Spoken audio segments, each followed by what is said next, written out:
Welcome in, YouTube. We're back with Date Everything Part 3.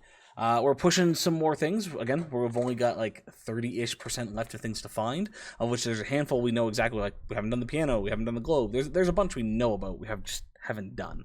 But we're going to push hard to wrap up some of the relationships today and start realizing some people. Actually get them out of the house. So yeah, let's dive into this and see what we got going on.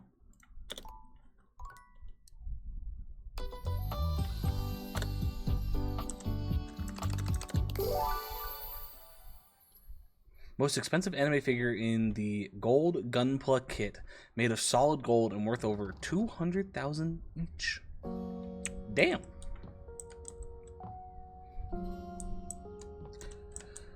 Okay, who are we working on? We'll come back to these folks. I don't know if doing them during the day or the night is better. Timmy or Timothy wants to see us at 9 p.m. Mitchell's done. We could do River. Actually, Ellie, since you're here, let's go back and check out River. Let's see what River's up to. When you come across River again, she's got company. A glamorous companion in an equally glamorous bathrobe and that effortless sort of wet hair look. Sorry, just a second.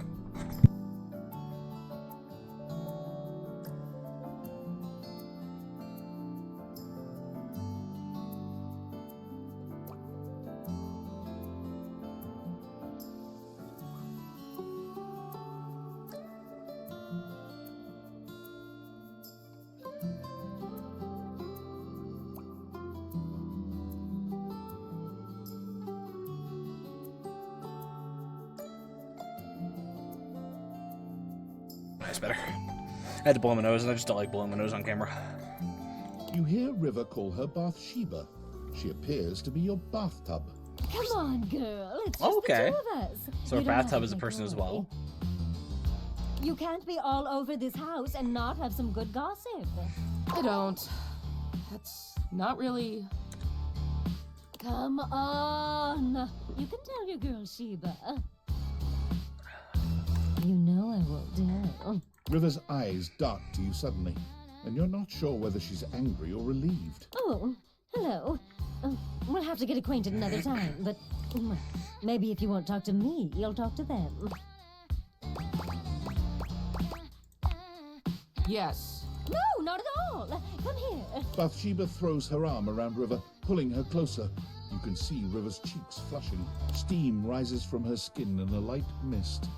It's sort of adorable. Look, since we've got a new friend here with us, I'll let you choose. Our friend River here likes to pretend she's above things like gossip and opinions. And I know that's not true. Why, just the other day, I caught her rolling her eyes at Prissy. Who? Your plastic plant. Ah. And the other day, when Jean-Loup was working on a song, I know I heard her laughing. I wasn't. And every time you leave Winifred, she's got you all steamed up. Don't ask me about her. Don't sweat it, Riv. Look, I'll let you off easy. Just one little cup of tea. Your friend's choice. If I remember correctly, she doesn't like labels That's either. fair, isn't it?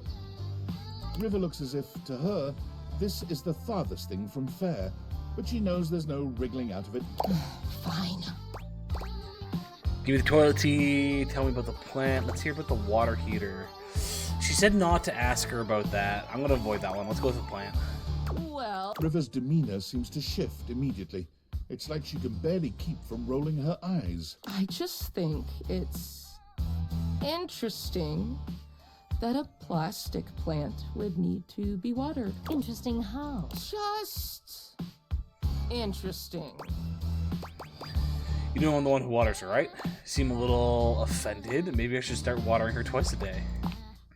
I know that. Oh no. Did we hit a touchy subject? We could talk about somebody else. We've talked enough. River is positively boiling, but somehow she doesn't explode. She just takes a quiet breath, exhaling and centering herself. Just one question before I go. What do you think is my best state? Oh, well, you're just so pretty all the time. But you know, you're so fun when you're liquid. After all, who doesn't love a good bath? I see. River leaves without another word, not bothering to say goodbye to you or She Bathsheba. doesn't like labels, and yet she's constantly asking what people think her best state is. Whoa, whoa, whoa, It's a little hey! weird. What did I do wrong? Wait up, Riv! I don't know if I like River.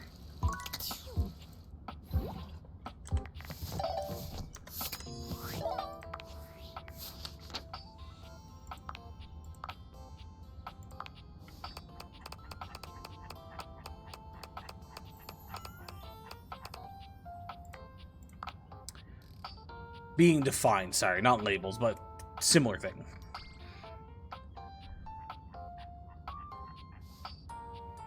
Most fluid state, which is always the most slippery. Water always takes up the form of what happens to be in. Blah, blah, blah, blah. Okay. She wants to be liked, but she doesn't want to be defined.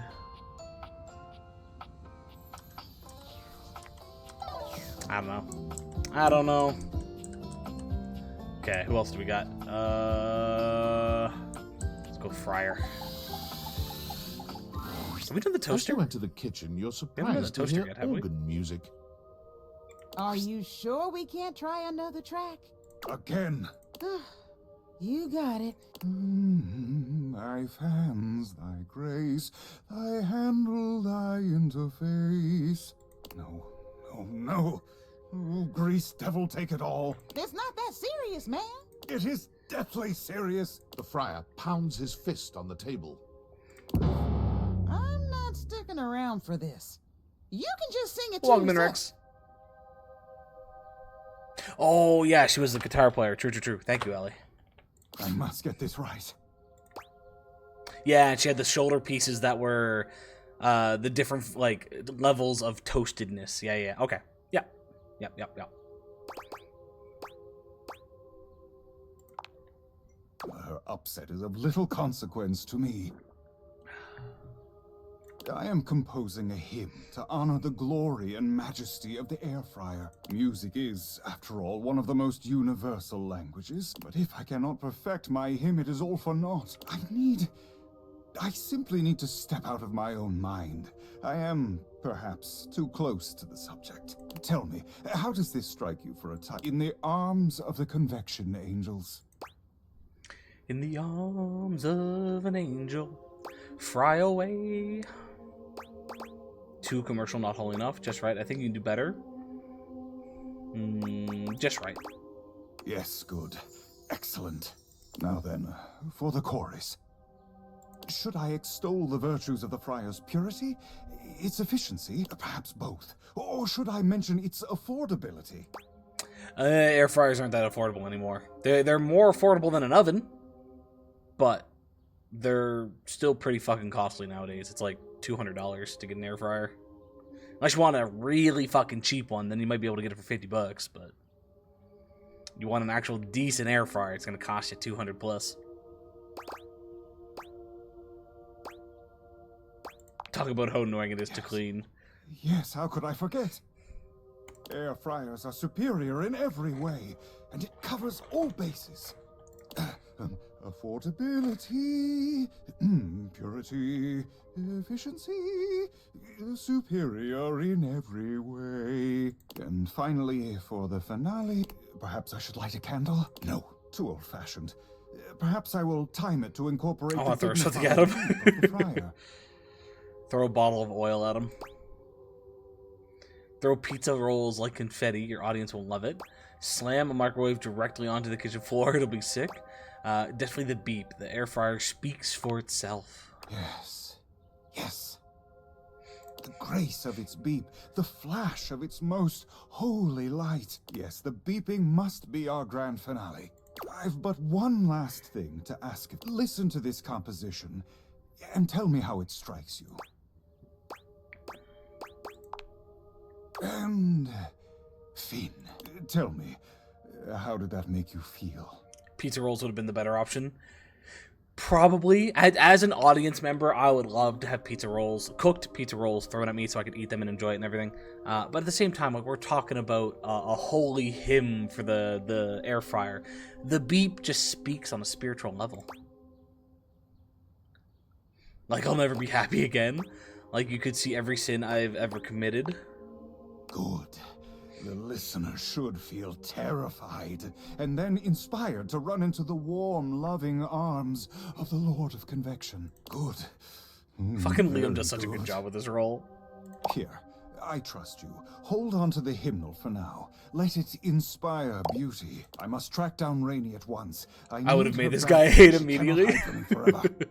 I shall have to perform it for you once it is true. I understand. I But fucking until love then, going through these. May you walk in the currents of Not because convection. I enjoy religion to any means or anything like that, but like, I don't know. Hearing the voice acting behind something like this is I just find it interesting. And then Friar sets pretending off to be with a devout. fast march, walking right past you, singing under his breath as he goes. If the fact of it would make him hate me at the very end, I would very much be like, nah, fuck you. Like, I'm pulling the 180. I've been lying to you this entire time, but I want to avoid hate on most people.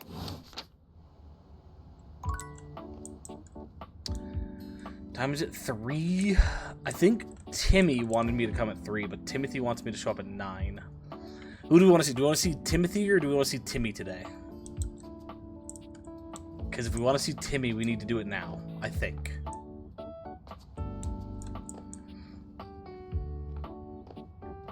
Do we want to deal with schedules or do we want to deal with Twink Boy?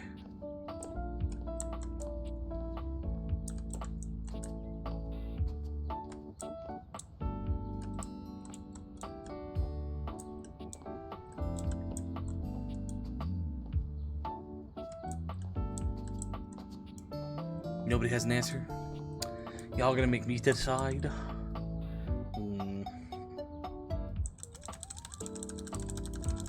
We'll wait till 9. We'll see if 9 is where Timothy is.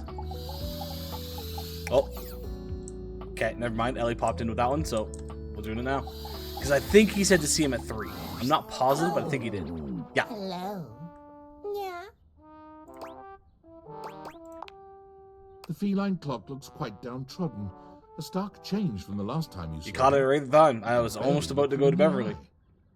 Last time you saw Timmy, Timmy wasn't his usual adorable self. Timmy has a condition that strikes. Timmy can't control it. Yeah. Sometimes Timmy's inner hunter takes Quick, get the over, spray bottle. and he runs around uncontrollably, destroying whatever But catches he's his eye. just so cutesy Anything that dares wootsy. to defy him, to stand Please. unbroken in his. Yes, Timmy has. Timmy sighs, as though terribly burdened. Zoomies.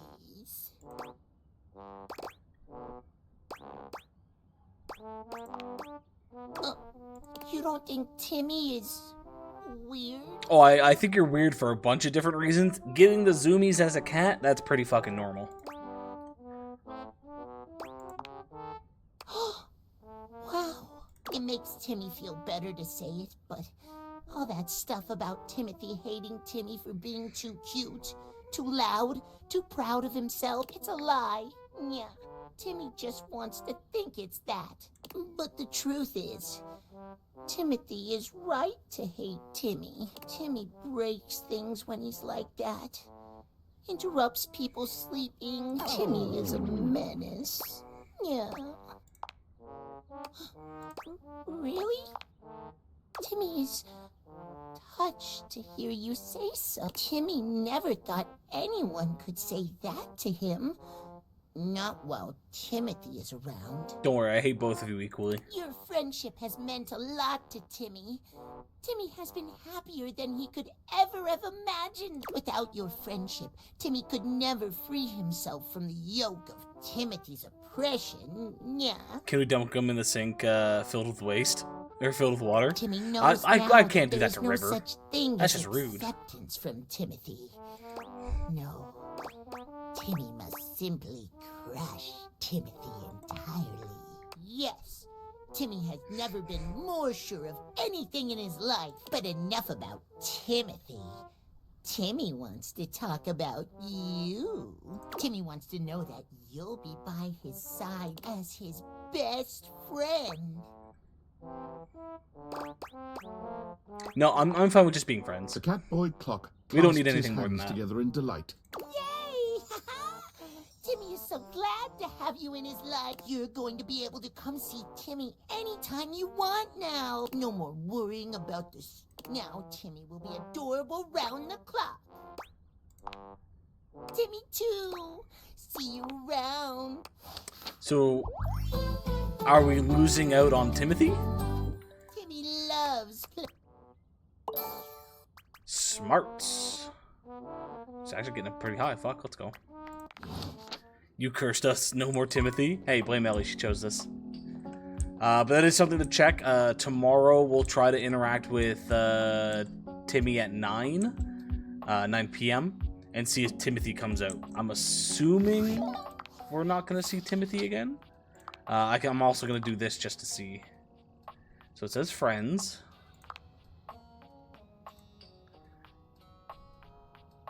Timmy form. Speak with Timothy. Yeah, well, we'll still try to talk to Timothy, but the fact that we got Timmy form here, I'm assuming this one could also potentially be, or unless it's this one, could be Timothy form. I don't know.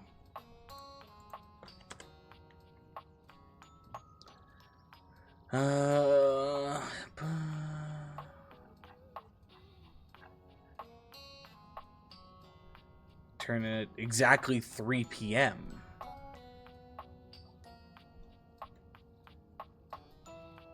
No, we already did that, didn't we?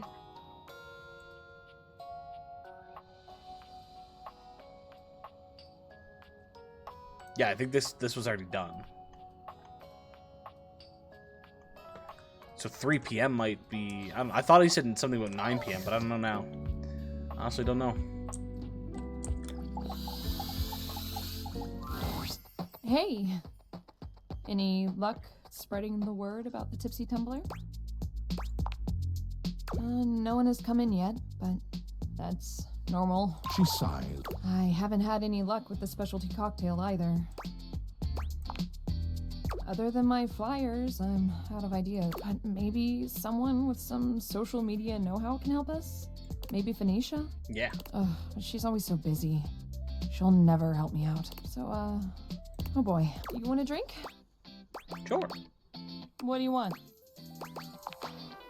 Excellent. So, what'll it be? I think Martini's the only one we haven't had so far. Ooh, those are just delicious. So many different floral and spirit-forward flavors. Coming right up.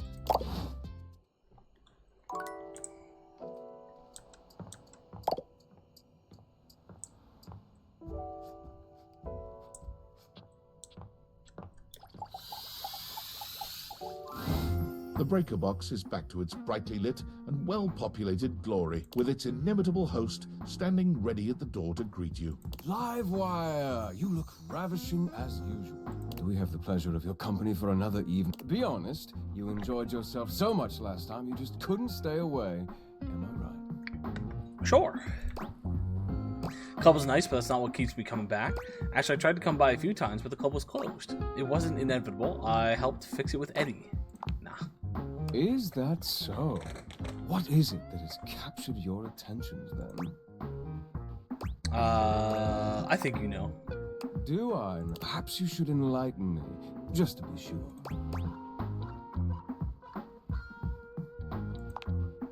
Volt chuckles. The spark is undeniable and mutual, I assure you. I was rather hoping you would come by today. So, Ellie, which one would you rather, Eddie or Volt? What do you say we enjoy it a little more closely together, hmm? Care to dance?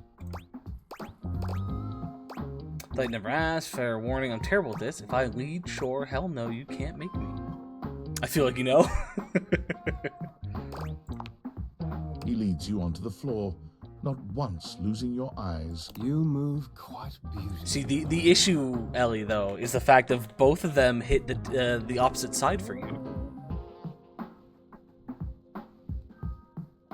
I'm impressed.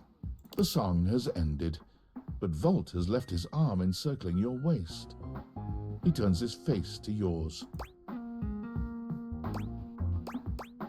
Let's go.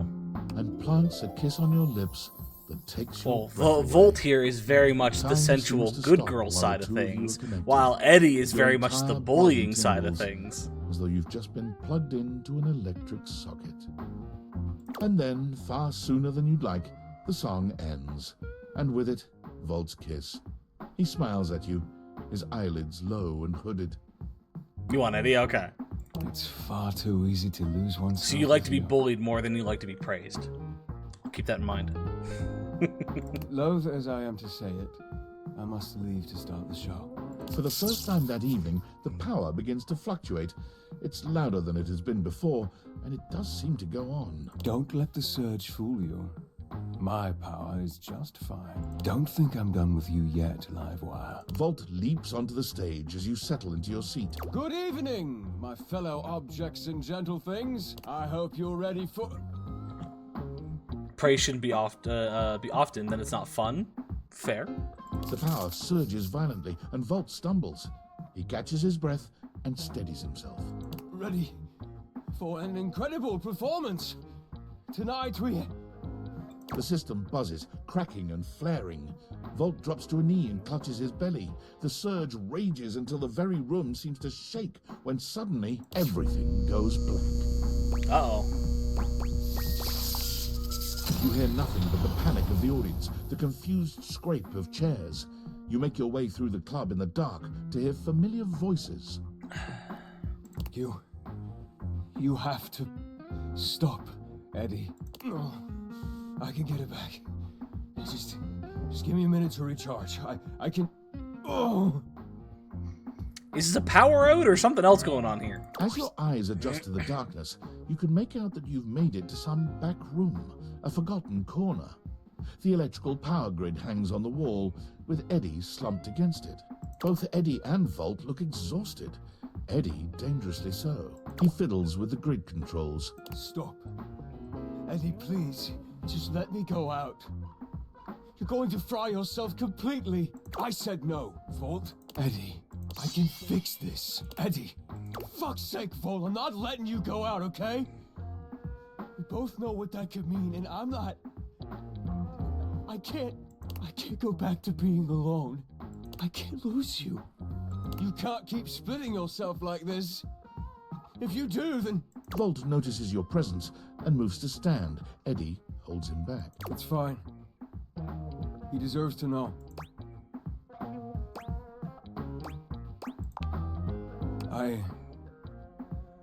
I'm failing. The All of them. is failing and I can't stop it. Eddie leans back against the grid controls, his posture crooked and jagged. He seems ready to combust from the inside, but years of control are keeping him standing. For now. It was slow enough at first. I didn't even notice it. Small Be meeting already. Have fun. Rent, the entire house depends on my power, and it's my job to keep it stable for them. To keep them all safe. I had to work harder to compensate. I thought, if I could outlast it would all balance out. But it only made things worse. Even more unstable. So I had to push even harder just to keep up. And then it just became normal. To always be completely drained, barely hanging on. I don't know how long it took me to realize that it was my fault to begin with. My faulty wire. I was the problem. But I couldn't stop. They still needed me. Exactly. They needed me, and I needed help. So I gave it to myself. I split myself. So there was more of me to go around. I made Volt. He was my fix.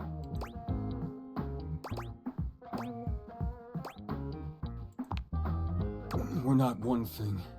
But we're not two things. We're connected. So I know you can split a breaker panel, but I'm not sure if they're making the suggestion here that it is a dual breaker panel system anymore. That is kind of... Oh, I know there's only one on the wall, so I guess the idea here is that it is literally just Volt, the electricity side of things, versus the old faulty wiring of Eddie. The small glow around Eddie flickers and dims. He's clearly in pain. This club has to run. It's power, it's light and music and heat and energy. It's everything. And I have to have Volt to make it work. I made him. It was supposed to be temporary. It only slowed things down by spreading out the power. But then, even that became too much.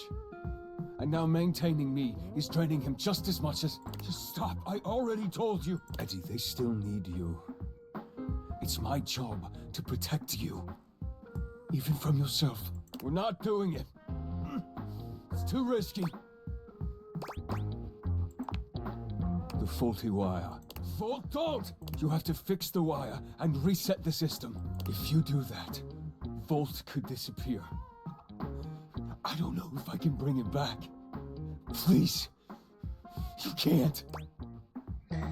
If Volt is a part of you, then you'll never lose him. Change is scary but can lead to something good. If I fix the wire, you won't really need both of you though, right? This is not the right answer.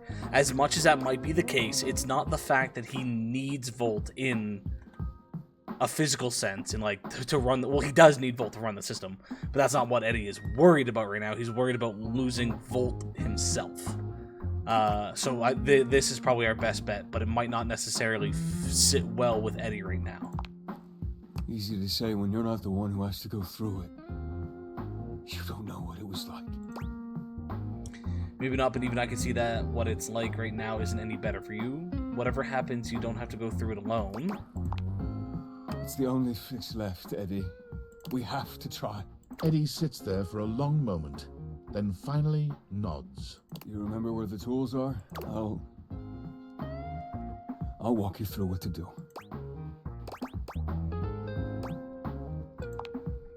Wait. Fuck. Are we sure we have to do this? Quite. It's time, Eddie. Fine. Fine. Alright, just before that, I just wanted to thank you for being here, I guess. Whatever, just do it before I change my mind. Here we go. Eddie leads you through the process, patient and attentive despite his reservations. When you've finished, he gives you the nod to do the rest. The dim light around Eddie and Volt blinks out completely, leaving you in total darkness. For a few moments, everything is quiet and dark. And then, a rustle. The lights turn on. Over here. Eddie is sitting at the bar, looking haggard but with a light in his eyes that you've never seen before. Oh, hey there, Livewire. So he's now combined back into one being. Looks like Eddie, but has some of the personality traits back of Volt. Huh. I guess that's true. Funny. It felt really natural to say. I feel good. I'm pretty tired. But after a reset, that's normal. I don't know. I just feel stable. I'd almost forgotten what this felt like.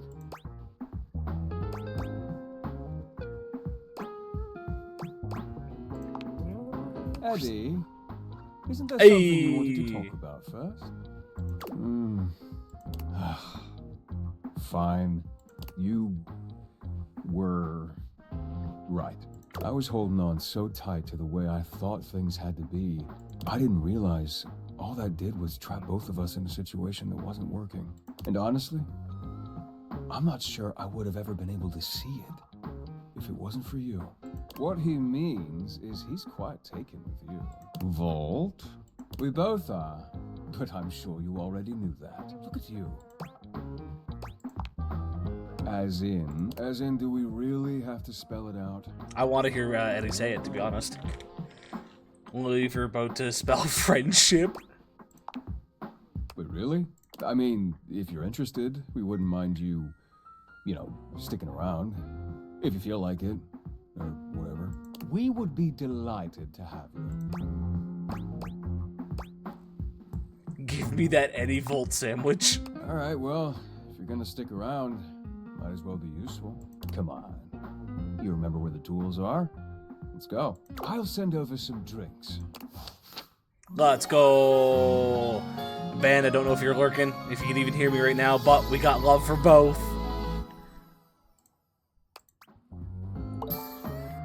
Oh, that gave us smarts, I think, out of all the things to get.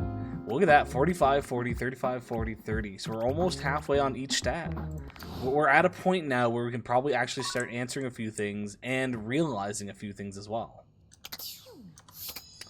Oh, we're all out for the day, okay.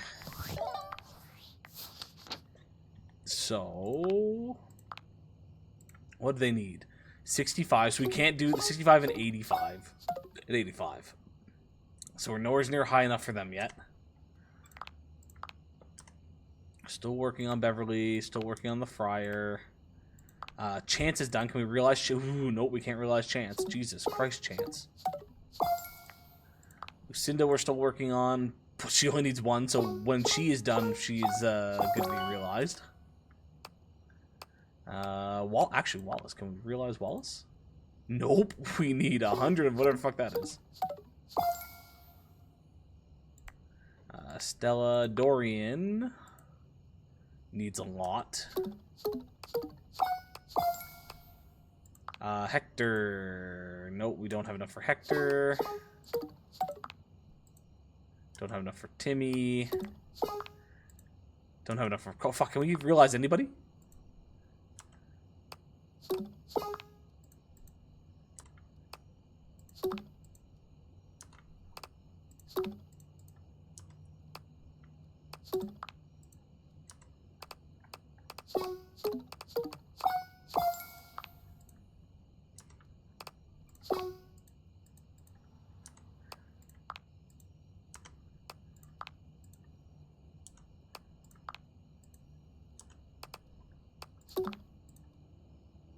Ooh, we're close on Bobby. Like at 65 is still pretty high, but like we've got two of them, we've almost got a third. Keith is 50 flat, so not quite enough there, but again, still close.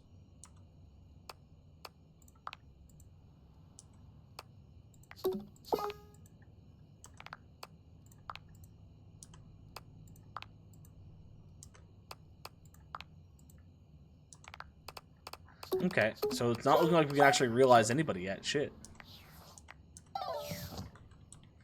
But we're definitely close on some points. Ba-da-bum-bum-bum-bum-bum. Okay, so Volt and Eddie are now done. We can keep pushing Beverly.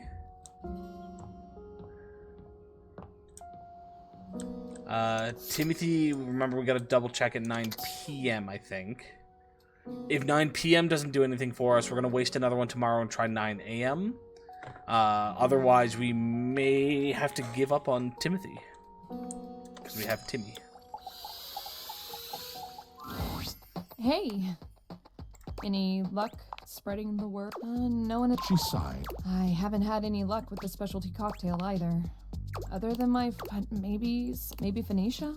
Okay, so we need to go talk to Phoenicia As you before we pull do away anything else from here. Beverly, Phoenicia leans in, her voice a conspiratorial murmur. Listen, I'm not usually one to eavesdrop.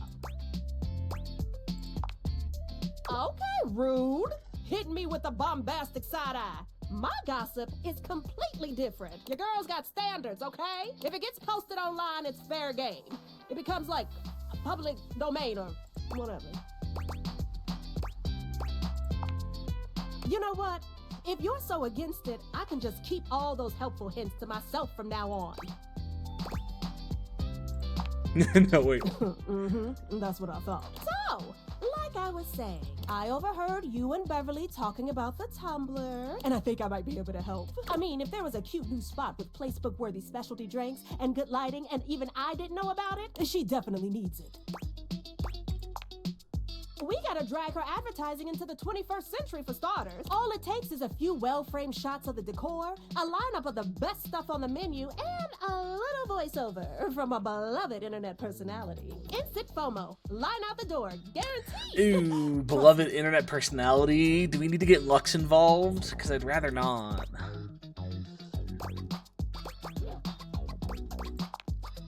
Ooh, that's perfect. What is it? We don't have it yet. Well, it's gotta be something that really pops. It's all about that curated aesthetic. Ooh, oh, I'll check back with her soon though, cause this is gonna blow up. Bye. Bye. Alrighty. I'm curious now. Let's check out what the globe is. We've waited long enough. A red-haired traveler lifts her goggles to peek at you, revealing freckled cheeks and stunning blue eyes. There's a friendly air about her. Okay, you've Makes got you my want interest to so hear far. Her stories. Now, by my love, you look some lost. Where are you longs to? She's Newfie.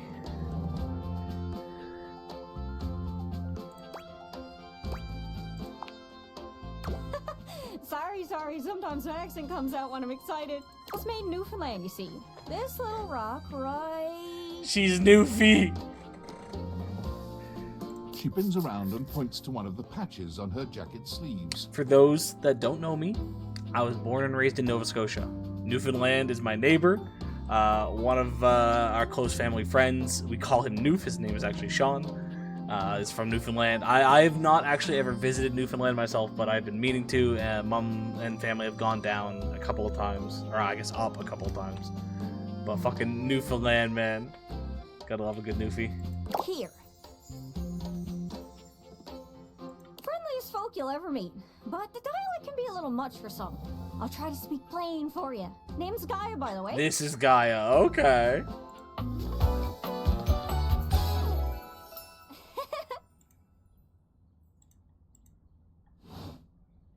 So, where are you from? My house. Oh, that makes sense with that accent I'm hearing on you. It's a right shame, though. See, I got all these countries and rivers and seas on my jacket. It's a collection I've been working on. And I know the names, but I don't really know the places, you know? I mean, heck, I got them all memorized even. United States, Canada, Mexico, Panama. The works. But without a story behind it, they all feel so far away. You'd think they'd be in arm's reach, considering they're on my sleeves, but it's a brain problem. They definitely toned down that accent quite a Down bit. Without context, without stories, maps are just paper. Dots and lines. The reason I ask where you're from is so I can shape the places in my mind with some kind of meaning. Because right now, it feels a bit like I'm just wearing a big vest of unchecked boxes. Geez, here I go, talking your ear off. Sorry about that. It's just... See, they didn't even say sorry right. It's Suri. I'm Sorry about having that. trouble putting myself out there, and I'm so interested in being out there. It's also ooh. I've tried. I want to talk to the others, but I think I must be too forward or something. I skip on up to them and I ask them about themselves, and they just run away. It's not about just being nice. I come up to the others so I can ask about them. Get to know them, who they are. But before I can get to the point, I always go spouting off about something or other, like telling them factoids I've heard about what I imagine their home to be. And 9 times out of 10, I'm some level of wrong. And the other time I'm right, but it's in an insulting way. One thing leads to another, and they give me this look. And soon enough, they find an excuse to leave. I'm just bad at it, I guess. Sometimes I feel like no matter how hard I push myself, I'm just going in circles. You know what I mean? It's hard, isn't it? I can see why you need practice for dating. It's just too easy to mess up. You say one wrong thing and poof, they're gone. So frustrating. Sorry, I think I might be Mercator projecting on your situation a little bit. Oh, I just had the best idea. You're running to the Four Winds meeting with people and speaking to the others, yeah? I'm sure some of those folks come from other places, right? Travelers, you knows what I'm saying. Why don't you ask them what they're about? Get to know them a little better, figures out they ticks. Then come back, we'll have a yarn. Sound good? Speak plain, guys, speak plain. Okay, so, you're speaking with objects all over the house. You know how some of us have little labels that say things like made in China or Heto in Argentina. On the bottom? Well, that means those objects are travelers. They come from away. They're from somewhere else. Somewhere on my jacket. I'm sorry, but if you don't understand that they're travelers, they come from away, and you need to ask her to speak plainer, that's an issue. You're the stupid one there, not her. It's too hot in my room, and I don't know if it's actually my room or I'm running a fever or something. Ooh. Do you got I was gonna say thermostat, but whatever, body temperature checker? Because your internal temp, if you want to know if you're running a fever, should be very different from what it would be if you were just like your room was just hot. Those are the objects I need to talk to. Those are the ones who can fill out my checklist. Thermometer. This map is uncharted, but if you can bring me back stories from those travelers, then I'd be able to write little notes down here and there, and pretty soon I'll be a bona fide travel guide. It's everything I've ever wanted. I like Gaia so far. And you'll get a chance to practice talking more. Are you shy? I can help. People tell me that I never shut up. I can help you learn to never shut up. Doesn't that sound great?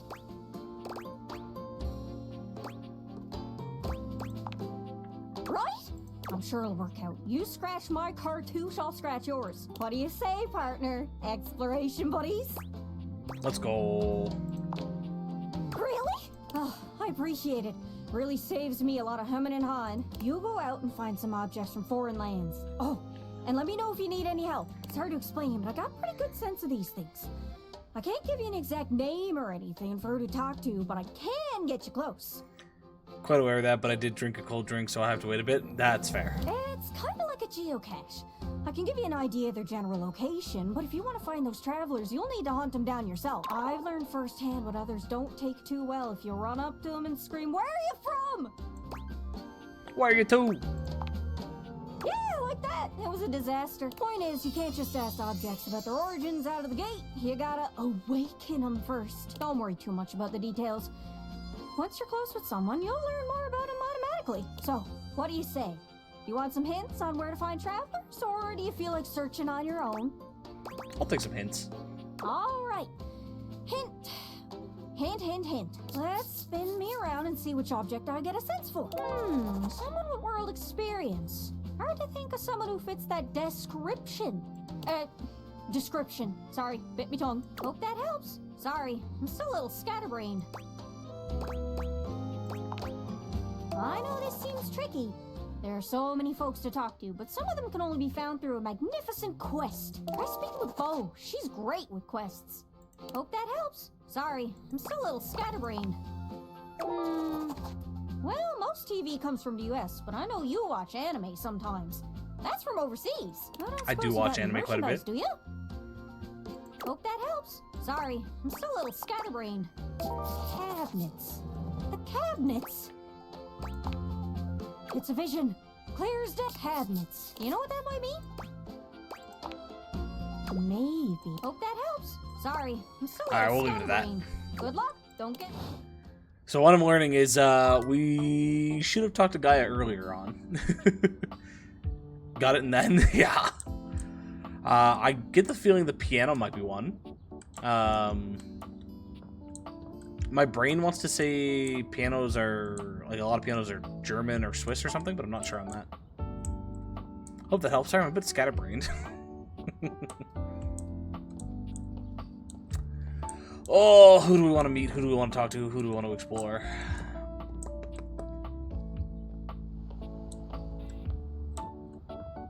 You know, I think it's time to finally interact with the chest. An armored warrior of some kind stands before you, a massive sack of loot slung over his shoulder. He greets you cheerfully, something about his Like his hair. smile and tone reminding you of your own customer service voice at work. Hey there, I'm Michael Transaction, Okay. but you can call me Mikey. Is he the other DLC because of, microtransactions? Thanks for your purchase of the Yeah, Date okay. Everything Luxurious Edition. Your purchase gives you exclusive access to new features never seen in the game before. Exclusive access to the fantastic red shirt. Exclusive access to the art book. Exclusive access to the soundtrack. Exclusive access to phone background. Alrighty, Rex, you got another line that you can use. Exclusive access. To Lucinda Lavish. And most importantly, exclusive access to me and my store, baby. Hey, you wouldn't be the first. I mean... Mikey hefts his sack of loot onto his other shoulder, shifting uncomfortably. Stacy and I separated a little while ago, but we were in love. For a time. Hell, shouldn't bring that up so soon. Unlocking access to me means that you gain access to the Date Everything loot box. Each day, you can pull me up to 5 times for my extreme bonus armor. This armor is so powerful that it can raise your spec stats, meaning that you can blaze past huge portions of this game on your path to 100% completion. Then you'll love pulling for my armor regardless. It's fun. You can pull for my common boots of true presence. They have a high chance of being pulled. Or you can pull for my epic gauntlets of stardom. They have a small chance of being pulled. Or you can pull for my legendary cuirass of unwavering magnetism. This extremely rare piece of cosmetics has a tiny chance of being pulled. But it does exist. Trust me, I'm regulated by several gaming boards. It costs a mere 8 brundles for each pull. Brundles are a special kind of currency that you have Exclusive access. to. Good question. In order to get your hands on some brundles, you have to spend money. You get 5 money per day. Save up for big pulls. You're asking those thinker-type questions. We can go talk to Monique. I love it. And I always have a great explanation. Oh, well, you said money with no capitalization. That's totally different from money with the capitalization. You have very little money, but just by being at your home, Valdivian pays out its employees 5 money per day as a way of saying thank you. Do we get a backlog of all the days that we've already gone through?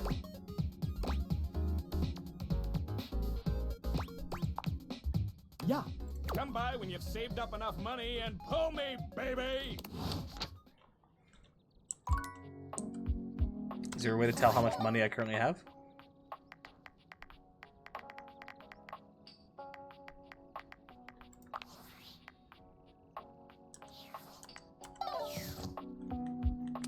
Alright, so...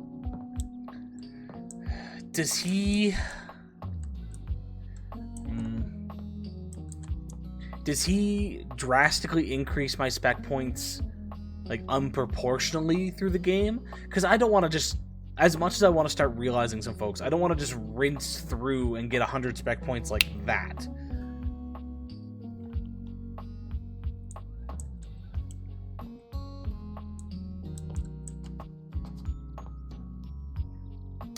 It's a good question, Rex. It's a good question.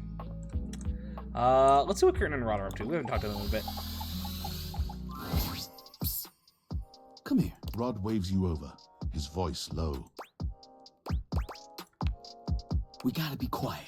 Kurt is sleeping. No, wait. He's talking in his sleep. Yeah. You silly. He's been going on like this for an hour. You know that textile looks great on you. Nothing but lame pickup lines and giggles. It's pretty hilarious if you ask me. Wait. What do you mean you like Rod more. I'm cool. I'm like, really cool. Wait, come back! Wait!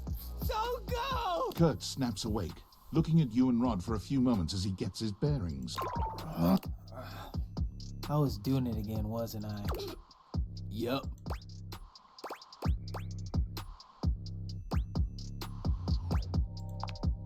See? I'm cute. Yeah. They said it. They called me cute. They were just being nice. Or honest. Because, honestly, I'm cute as hell. Not cute enough for whoever you were dreaming about. You don't know that. It was my dream. Fine. I know that even you know, deep in the back of your brain, that I'm better looking. Psh, my mind was just messing with me. Keep telling yourself that. We all heard the truth. How about this? Let's get you back to bed and let you have another shot. You think they'll come back again? Oh, no. You blew it. Even your mind knows it. Dream a new dream. One where you've got game. Party hard. Let's let Kurt get some shut-eye. And hope he's smoother next time. Don't listen to me if I start talking in my sleep. No promises. I probably would, let's be honest. Oh, one more. Now I'm curious on the Easter stuff. Lucinda stands there. Never in her mind, we're way not once curious on the again, Easter stuff. Although she appears to have lost her usual bravado. Baby, I need to know who I am.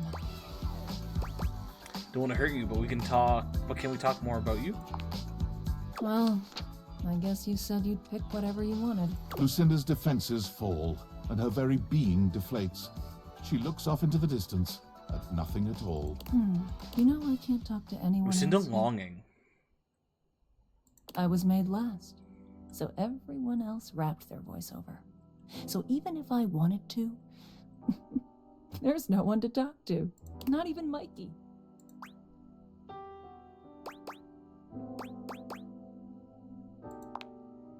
Okay, you're not voiced. That's fair. You're saying them, just not out loud. I hear you just fine, though. But our time together, it's brief. Lucinda sighs and turns to face you directly. I'm lonely, and I'm wasting your time again. It's not wasted time. I like getting to see the real you. You think the real me is just the sad sack who keeps complaining? No, I think we're slowly getting to know the real you. No, we're going to merge all these different Lucindas into one. Yes, and I love that about you. Ooh. Ooh. No, I think this is the proper answer. This one, at least from my perspective, it kind of falls in that same line of trying to be supportive, but making more of a joke out of it. But I think she's too vulnerable for that right now. I don't think trying to be jokey with it is the right move. What a frightening thought. I might not know what I am, but I certainly know what I'm not. And I was not made to be some touchy-feely sort of thing.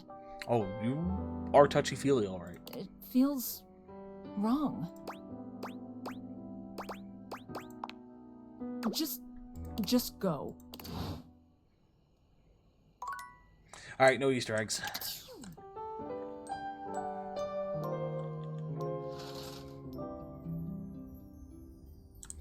All right, let's check out Mikey.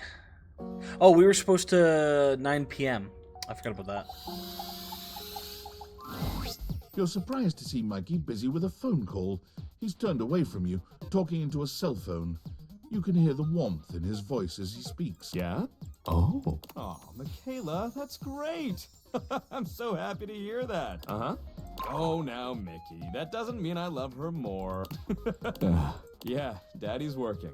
I'll be back soon for you. Love you too. Bye-bye. Aww. Mikey spends a small moment looking at the phone, then notices your presence. His demeanor changes to his usual self. Oh, sorry. I was gonna say, the first interaction made me think he was kind of Johnny Bravo-ish, but after finishing that and now seeing this, like, he's got a bit of a Johnny Bravo feel, but not quite Johnny Bravo. Like, I don't know, almost if Johnny Bravo met somebody and actually became the adult he should be. Exclusive access. We don't have, because he's talking to his kids, so we don't have exclusive access. What would you like to do?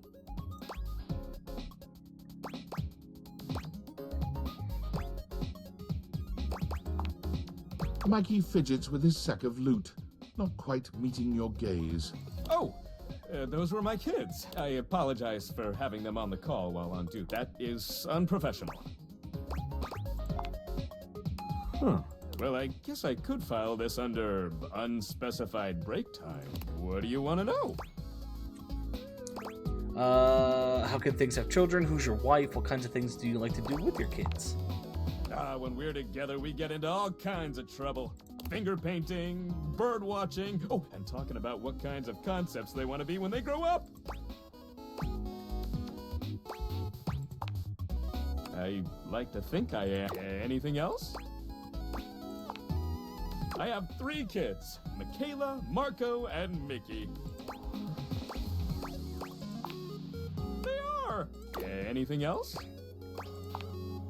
Yeah, well, there's some science stuff and thing theory I'm not up to date on, but just like how each of us represents one thing in existence, kids in the object world become new things that haven't been invented or discovered yet.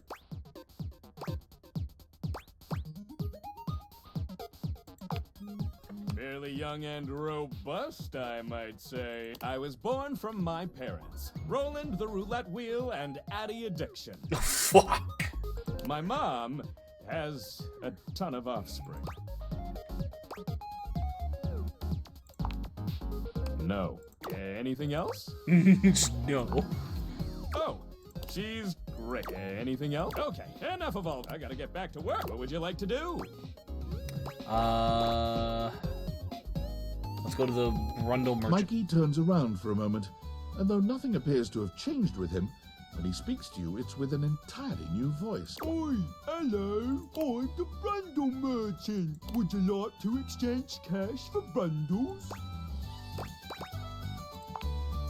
My mother always told me never to say a customer's bank account out loud, so I'll simply say you have this many money. 453. Okay, so I think it's been giving me all the money so far. Would you like to exchange cash for bundles?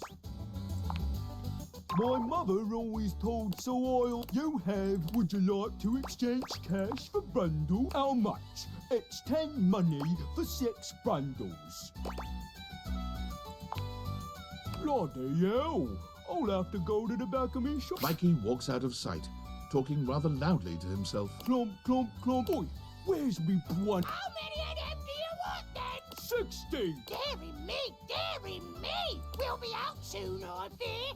It's been a tough winter. Well, what are we to do? Can they not Fucking love Mikey. Some time at least. Some time will get us through this winter's discontent. My love, if I have to steal for them, I shall. Your thieving ways. Don't do it, Reginald! I must! Reginald! Where's? Clump, clump, clump. No! It's the Brumble Thief back again! Hide your Brumbles! Hide them all! I just need 60, that's all! Stop! By order of the Sheriff Tabitha, you are to... It'll have to do. He's taken precisely 60 Brumbles from the night's past! Let that be a lesson to Tabitha and Orion Rule. I know he's inciting us to riot based on our repressive ruling class. I love rioting. Yeah! Woo! Now to make my escape. Clomp, clomp. He returns, handing you a sack of bundles with a completely casual expression, like nothing just happened at all. There you are, 60 bundles. Oi, I'm the brand. Would you like to exchange? Okay, cash for I bundles? think I have enough money to do one of each, so I'm gonna do each tier. How much? It's 10 money for 6 bundles. Mikey hands you your bundles. They shine appealingly in your hand. Cool. 30 golden bundles for you. Take care not to sneeze or they'll go flying. Would you like to exchange cash for bundles? How much? It's 10 money for 6. Mikey hands you your... Blimey. Would you like to exchange cash for bundles? How much? It's 10 money for 6. Mikey hands you your... There you are. 6 golden bundles. Would you like to exchange cash for bundles? How Okay, much? so each It's one, 10 these ones all money appear for to 6 be normal. bundles. We're gonna do 100 again to see if we get a new thing. Good grief. Here's your 60 brundles then, you big spender. Would you like to exchange Okay, no, cash doesn't for seem to be bundles? like it will. All right. What would you like to do? Pull for armor. I'll take those brundles. Pull me, baby! 1, 2, 3. You got the common boots of true presence. With this, all of your spec stats have increased by 0.01. It may not have been what you hoped, but no set of legendary armor would be complete without boots. It's a great start. Hey! With that attitude, you'll get it on your next pull. I can feel it. Plus, once you get 100 of them, you can fuse them into epic gauntlets of stardom. 100 of them. And then I'm assuming I need 100 epic gauntlets of stardom to combine them into, I think it was the chest plate was the next one. Pull it, baby! What would you like to do? This guy gets it, he does. I like Mikey quite a bit. I'll take those brundles. Pull me, baby! 1, 2, 3. You got the cut. With this, all of your spec stats. If you collect 100 common boots of true presence, you can fuse them into a pair of epic gauntlets of storm. Good luck. What would you like to do? I'll take. Pull me. 1, 2, 3. You got the cut. With this. So I think he said we could do it 5 times a day. 0, 1.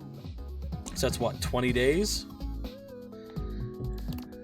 If you collect 100 common boots of true presence. So, note to anyone playing this game, if you get the DLC, start with Mikey, start with Gaia. Not that you would necessarily have to do anything, but it's more just, it gets this going, so if you want to do 5 pulls a day, you can kind of go in and do that. And then Gaia opens up to make sure that while you're talking to people, you learn who's travelers and who isn't. What would you like to do? I'll take those. Pull me. 1, 2, 3. You got the cut. With this, all of yours. If you collect 100 common boots of true presence. Good. What would you like to do? I'll take. Pull me. 1, 2, 3. You got the. With this, all of your spec stats. If you collect 100 common boots of true presence. Good. What would you like to do? Oh, sorry. I always have parental controls turned on. Don't want you getting addicted to my charms. Come back tomorrow. Okay, so that's all we got. It's 5 pulls and we got 5 boots.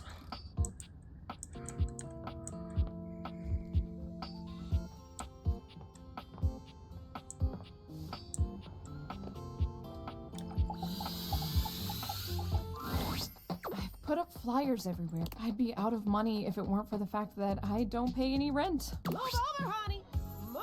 Phoenicia? What are you doing here? I heard your bar needs a little TLC, so I brought some friends. All of them, actually. You said all. You really came to see me? Mm-hmm. And I also heard you needed some ideas for a new cocktail. Show her what we got, y'all. I brought some vodka. Oh, who the fuck? That's our desk. That's our computer desk. There's the drawers, there's our lamp, our monitor. I brought cranberry juice to Got go with Bodhi. that vodka. It's rad. I have some limoncello to add a little class. That's our cabinets. We met them with Daisuke. You know what's trendy Fuck right that now guy. is passion fruit juice. Good for antioxidants and bullshit. Spicy cocktails have been de rigueur Mitchell? lately. So I have some ancho chili powder with a little cinnamon mixed in for a soupçon of sweet. Egg. Let's go, Wallace. I brought my special powdered Stella. air for some quality foam on the top. I don't actually drink, Hey, Bull. but if you can make a non-alcoholic version of this, I'll try it. I brought my hot talents. Scandelabra. Cocktail needs a little flair. Oh, sorry, message.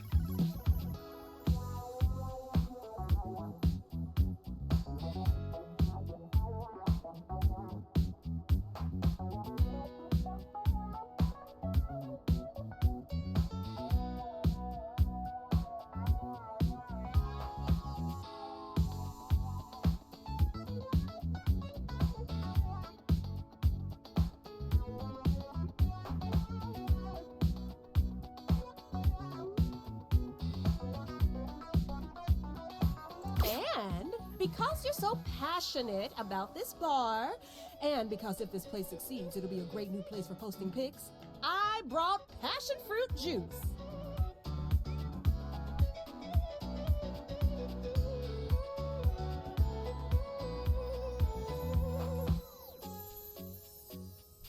All that's left now is for you to mix all these things together. I don't know. I'm not sure I can. Might be a lot now, but you're so talented at mixology, you'll come with something great. Oh, no pressure then, huh? Beverly gathers together each disparate ingredient, slicing, squeezing, shaking, and mixing them into a drink that at least looks decent. How it tastes remains to be seen. One final touch. Scandelabra, would you please toast a little heart shape on the top? But of course. Scandelabra lights a thin flame at the end of his fingertip, throwing a little heart into the drink. This would be terrible? I don't know. I like this. Beverly's been struggling getting anyone to come to her bar, and like a lot of people in the house are coming together to help out now. Everyone, drink up. The gathered company all lift their glasses in a silent toast to Beverly. Then one by one, they drink. Beverly looks from face to face, desperately trying to glean a reaction. So, what do you all think? I mean, the drink will taste awful, no shot. Well, it depends. If she uses everything that was brought to her, maybe. It's totally tubulicious. That's a mix of tubular and delicious. I came up with that just now. Impressive, I know. Whew, that's got a kick to it. I like it though. Delicious. What a complex flavor. I think I need to go meet her desk, not gonna lie. I can feel the antioxidants working their magic. The free radicals in my body do not stand a chance. Goodbye. You know, the top quality air in the foam truly ties it all together. You're welcome. This pot. It's my precise handiwork. That's the cherry on top. Heck, even without alcohol, that packs a wallop. You think your desk is from IKEA? Maybe. Maybe. And you? Mid. Think that when everyone works together like this, it creates a worse product. Nah, it's delicious. Really? Oh, thank God. Wait, hold on. I need to take a picture of this first. Woo, my followers are gonna flip when they see this. Did you hear that? Word of mouth advertising right there. Oh, is this what hope feels like? It's nice. So, what are you going to call my new creation? Not yours, Lamp. Beverly's. Well, if I want to make this exclusive here, I need to give it a name. I think I'm gonna call it the Dateviator. In your honor, and those funky glasses of yours that made all of this possible. Woo! Cheers! Oh my gosh, you guys. Oh, I'm gonna cry. I actually have a crowd of customers who want my drinks. And as a thank you to everyone here who helped me when I needed it the most, drinks will not be on the house because I really need the money. And everyone was happy to pay. Aww. Let's go. Alright, let's go meet our desk.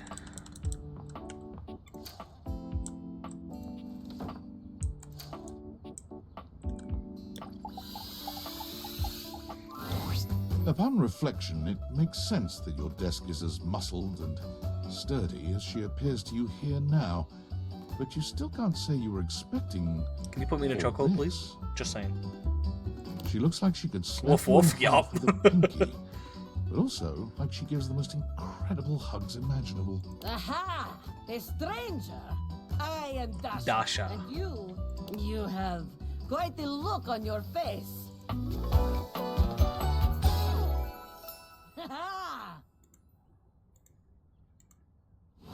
10 out of 10, yes.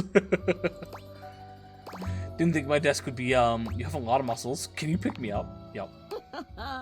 Of course I could. Would you like that? Rex or Team Mega Nut? Of course you would, Rex. No.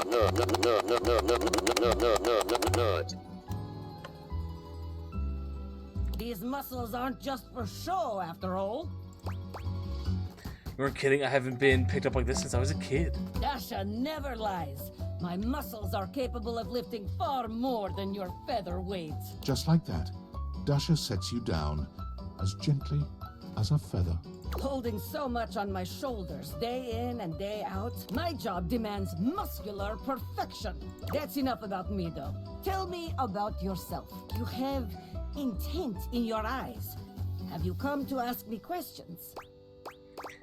Real Percepto, I want to learn how to better converse with people. I was just clicking around and saw the desk. I see much here through the day. I have become very good at reading people. Your eyes might as well be question marks. But listen to me go on. Speak, friend. And you have come to Dasha to help you do this, yes? You have come to the right place. Are you my freaking mom? Tell me more.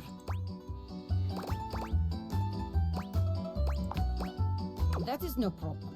Inexperience has an easy solution. Experience! We will get you sorted out in no time. This is the spirit. You are winning already. Pretend that I am the one who makes your heart flutter. I don't need to pretend. What would you say to me?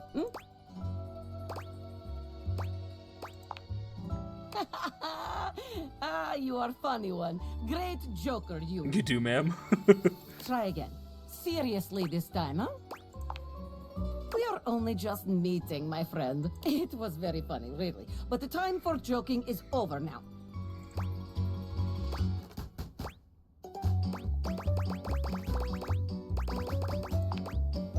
Okay. Perhaps there is too much pressure. Perhaps we must go back to basics. We are side by side at Tasteful Bar. I am just your type. You are? You wish to impress me. How do you get my attention? Crush my head between your thighs like a watermelon, mama. Oh, how I'd love to say that.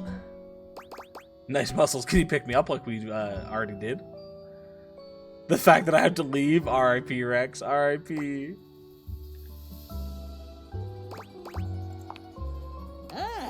I see you have excellent taste. There is truly nothing greater in life than the pursuit of gains. Here is my number, fellow muscle enthusiast. Now, the question is, will you know what to be doing with this number? I tear it into pieces and throw it at you like so much confetti. I carefully fold it and put it in my pocket, then call you after a reasonable amount of time. Yeah. Yes! Tasteful, classy, excellent. Excellent work today. Come meet me another time if you wish to continue your lessons. I have much work to do, but I have enjoyed our time together here. See you next time. Alrighty, yeah, we're gonna pursue that one. The issue though is, do I wait for Rex? Because like I feel like Rex should be here to see that one, but I don't know if I want to wait a whole day. Maybe we hold off, and if Rex pops in during breaks and whatnot, we'll try to do it up.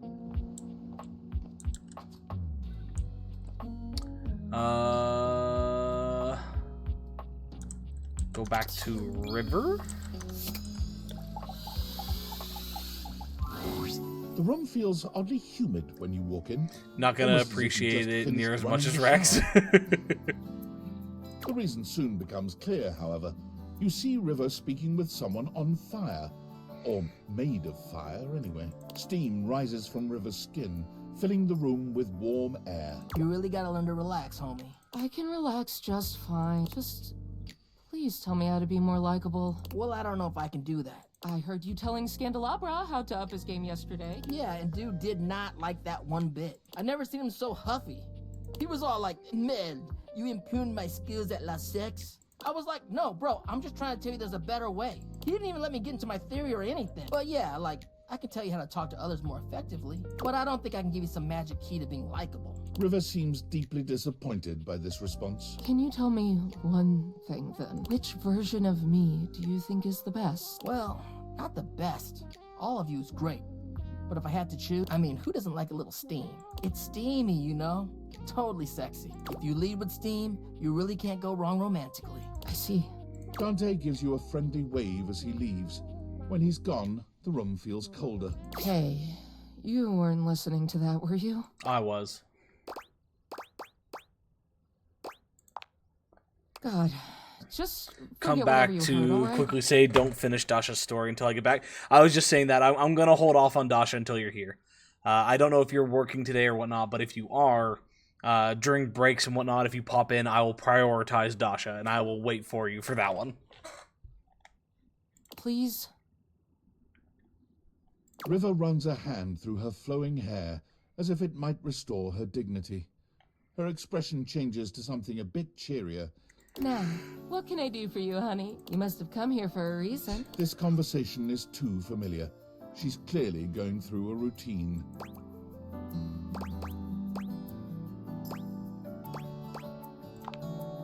It's just not realistic. SP Saber to go to. Gotcha. I'm usually the means to an end. You want to wash your hands? A quick in and out. You want to cook? Fill a pot with water and assemble your ingredients, the real star of the show. Even when you want a bath. I mean, Bathsheba is the main attraction there. Alright, have fun, Rex. I help make the bath happen, but it's about the vibes, the comfort, the soak. And I mean, that's fine. Don't get me wrong. It's better that way. But just don't be surprised if I'm surprised. For all the times I've been vulnerable around you, I thought you'd be more comfortable by now. What about going swimming? You're a crucial part of all of those experiences, though. Am I? I guess if I was gone, they'd be a little bit harder to pull off. Nobody ever seems grateful to have me around. When I'm gone or late, or not the way people want me to be, though, nobody has a problem complaining about it then. All I want is to know what exactly people want from me so I can give it to them. If you don't want anything from me, and you can't give me that, I want you to stay and talk to me. Chasing everyone's approval isn't going to make you happy. easy for you to say. You're yourself no matter where you go. You have no idea what it's like for someone like me. You just want me to be myself, like I'm not literally changing at the molecular level all day, every day, all over this fucking house. But sure, okay. I'll just do what I want to do, which is apparently standing here and talk to you. River seems to be almost talking herself down from this angry little ledge she's on. She folds her arms over her chest, looking away from you for a good while. Eventually she exhales, seemingly more relaxed than she'd been. So, what do you want to talk about then?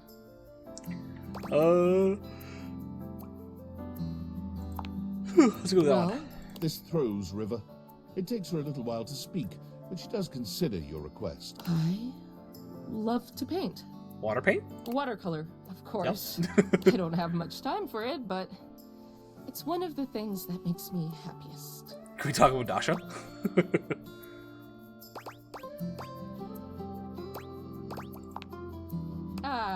I don't know. Don't ask me that. I shouldn't have even said that. I'm just gonna go. Alright, I think that was an improvement. Alright, 9 o'clock. Let's see if Timothy pops up. Otherwise, we might be stuck with Timmy. Friend. You want to play I think we're stuck with Timmy. Actually, I'm here. Oh, can we realize Timmy? Realization. Oh, no, we're nowhere near.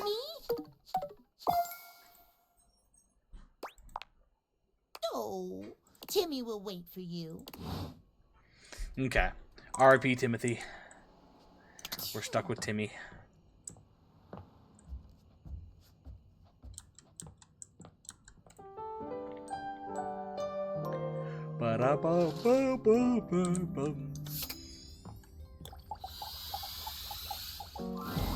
What would you like to do?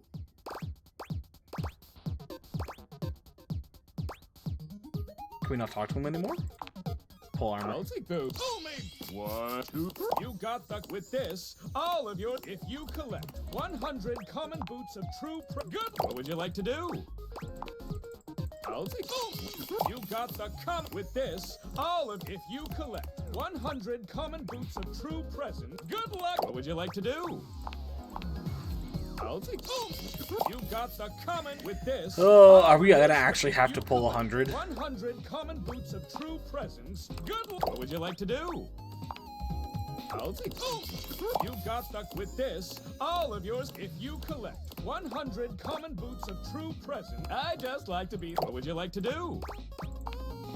I'll take You got stuck with this. All of if you collect 100 common boots of true presence, you can good. What would you like to do? Unlocking access to me means that you gain access. Each day, you can pull me up to 5 times for my extreme bonus armor. You can pull for my they have a or you can pull for my they have a small or you can pull for my this extreme but it does exist. So you're just going through the same thing. It costs bundles are a special kind of currency that you have exclusive. But they in order to get your hands on some you get 5 money per day. Save up for big pull. Come by when you've seen. Alrighty.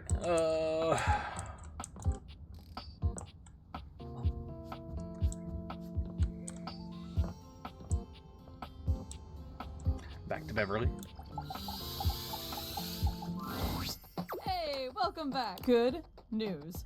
I've had even more visitors since you came along. Apparently, one of the reasons I didn't get more in the first place is because everyone was confused on whether I was open or not. I guess having so many openings and closings will do that. But once word started getting around about our special cocktail, I started getting more business, and I have you to thank. So let me pour you a thank you drink. What can I get you? Let's go for a mocktail. Excellent! Always happy to serve. They usually don't yell and hit on me as much. They also sometimes don't tip as much. Anyway, which mocktail would you like? Virgin Mojito. Smart. You'll get sugar, mint, and lime flavors all in a nice tall glass. Coming right up. Beverly hands you your drink, smiling fondly at you. Of course. Thank you for keeping your word about coming back. How about we celebrate with more drinks? Let's go. Yes! Now the next question is, how hard are we celebrating tonight? Are we... Do you mind if I mix a cocktail? Great, thanks. A cheers. Several drinks. Why doesn't anyone love me? Sorry. Oh, I'm horrible. Will you stay with me later? Just until I fall asleep. Thank you. Got a little too drunk on our own supply.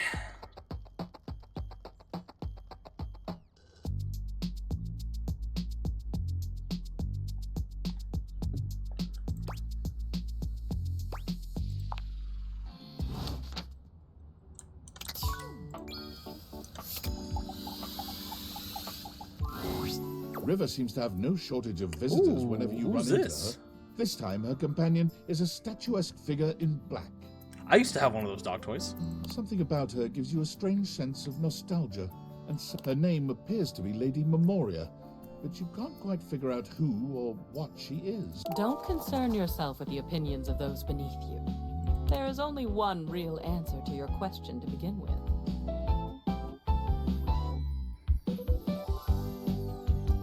Trying to look over her design to see what it would be, but I can't really like make too much out. That looks like one of those paper things that you write stuff on. Is there a thing of like tarot cards or something around? Ice, my dear. Ice preserves perfectly. It leaves everything just as it should be, forever beautiful.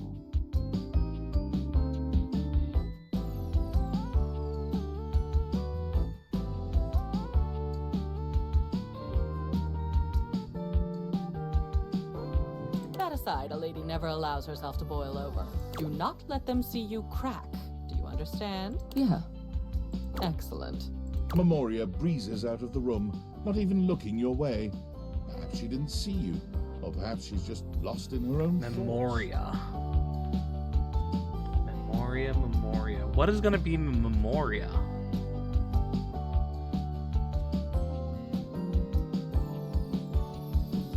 I see a little heart thing here.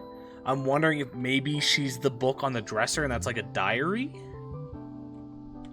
Memories? Well, potentially, yeah, but I don't know. Don't know. River doesn't seem at all encouraged by Memoria's advice. When she sees you, she starts for a moment, then sighs.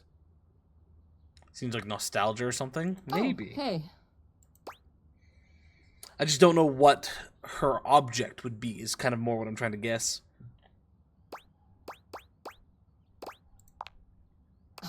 Nothing. Just wanted to see what Memoria thinks about me. Everyone I talk to has a different opinion about which version of me they like best. Nobody has said the same thing. What am I supposed to do with 10 different answers?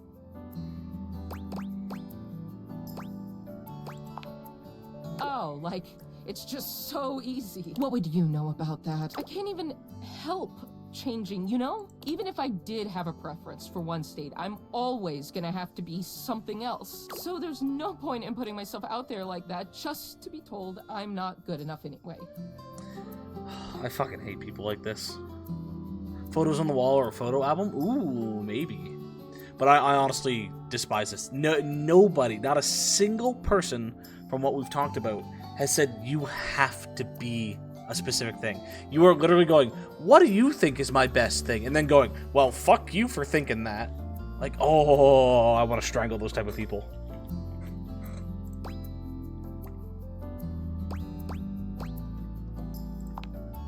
Thanks. River falls silent, perhaps thinking over what you've said to her, or perhaps turning over everyone else's words. She sits, drawing her knees up to her chest and looking off into the distance. Whatever is on her mind, it's plain to see she's 1,000 miles away.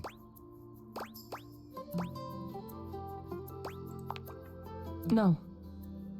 I never thought someone could see the worst sides of me and stick around. I'm so glad you're still here. Only if you work on it. If you continue to do this bullshit, we're gonna have a problem.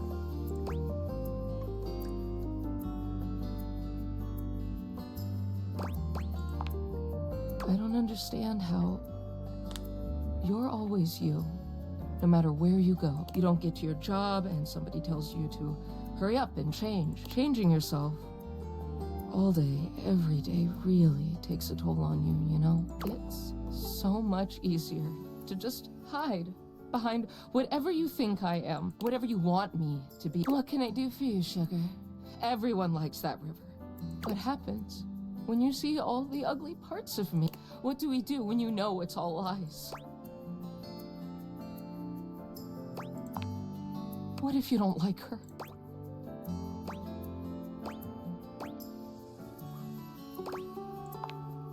I want to believe you, but that part still scares me. Well, thanks for listening. I gotta think about all of this. I'm clearly not gonna find any answers in asking everybody else. Clearly, so stop fucking doing it. She sighs. Guess it's all on me. See you later.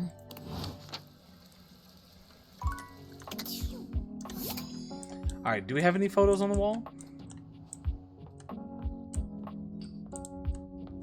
We don't even have any photos on the wall.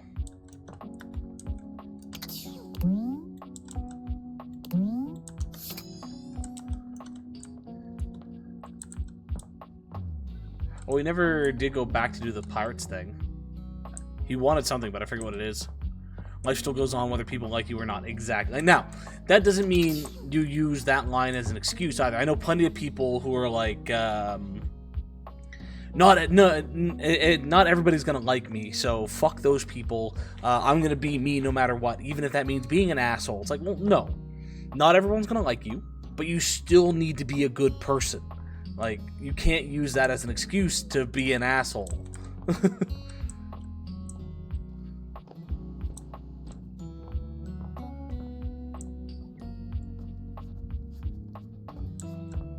So yeah, my only thought is that this might be Memoria. Like, the colors don't necessarily match what she is, but this to me is like a diary where maybe you're gonna write those kind of things down.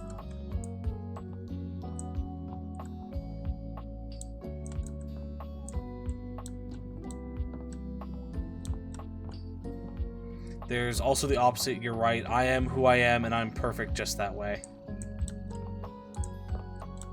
Yeah. The mindset of I am who I am, and I'm perfect just that way is perfectly fine. You just can't take it to the extreme of I give you a proper criticism of like, well, you definitely sound like you're being an asshole here, and you're not listening to other people, and being like, that's too fucking bad for them. It's like, well, no, go fuck yourself.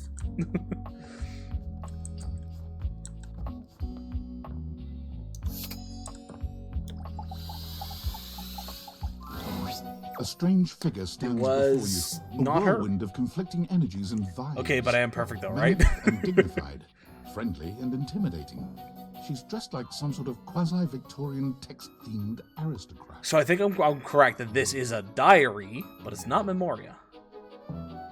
You couldn't have imagined what the Date Theaters might make of your thoughts transcribed on paper, but if you could, it likely would not have been this. As you approach her, she launches right into what feels like the middle of a one-sided conversation. Why do you ask?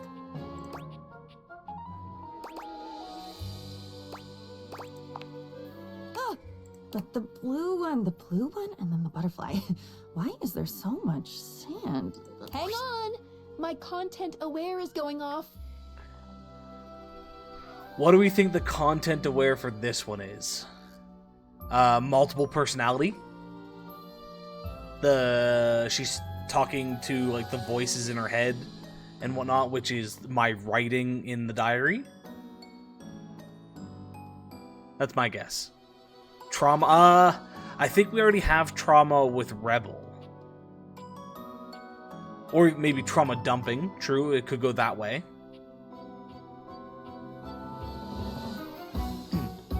Blackmail. We need some more darkness in the game. Diana, your diary, experiences some mental health concerns that might be too much for some players, including things like hallucinations, paranoia, extreme mood swings, loss of sense of self, and executive dysfunction. Okay, so not quite what I was thinking, but Jesus Christ. You cool with that? Or you want to skip it? Carry on then. Ask your doctor if Diana is right for you.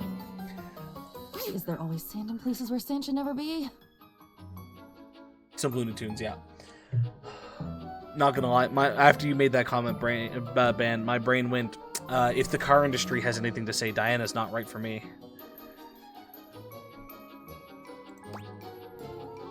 I have no idea what you want from me. You are so weird. I'm totally into it. Wow, I really don't need this craziness. Nah. Into it, out of it. It's all the same. Into one thing is out of another, and on until you're dizzy and there's nobody to catch you because the basketball game started late. Okay.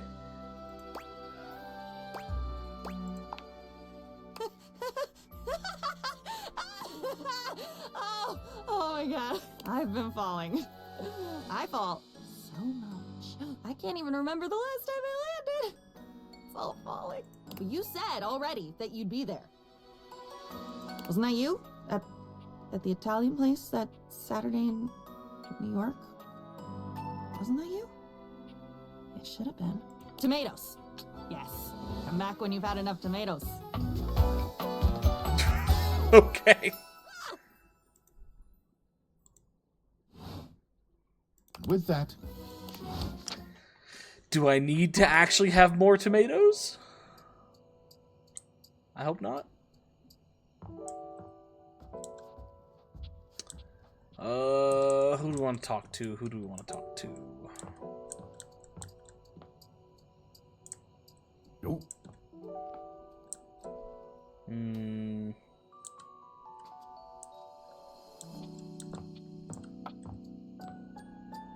Are we friends with the fridge?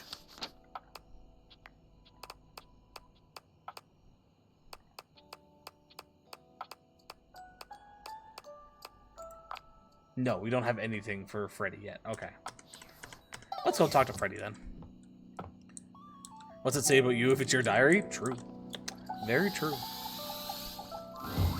What's wrong with food fetch? There's nothing wrong with food fetch. There's something wrong with us always using food fetch. I was not made to simply reheat pizza. It's the best way to do it. But to make your own pizza, to place your own toppings, arranging them in the master I'm too lazy for that, sir. allowing me to I'll buy a help pre-made everybody pizza and I'll add to stuff the to best it. I'm not gonna make a pizza from scratch. That is the stuff dreams are made of. Mm-hmm. Stefan is upset I told him to warm the pizza up in the oven. Upset? I'm not upset. You told them what you suggested was correct. I just wanted them to have a great lunch. Isn't that what we both want? Of course I do. Who you think I am? A good meal is the best thing in the world. What did you think? Was the pizza better warmed up in the oven? See, Stefan? Nothing wrong with some leftovers from Food Fetch. I'm glad you enjoyed that meal then.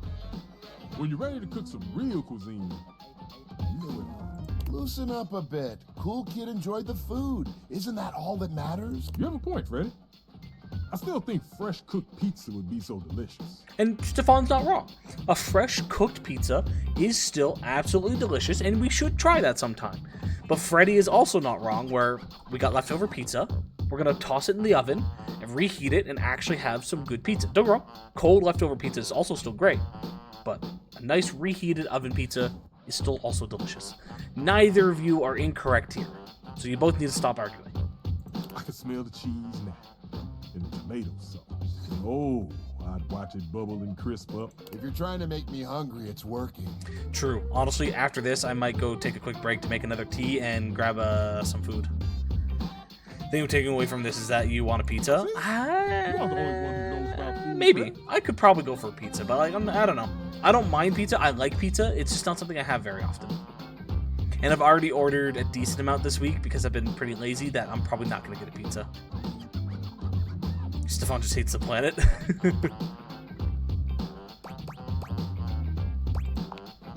That's a great idea, Cool Kid. But it was my idea. You're just trying to impress, Cool Kid. It was my idea. Okay, if you say so. You were something else, You're Freddy. making me like Stefan. I'm leaving before Freddy makes me start a fire. Let me know when you're ready to do some real cooking. You know where to find me. You'll have to excuse Stefan. Sometimes I think he loves food more than I do, which is impossible. He's just frosty that I had a good idea. I know a lot about food. You have really good taste, BT Dubs. I'm just trying to be a cool kid like you. Well, maybe we can chill together more often. I'll be chilling here, waiting for you. Oh, before you go, you want a snack? Great, here you go. A photo of our trophy eating a peach with cream. Are you trying to suggest something here? Oh, I thought you said, well, just keep it. I'll see you around, cool kid.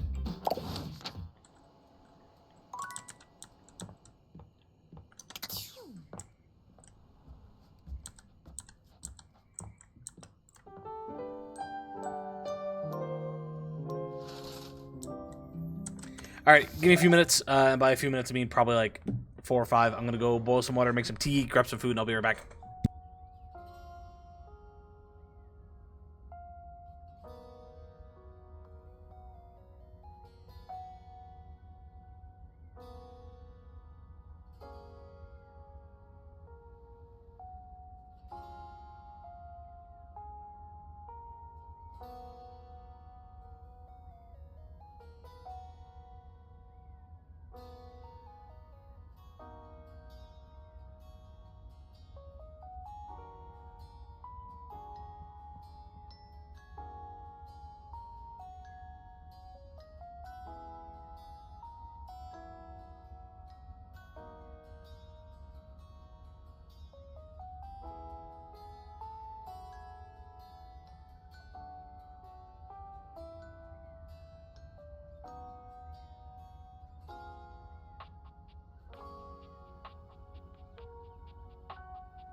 Alright, back.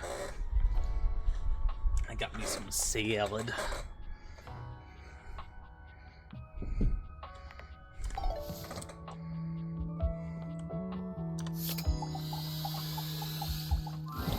Mikey is once again occupied with his phone. He doesn't seem very Thank you, happy Ben. with whoever is on the other end. I told you, Stacy, I can't come home tonight. They have me staying late. You'll have to arrange for someone. Yes, we use the shared calendar, remember? I told you to write down the password. Come on, Stace, we can't. Mikey removes the phone from his ear, looking down at it with a blank expression. It appears the other caller hung up. When he sees you standing there, he immediately begins pressing buttons on his phone, laughing nervously. Whoops! Sorry, I had to fiddle with some buttons and knobs before your gotcha was ready. What would you like to do? Yeah, Stacy.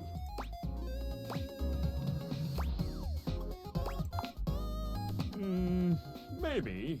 But first, I have to make sure that my kids are taken care of. The way the settlement happened is we share them 50-50. But with work keeping me overtime, it's been hard. Star.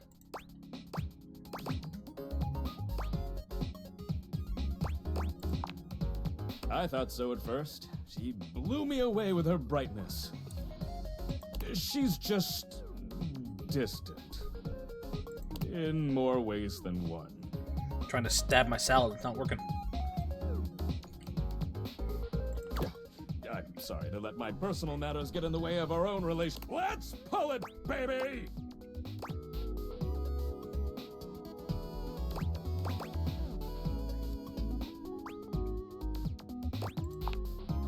I'm just a simple guy. I make people happy with some delayed variable rewards and give them something to aspire toward. But, you still want to play? That's this. What would you like to do? I'll take those. You got the... With this, all of your... If you collect 100 common boots of true good... What would you like to do? I'll take... You got the... With this, all of... If you collect 100 common boots of true good... What would you like to do? I'll take...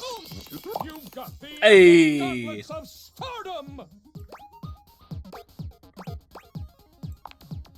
Damn Now these are of a much rarer quality than the stupid boot. Your specs points have all increased by 1! Oh yeah. But okay.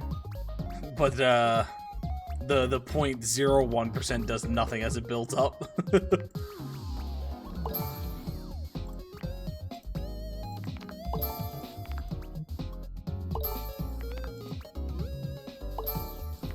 Feel the energy! Feel the time you would normally spend talking with dateable objects.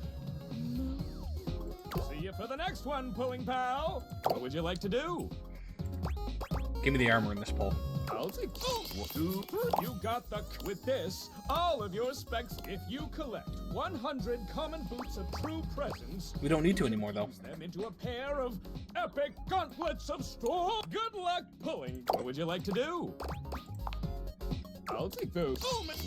You got the... With this, all of your... If you collect 100 common boots of true presence... Good luck. What would you like to do? I just told them. Oh, I always have, but I don't want you getting addicted to my job. Come back to... Oh, wrong way.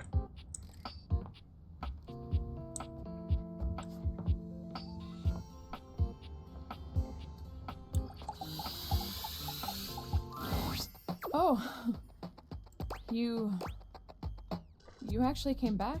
I did. Oh, God, I am so embarrassed. You really saw me at my worst, but you stayed, which means so much to me. Oh, I'm so relieved to hear that. Seriously, I'm glad you're cool with it. I mean, everyone who drinks has at least one embarrassing experience, right? So it's really no big deal. Yeah. Right? At least this one didn't end up with me waking up with my face on the bathroom floor beside Jean-Lou. The last thing you want to hear when you're hungover is him rapping in your ear. Oh, Bev's drunk again, slumped in a pile. Ain't got no friends, ain't got no style. Ran out of wine, all that's left are the lines pressed in her face from the bathroom tile. Ugh, I hate him. I hate him so much. That was pretty good, though, not gonna lie. I just wish I had been a better host for you. I'm sorry.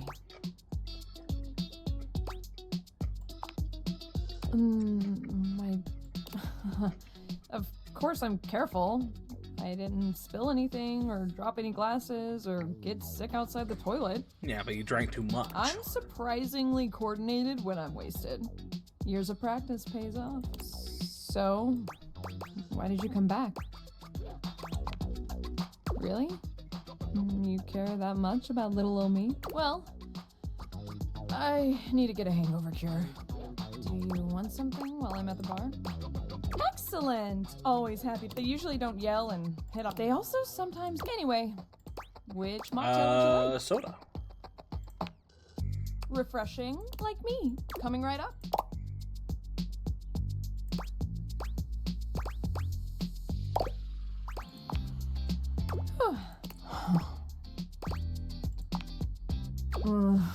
I'll let you know when my brain and I are in speaking terms again. Why do I do this? I mean, I know why, but...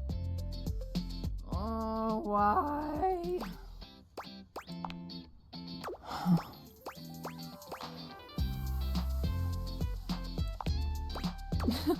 You really think I'm those things? Because I think you're all those things too. Not to mention, you've done so much for me. You literally made my dream a reality. Yeah, so don't ruin it by No one has over-drinking. ever cared so much about me before. You really touched my little glass heart. Huh. Wow, I must still be drunk. My face is all flushed. You think I'm cute even when you're sober? Wow. I mean, I think so too. Time to stage an intervention? Yeah. You're cute. I mean, you'll love me even though I'm a lush. Oh, we're rhyming now. Hell yeah. Hey, let's go. I agree, she needs to drink more. Band out here trying to ruin people's lives. Okay, so Bev is now done. Which feels a little weird. I don't know, I feel like her story should have taken you to a way of trying to get her to stop drinking? But I don't know.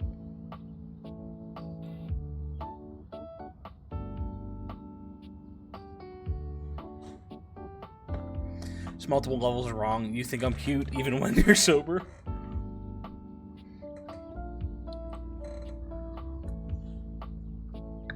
It's fine. Okay, who do we want to talk to? Let's talk to the Friar.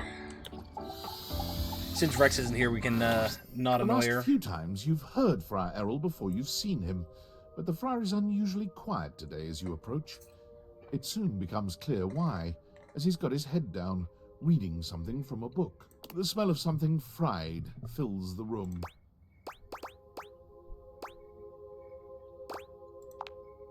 A treatise on air-fried chicken. It is riveting. It occurs to me that perhaps I have been approaching this task incorrectly.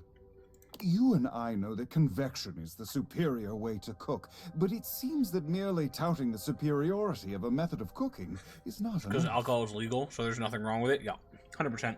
Apparently, sinners only grow more stubborn and more attached to their outdated old ways when faced with I'm surprised they progress. didn't put a bong in this game and we get to meet a pothead.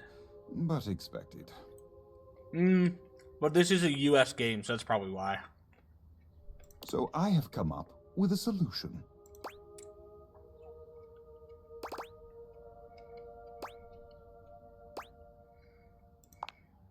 One could say so. I have decided to allow the food to speak for itself.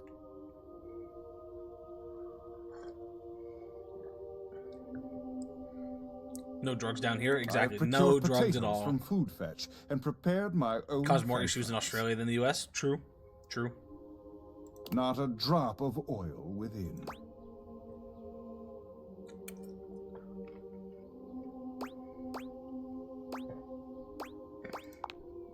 isn't it? I should have started here. Friar Errol walks over to the counter, returning with a covered dish. He lifts the cover, revealing some very sad, very dry-looking potatoes. Behold, air-fried French fries. Not a drop of oil has touched them. Beautiful, aren't they? Thank you. All glory to our Lord of Convection. Praise his name. The friar pushes the plate towards you, fixing you with his severe gaze. You will be the first to taste them, to go forth and test them. Go on. He looks at you expectantly. You can't imagine these are going to be any good, but getting out of eating them feels like more trouble than it's worth. You take a bite. The potatoes are cooked, sure, but that's about as much as you can say for them. Friar Errol stares at you in stark silence, waiting for your reaction. It is truly. Am I the only one that still spiritual uses a little oil in an air experience, fryer? isn't it? You're supposed to still use a little bit. Oil is not necessarily a bad thing, and you need oil to help, crisp and juicify certain things. And an air fryer still needs a little bit. Such an even heat all around, with not a single drop of oil needed. The ignorant rabble may insist oil is required to achieve the ideal roast, but I have proven them wrong. Juicify, yeah boy. The friar covers the bowl again, pushing them off to the side. I will be taking these through the house with me, offering them to the lost souls I encounter. Tell the zealot that, yeah. Which, at last count, is everyone but you and I in this house. I pray that they do, but they will. They must. When next we speak, I will have one last test of faith for you. Be sure to bring your appetite. But until then, may you walk in his currents. The friar returns to his readings, a serious... One fucked up friar. Okay. Oh, I guess we can do river.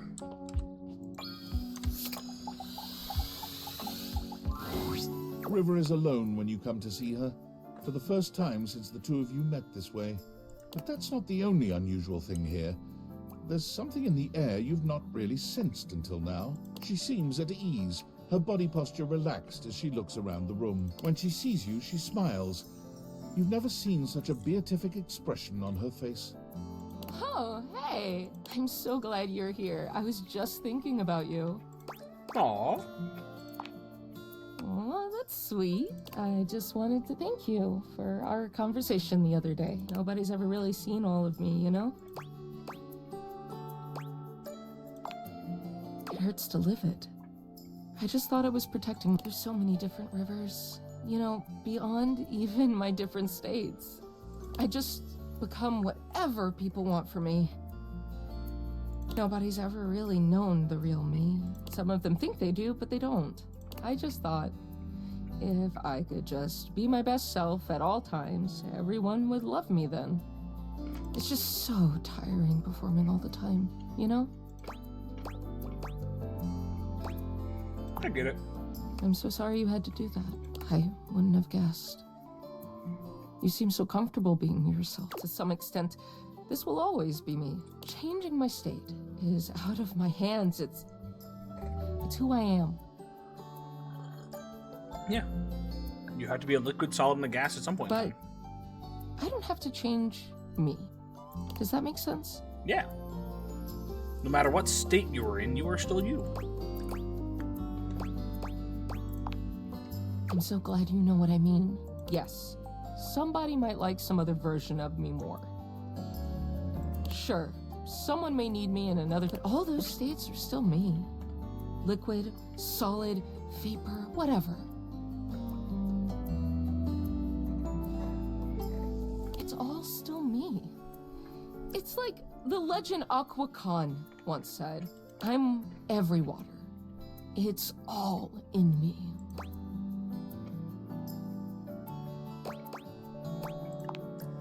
Aren't they? She exhales, as if steadying herself. Anyway, I don't think I could have had this breakthrough without you.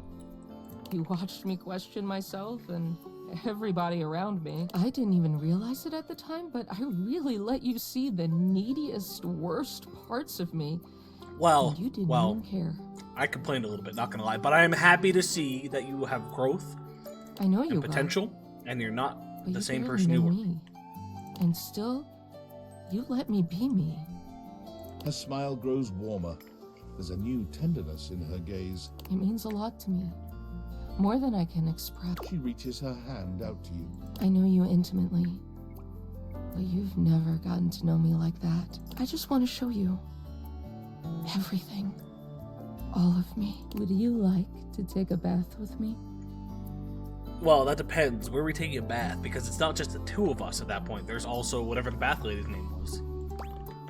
And then the shower is gonna have Elvis Presley there.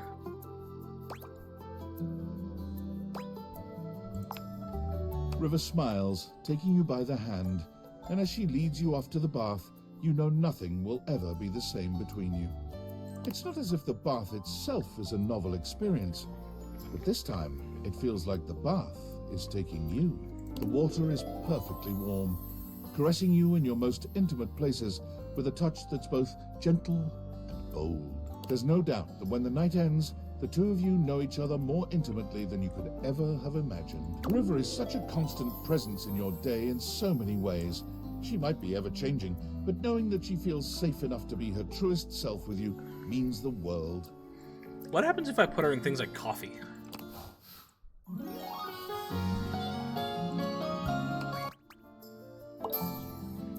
Sass, smart, poise. Okay. We're almost at the 50 point.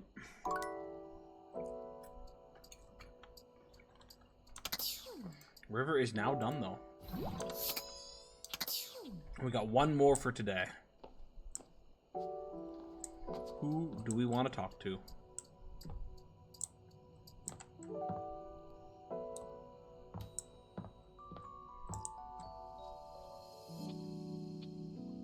Do you want to talk to Kopi? Because that's how you end up talking to Kopi. True. Yeah, let's talk to Kopi. I wonder if Kopi's a traveler. It's also midnight, which means we could potentially get a coffee and meet Nightmare. Hello, Sunshine. Abel? My sturdy cowboy. I've known Abel for some time now, and I'm not surprised he sent you to me. He's a solitary type, but if you asked, he'd give you the cloth off his table. Why, he holds up practically half the house without a word of complaint.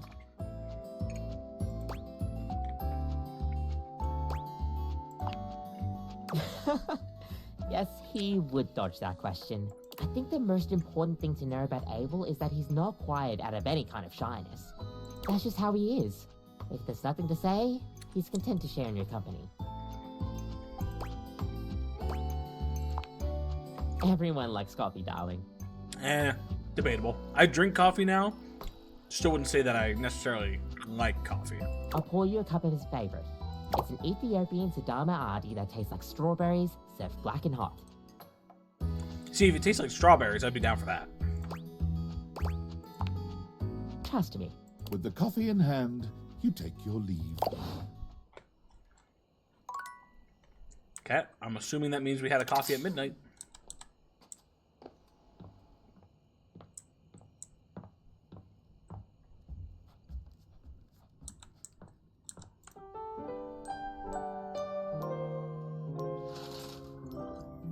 I guess not.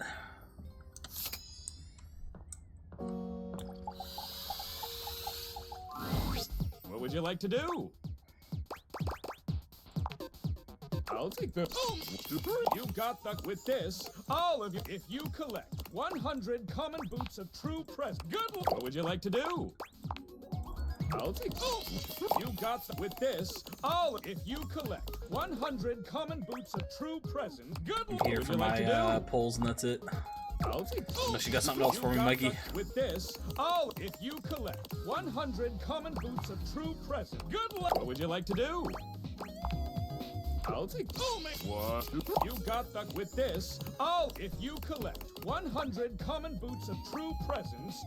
Good luck. What would you like to do? You've got the epic... Hey, we got another pair of gauntlets.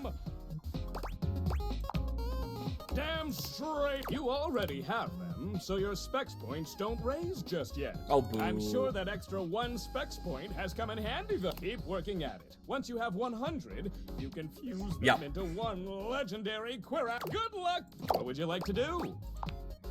Oh, sorry. I always have parental control. Don't want you getting a... Come back tomorrow. So that would mean we need to pull 1,000 boots to get the chess piece. Right? Am I thinking? No. My math's off there, isn't it? It's 100 for 1. 1,000 would only be 10. Never mind. I'm off. We need 10,000. Is that right? Fuck me in mental math.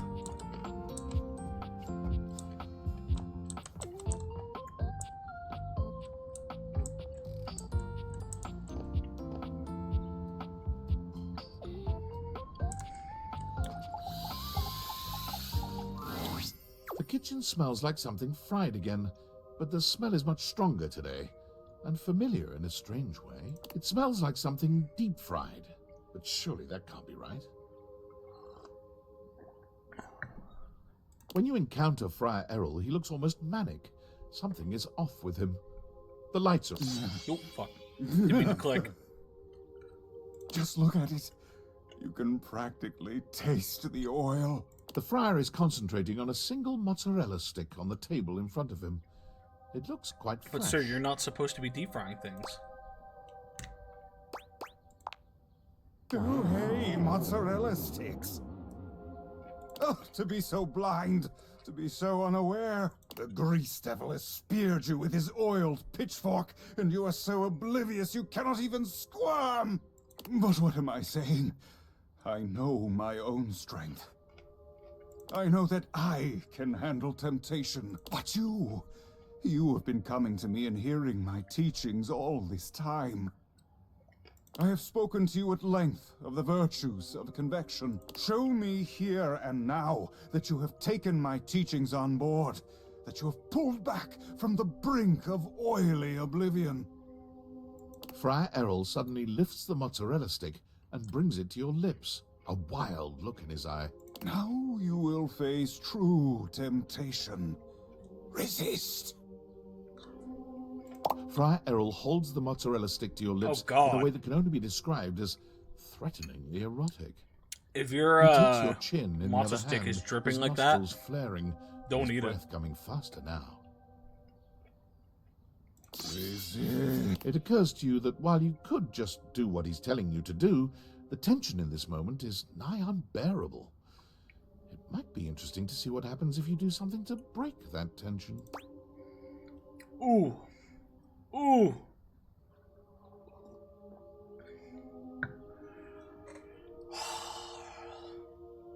I kind of want to give in to temptation and see what it does.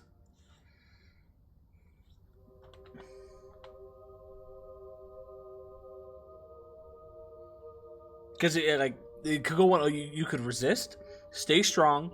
That leads to whatever friendship love route, where you are a devout follower of the air fryer. But you could give in to temptation, and that could pull out the other side of him, where he feels like he still needs to continue re-educating us. I'm gonna give in. We'll see what happens. You're not made of stone. This mozzarella stick is fresh and perfect, and when the friar presses it to your lips, it only takes a moment to make your decision. You open your mouth, moaning as the fried delight hits your tongue. It's perfect in every way, crispy and golden, hot and Friar Errol seems horrified by your reaction, but when he tries to pull the mozzarella stick away from you, a long, thick string of cheese connects it to your lips. Refusing to break no matter how long and hard he pulls, he lets out a scream. Devilry, wrap me in your heavenly warmth, O Father of Purity! His prayers have no impact on the never-ending cheese pull.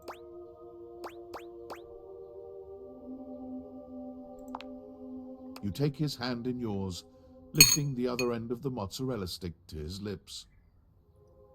It takes a moment for him to realize what you're suggesting, but beyond the conflict in his gaze is something undeniable. Desire. It's tangible. An unseen force so strong, it's smothering. Yes. Yes, of course. How could I understand if I don't experience it for myself? It has to be this way. He takes a bite, and the sound that escapes him is 10 kinds of wrong. What must be decades of repression, leaving his body in one lewd groan. Let's go. Corrupt the clergy. Divine.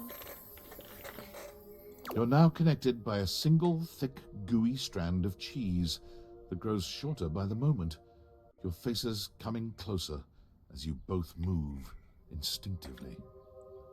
A moment's hesitation, and then the friar moves first, pressing his lips to yours in a mozzarella-flavored kiss that's less It's tender great. It's and great more writing, forceful. though. Oh, A 100%. declaration It's of his so intent good. to conquer you as surely as he did the temptation that's broken him. When you finally part, the friar presses his fingertips to his lips, his cheeks flushed and his eyelids low and hooded. That was... I must... Pray.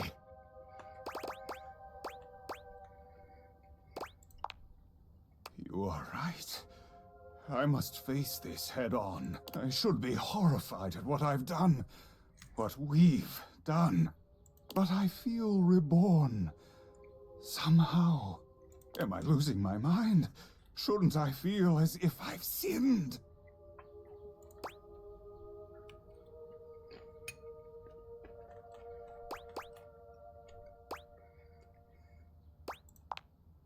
I suppose it is. How am I to know whether I am compromised if I do not keep my mind and body pure?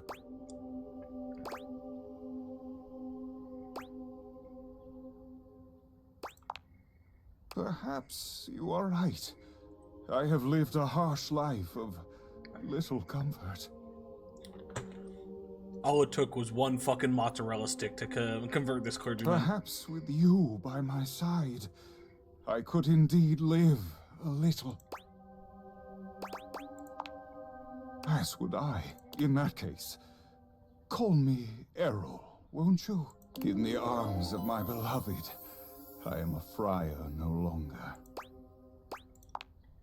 It sounds like the sweetest prayer from your lips. That's all it takes for me. Let's fucking go. I'm assuming if you had stayed strong and continued down the path of the divine, it would have led to friendship. You have to convert this man and make him a blasphemer to be able to get his love.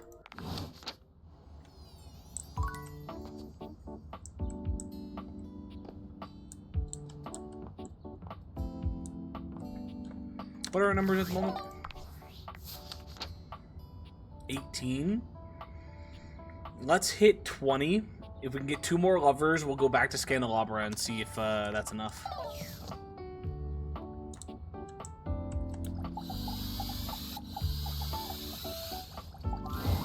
Cool kid, welcome back. You feeling hungry? Let me see what I've got. His mother warned him about men like you. She did. Freezer. And he didn't listen. What is that smell? Oh, I'm so sorry. I don't know what's going on. The ice tray is clean, water lines are clear. Wait, I know what it is. This is kind of embarrassing, but I think I'm holding something rotten.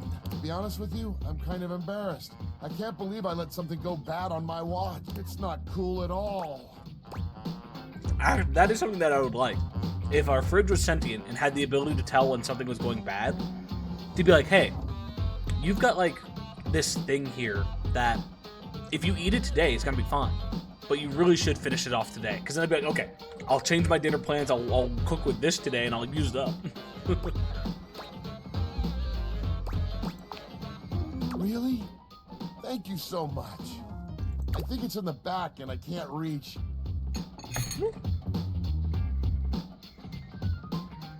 Let me think what it could be. Cold Snap. I bet it is the Thai food. Can you grab that? It's all stuck together. Is that sauce or slime? Let me smell. Oh no, that's slime. 100% slime. 1000%. Toss it out. Toss it. Oh, I wonder if the cake is still any good. Yeah, we might want to pitch that one too. I'm sorry I couldn't keep it all fresh for you, but I do want to thank you for helping me out here.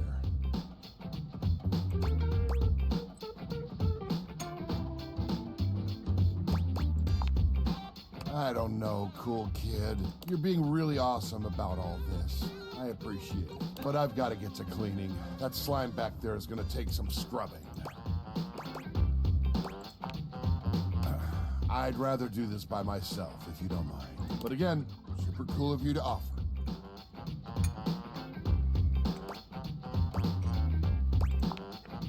For the first time since you've met him, Freddy looks angry. His voice is an intimidating roar. Listen, shithead! Oh, we pissed him off. You get the fuck out of my way! Let me do this! Who I really am, a monster who ruins your food!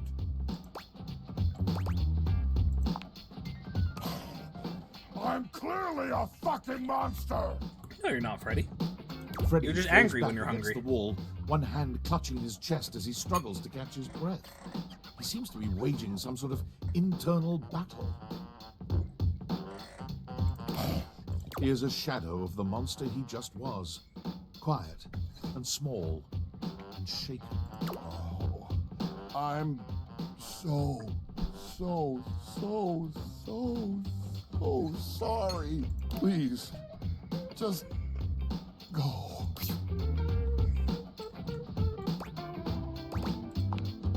He is gone. Rip. Poor Freddy.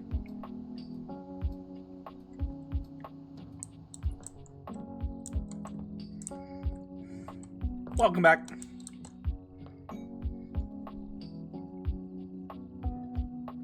Oh, who do we want to talk to? See how Stella's doing. Lucinda Lavish has come by. Never mind, let's see once how more. Lucinda's doing. While she appears the same physically, it is apparent that her overall panache is lacking. Oh, panache. It's lacking. Nope, she heard that.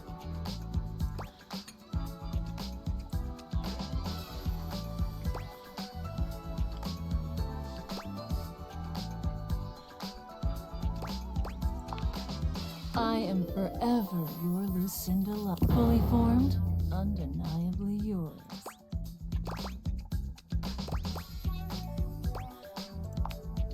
No, same here, baby. Otherwise, I would just be... Always Lux? Nah, fuck that. So tell me, I'm yours, madly in love with you, forever and always. Do you feel the same?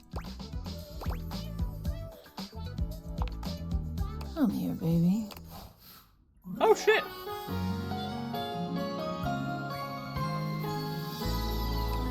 Since you chose me, I'll give you access to my fantasy chamber. This is... anytime you want. I don't know if this is actually going to be a love thing for her, or if it's because she's Lucinda Lust, it's giving me the love. All you have to do is come with me on a magic carpet ride.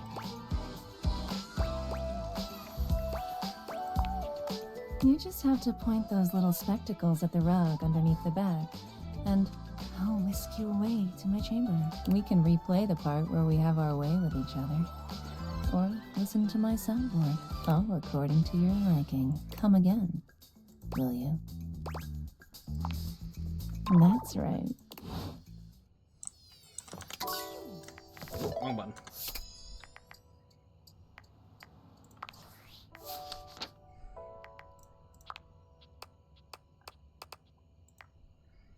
She's listed as Lucinda Lust here now.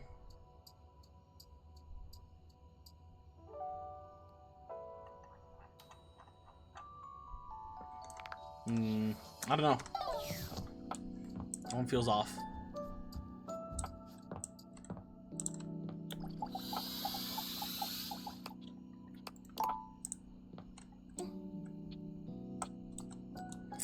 See if we can get the eggs this time. What's wrong with It lame takes wads? you just a They're lame. moment to properly evaluate the figure standing before you. Her hair and clothing are such a jumble of various holiday decorations, it throws you. Okay, so it wasn't just Easter, it was a little bit of everything. What time of year is it again? Have you truly been locked in your house for so long that time has lost all meaning? Yes. She is adorable, though, and her energetic greeting shocks you right out of your quiet contemplation. Hey, boss! You've caught me at a bad time. Heading to work. Well, the other work. Or is it the other work? What day is it, anyway? Oh, what's up? What do you need? And I to you. So many things and so little time. Makes you want to cry. That was bad. I'm Holly, by the way.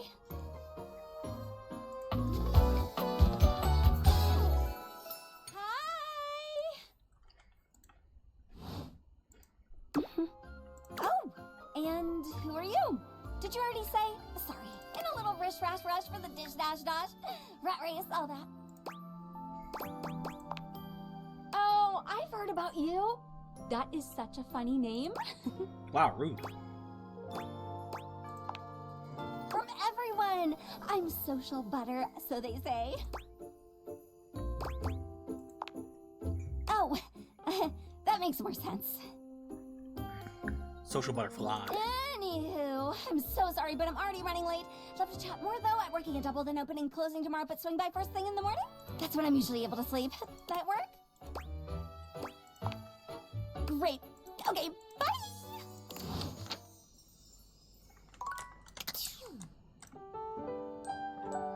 Alrighty. So an energetic holiday bunny. Well, not quite bunny, but just gives kind of that bunny energy. So first thing in the morning, so we're just gonna try. Oh. You came! I said I would. Well, it's not that I didn't think that you would, it's just, I've got to, so... Oops. It's easier to presume that people have to cancel. Or they'll forget. Or they'll just have their own lives.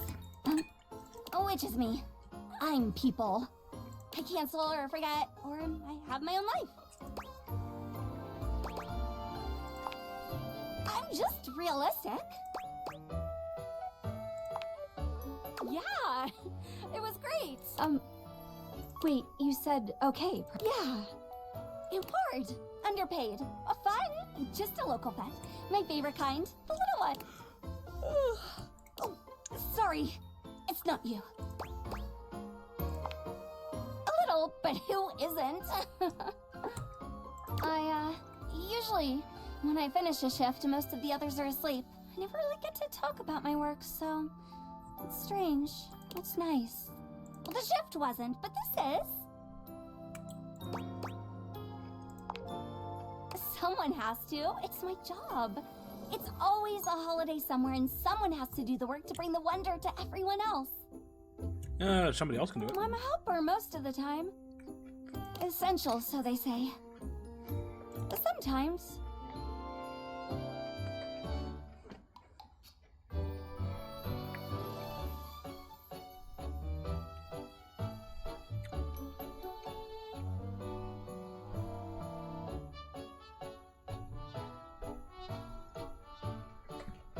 When it's useful to say so. Sorry. Here I am complaining I never have anyone to talk to, and now I'm yawning in your face. I guess I should knock off. I've got a shift in the morning, but thanks. I really appreciate it. No! You get some rest. I did, I just woke up.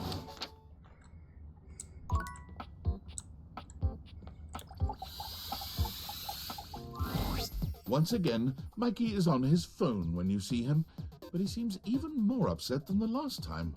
The call does not appear to be going his way. I've already been doing my best. You're adjusting the drop rates again?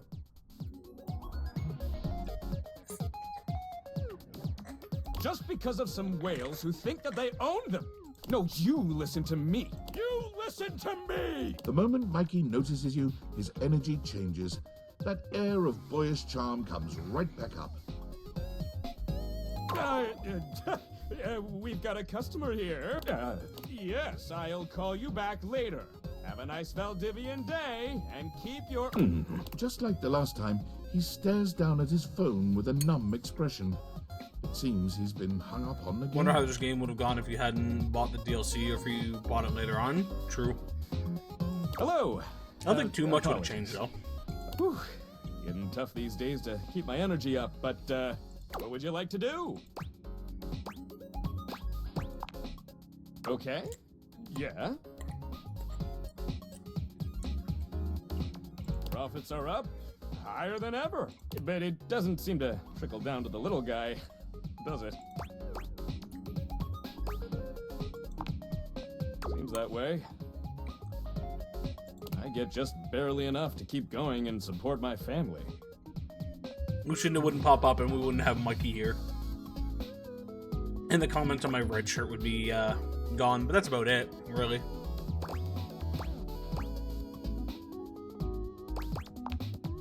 If I did that, I would cease to exist. That'd be the worst fate of all. Look, I didn't ask to be a microtransaction, just like you didn't ask to be born a human. But it's what I am, and it's what I do well. Use If it DLC. keeps my kids safe and happy, then I'll do it. I appreciate the check-ins, I really do, but I gotta get back to work.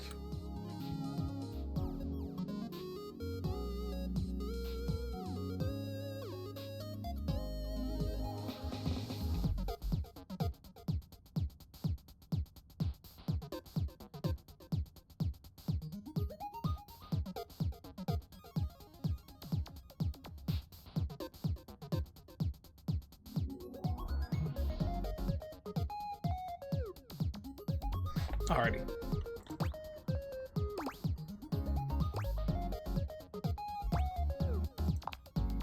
Oh, shit. I mean, probably. I could quit my job here, as long as my kids could come, of course. I can try. Can't do nothing, though. What a wild idea. I'm gonna have to think about this. Come back later.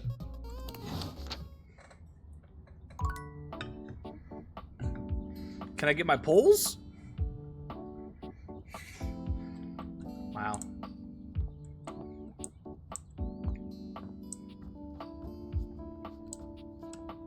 Freddy!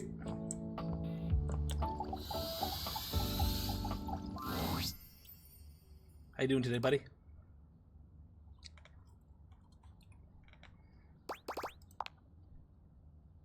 It's hard to say. Usually Freddy keeps everyone in the kitchen on their toes with his puns. But since the last time you spoke to him, I can't even get him to crack a joke.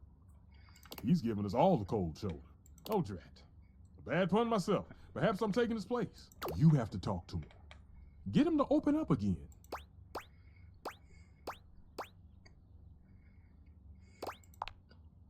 Come back at night.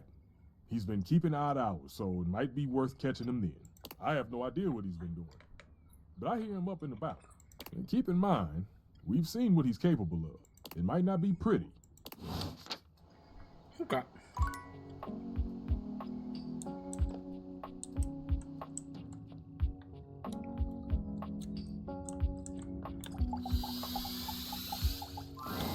Hey there. Hey, Abel. You get a chance to talk with Kopi? I do. She sure does know her way around a cup of coffee. Thank you. I needed this today. Me? No. Oh, it's nothing to trouble yourself over. I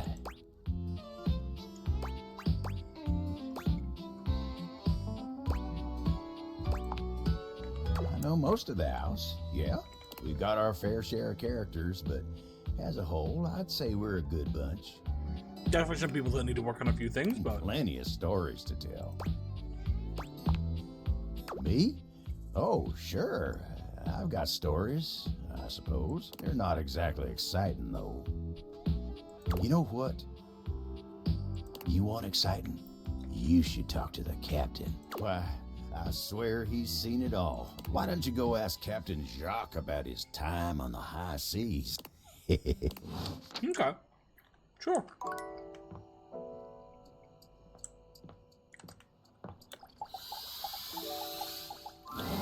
You want a story about a table? I am a table. I am boring. The end.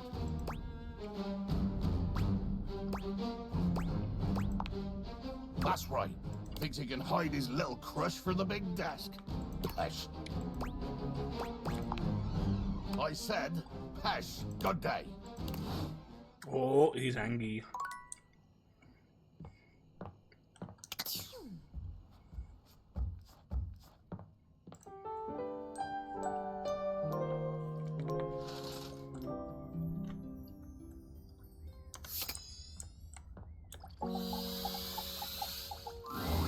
Holly greets you with a spirited wave, the bells and ornaments in her hair jingling with every energetic shake of her hand. You made it! Thanks for making the time. Of course. Oh, sounds like a dream. Almost. There's always something happening somewhere. Everything! Oh, I've got a 5-page resume, which I know you're not supposed to have, but I'm secretly very proud of it.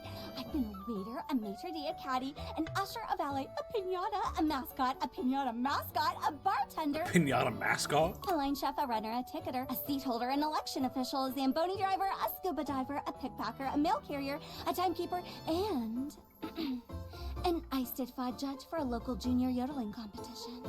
Alrighty. Oh, the giggiest. The best kind of work for me, personally. Always something new. I can't sit still for too long. Bores me to tears. I need 50 things to focus on, or absolutely none at all. Nope. But I work a lot of hours. But you already knew that. It's joyful, too. Bringing joy. Someone's always celebrating something, and I get to be a part of that all the time. It doesn't even have to be a holiday for me, or about me. I just enjoy joy. You know? Better than punching numbers all day. Unless that's part of the game. No offense to number punchers. Just not for me. What about you? What do you do? I punch numbers.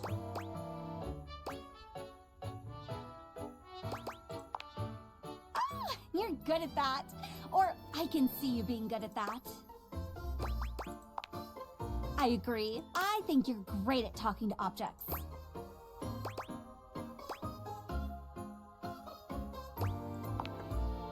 Depends on who you ask. Let's just say, Venetian's Day might be a busy day for you. Let me know if you need some help. I have a side gig running roses to side gigs every year. I don't even know what Venetian is.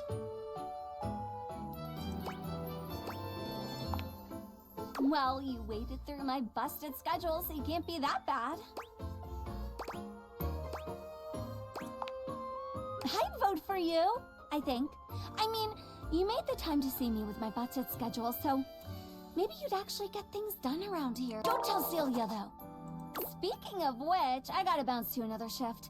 Gleester in July is really hoppin' this year.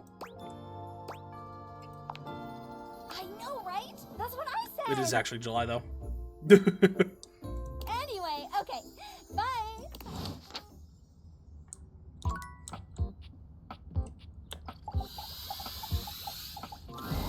Hey there.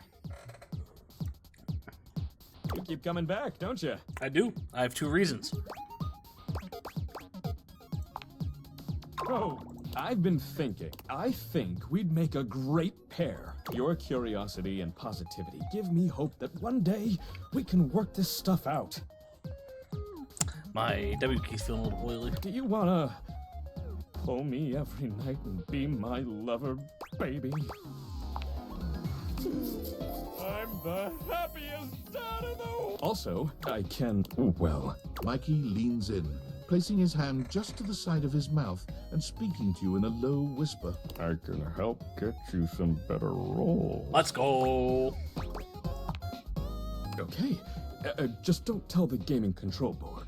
Your pull will be 20% luckier. Fuck yeah.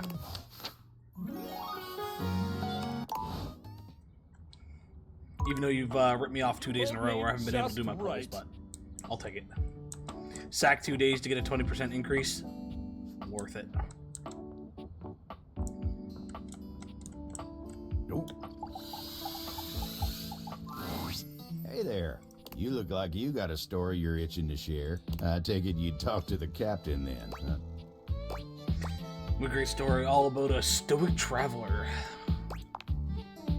Oh, heck, I don't like where this is going.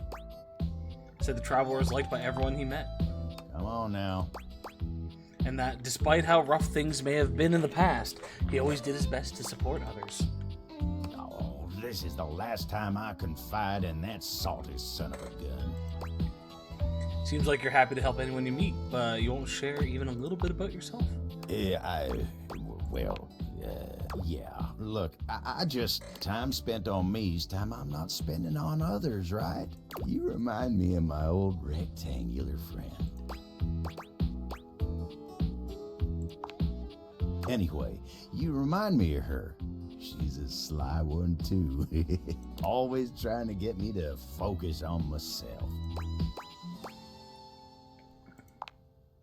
Well, that's real nice of you to say.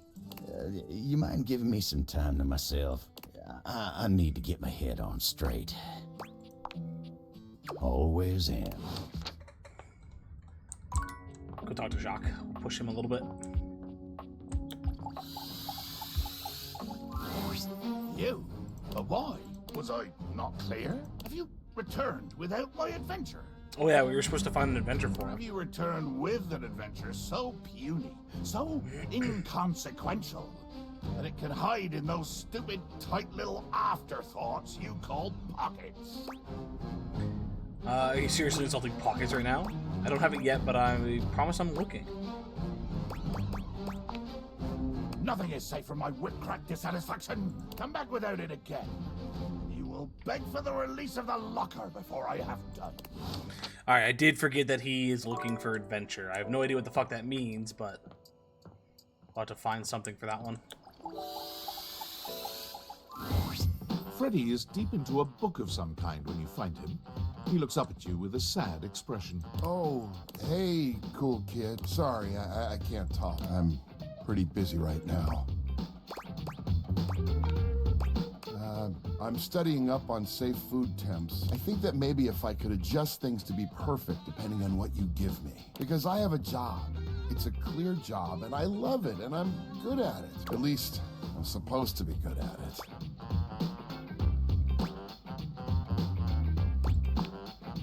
I keep trying to tell myself that, but I'm struggling to believe it. Freddy, I gotta eat the food. You can have things that? in there, and that it is perfectly kept at room temperature or whatever temperature it needs to be. It's you're doing everything that you possibly can. But if I leave it in there for 3 months, it doesn't matter what you fucking do about it. What I do is important to me, mostly because it helps to protect you. You really are just too kind, cool kid.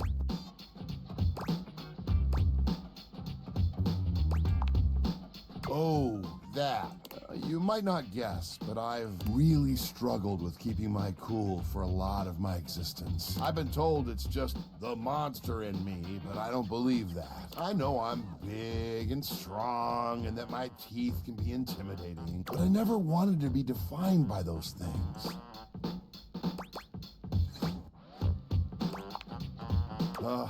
Exactly. You cracked the code, cool kid. I make it a point to stay happy and keep things as cool as I can. That doesn't always work out, obviously.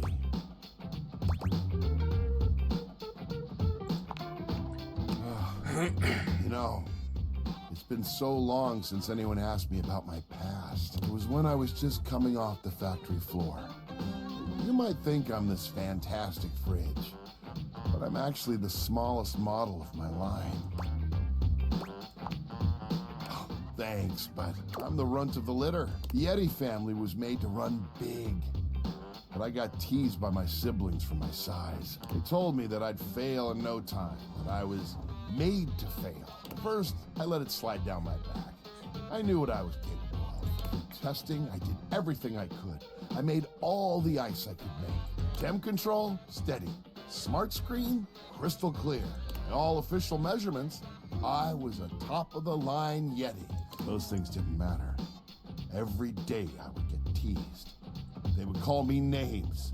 And one day, I just had it. I got so mad, I blew a cooling line. They called me defective after that. It's all right. I'm lucky that I was able to get repaired. I thought for sure I was going to be made into scrap. So, when the food went bad and I felt like I couldn't do my job, I broke. It took me back to that plate. I lost my chill, cool kid. And I'm sorry that you had to see it. But that's part of me too. It's something I work to control, and I don't like most people to experience it. My anger wasn't pointed at you. I promise. You know what? It feels great to open up like this a little. It's a part of me I've tried to hide for so long. But to be seen and still have you come back, that means a lot, cool kid. You know what? You're the type of human that I've needed by my side. You're understanding, kind, super duper. Duper. And you love food as much as I do. I'm sorry I got so mad. This Yeti is embarrassed. I've honestly not been sure whether this is just going to lead to a friendship line or what. But like they're starting to show like there's potentially some romance to this side of it. So let's keep it real, yeah? Freddy's expression is entirely blank. This was not the answer you... Oh! And then he's laughing, grabbing your shoulder with one of his massive hands. You know it, cool kid. Oh, you should get some sleep. I've kept you up late enough. I'm gonna get some shut-eye myself. I'll see you in my dreams. We'll have ice cream there. Oh, yeah. Ice cream. Together. Let's go. Okay, we're almost to 40 for everything. Well, Freddy is now done.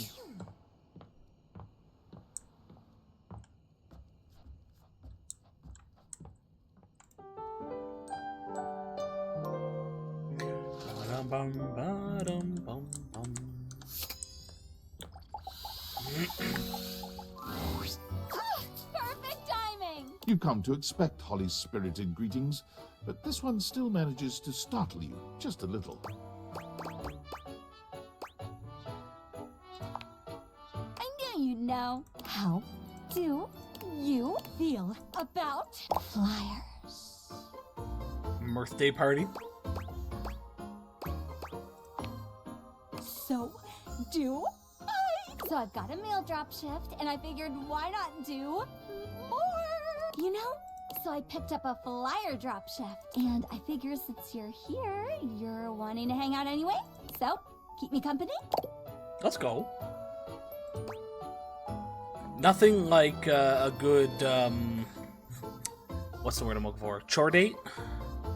Where like, I like going grocery shopping as a date type of thing. Like, come do the everyday activities that I have to do anyways, and spend some time with me as I do it.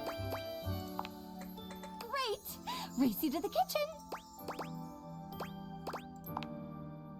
Holly takes off before you can even finish your sentence, fleeing towards the kitchen. Sorry, I can't hear you over me whizzing toward us, and here we are. You should work hard. Not gonna allow doing those two. Gym membership. It's always fun. It shows that somebody wants to spend time with you. Not by any means that folks like have to go out of their way to do these types of things and whatnot. Yeah, with friends as well. Yeah, and again, it's that the idea that like no matter what you got going on, people want to just be with you. Doesn't matter what you're doing. Doesn't matter what's going on. They're just gonna chill and hang out.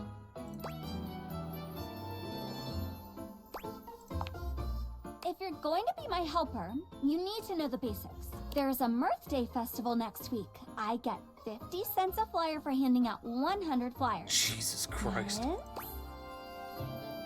Yes? 50 cents for 100, so that's 2 for $1, so that's $50, right? Bingo. It's $50, which isn't bad to be honest. And it just so happens that between you, me, and 98 roommates, We've got 100 folks to fly through, and we're gonna start right here.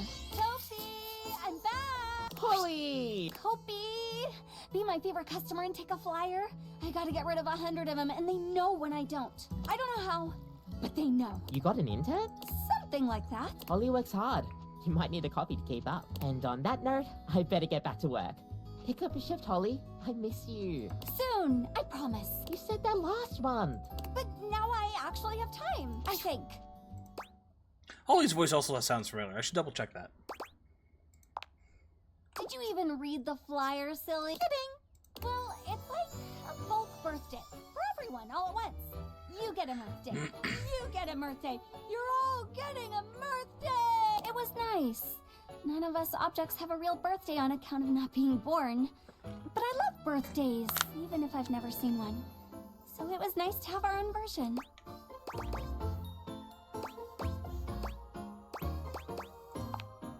Oh, good catch. It's a lot of effort. Everyone organizing that many presents for that many people? I don't blame them for phoning it in eventually. Folks used to put in the effort as much as it was. They tried, they cared. But caring is hard, and trying is trying. And birthday just petered out. I can make the holidays happen, but I can't make people celebrate. That's up to them. And to them, nowadays, it's an excuse to drink, which is fine. None of us Hotchers have a And real it pays birthday the on account bills. of never being born. Existential. Oh, hey, Cam! Very lame. All of this. Very. Hasn't had his coffee grounds. He's actually very polite. Cam always waits until everyone else has finished theirs first. Now, where were we? Oh, yes, yeah. Drinking on Mirth Day. It's fine. People celebrate how they want to. Both. Chew on that. And while you chew, next up, Betty buys. Race you again. This time you beat Holly at her own game, arriving at your bedroom just a few moments before her. Holy smokes, Wizbot. You're a real speedster. Oh, I'll get you yet, you dastardly dasher, you. Holly? Oh, hi, Betty. You look so good. Drama! It's been like too long. I've just been, you know, resting a lot. Getting lots of rest. It's been like super restful. Just feeling like very rested. This Betty call her out quite a bit. Please don't tell me you picked up another shift. I picked up another shift. Seriously? When was your last day off? I refuse to answer on the grounds that it may incriminate me. Holly? Anyway, there's this super sweet Mirth Day festival. You should totally check it out. Oh my god, we should go together. Wouldn't that be great? Here, take a flyer. Take some for everyone. Okay, I'm gonna go finish my shift and get some rest. Love you. Bye! Meet me in the bathroom. Holly is in such a rush to escape Betty's potential scolding, she forgets all about racing you. You both make it to the bathroom without losing your breath. Ooh, wait, that was close. Long enough ago that she'd have a fit, and I actually lied to her about it last time as well. So in essence, I wasn't really lying, at least this time, because I simply refused to answer on the grounds that it may have incriminated me. Confusing enough? Betty's a sweetheart. She just gets paranoid I'm getting enough rest. Last Blissmas, she gave me the silent treatment until I took a day off work. Everyone said she was worried about me burning out, which is crazy, by the way. How do you get burnt out over Blissmas? It's way too cold for that. It's very easy to get burnt out on everything. Take breaks, folks. Take days off. Everybody deserves a rest. Betty's a real angel, though. Especially when you're working for a corporation. Like, they don't deserve your free time. They barely pay you enough for your work time. Maybe. What up, duckwads? Who the duck is that? They are new. Ew. Be nice, Revy. No. Ugh. What do you want? I need to dump some flyers. Help me out with the bathroom drop? Please! Fine. Only because you're cute. No, you. Fine. Get the duck out of here. Start thinking I'm soft. But you are soft. It's squishy. Squish this. Yes, sirree. Off to the office for me. I mean, we.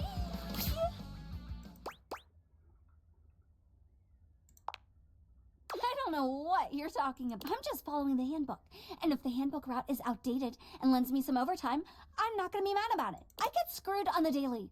Might as well get paid for it. Well, not like that. Not that there's anything wrong with that, though. Anyway, office!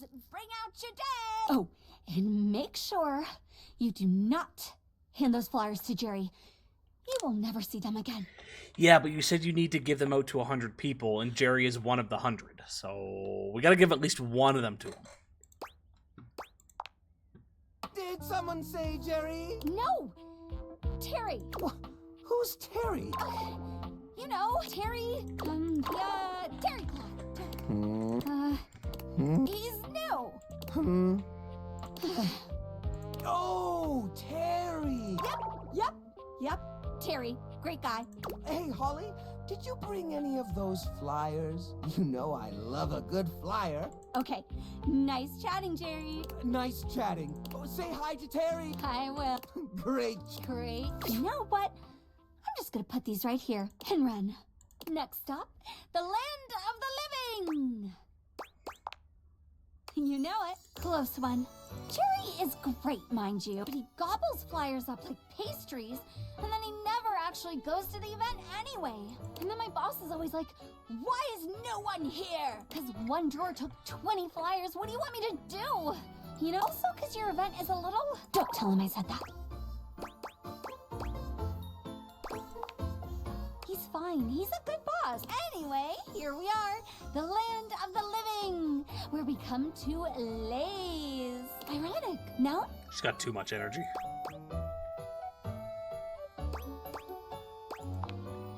I suppose living is in the eye of the liver. Lots of holidays at home here. So what's your favorite?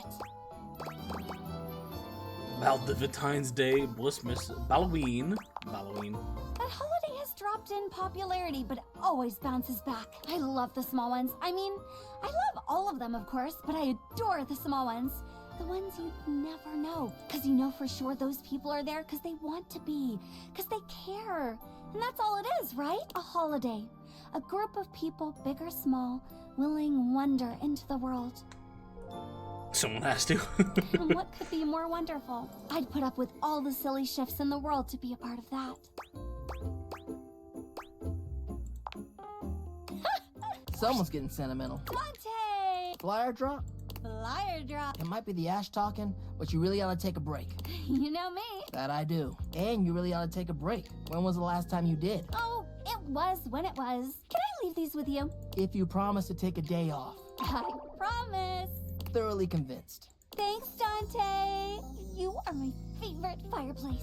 I'm your only fireplace. Isn't he gonna burn the flyers when he touches them? And my favorite. Get some rest. And rest we shall. Wait, thanks for today. Truth be told, I'm a bit petered out, but I really appreciate your company. I've actually got another shift in a bit, but swing by soon and we can hang out again. I've got a couple of flyer shifts lately, so I'm always happy for a walking buddy. Why wasn't there a content warning here about people working too much?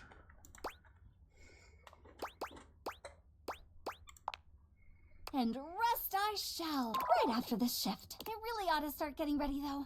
Swing by soon, sunshine.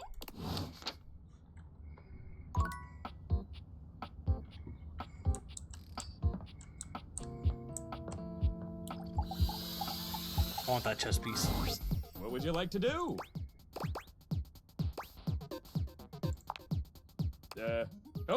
Just don't tell the boss. Mikey pulls out his phone, dialing some number and putting the kids on speakerphone. He beams, positively radiating paternal pride. Hey there, kids! Daddy and his special friend are here! 3 distinct and very, very young voices come through the phone, all speaking over each other. Hello? Are we talking? Hi!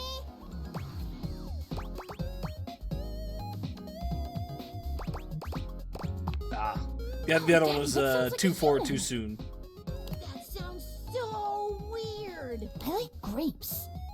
Yep, it's my special human friend. Maybe one day he'll come over and meet you. What's a special friend? It's when one object loves another very, very much. I like grapes. Alrighty, Mikey. Wanna ask them something? What do you think you'll be when you grow up? What do you like most about your dad? What do you like most about your mom? What do you think about humans? What do you like most about your dad? Dad sacrifices everything for us. Every weekend we get to spend with him is the best. He's so good at playing hide and go seek. I don't like my daddy. What? Oh dear. I love my daddy. Nice one, Mickey. Mikey's face turns a delightful shade of crimson. You wonder if he's beginning to regret letting you speak to his children. Yeah, anything else?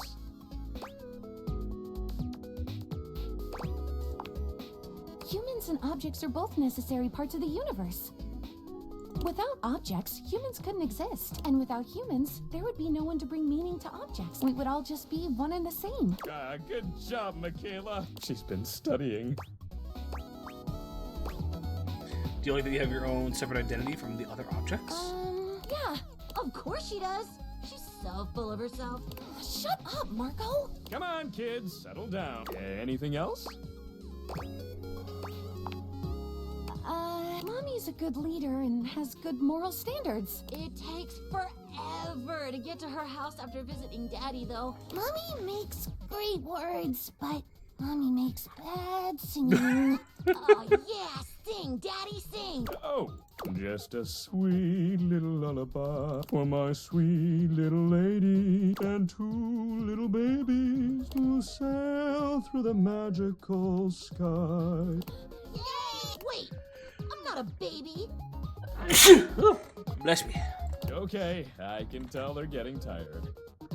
I'm hanging up now. Okay, see you kids soon. Bye! What? I didn't want that to end. I was trying to do some polls.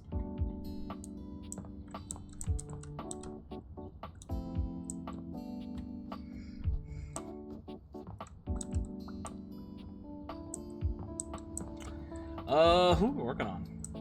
Kind of wrapped up a good chunk of the people we were working on. Oh, we're at 21 love. Let's talk to the scandal lover.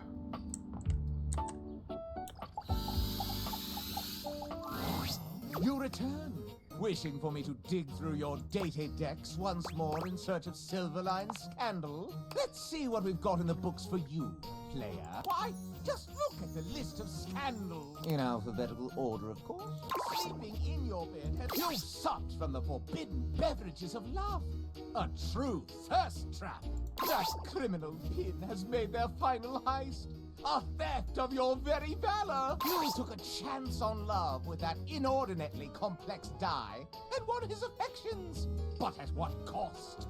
So even the clothes you are wearing, you have interacted with the interactive medium and meddled yourself into love. I cannot believe that was a real choice. Something must have gone wrong. You cracked our dishware into believing he loves you. Shameful. I do my best. You have gotten the very dust itself to love you. There is no dirtier deed. Sparks have flown between you and those electrical individuals.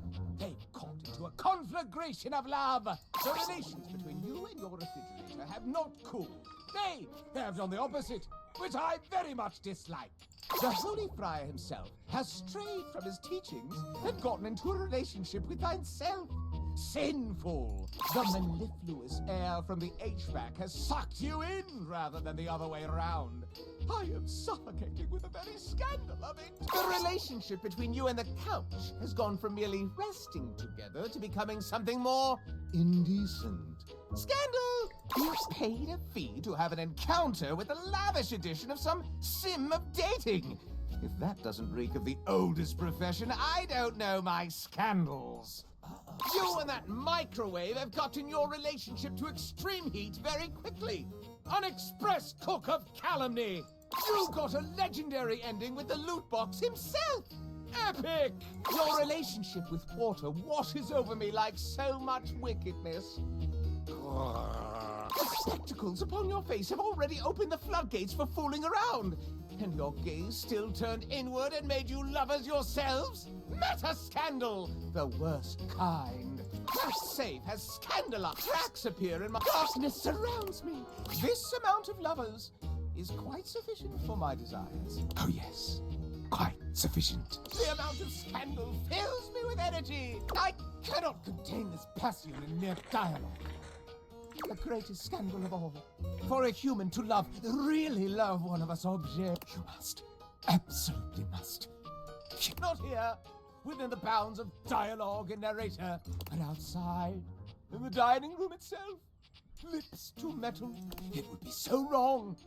It's so devilish. Can I do that? If I turn off the glasses and interact with it?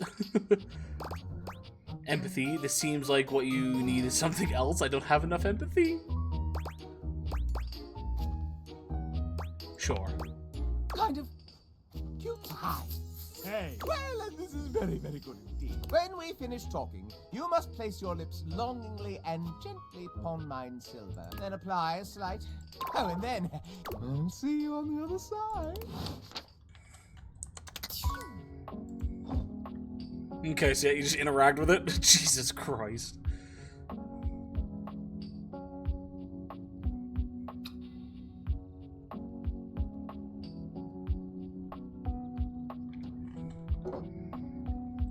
Till I get the bucko. Abel was friendly the last time you saw him, but he seems downright cheerful today. He's whistling when you walk up on him, though he stops when he sees you, greeting you with a broad grin.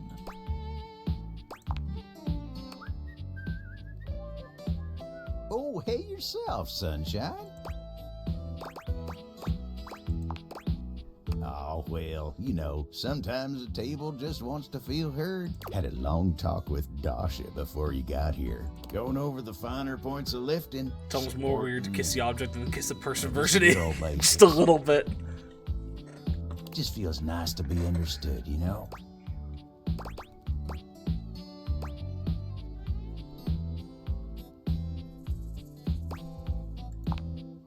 It is, ain't it? Lifting's no easy job. We got a lot of folks in this house who do a damn fine job at what it is they do. But how many people's job is it to lift? To make sure everyone's got what they need? To make sure they know they can rely on you day in and day out? It's a lonely lot in the life of a table. But I knew what the job was when I signed up. Semantics, pal. Semantics. I know who I am and what I do. But sometimes you just wish someone knew exactly what in tarnation you're even thinking about without having to explain yourself. That's Dasha. You think so? Oh, well, shucks. I don't know. I'd hate to bother her. She's got a lot of lifting to do herself. I can't be distracting her from her very important job now. Anyway, I can't take up much more of your time today talking about myself. Just remember what I said before, okay? The exact same reason that you needed to talk to somebody, she could need as well. Go talk to her. Again, everybody needs a break. Everyone needs someone to lean on. I will. You take care now.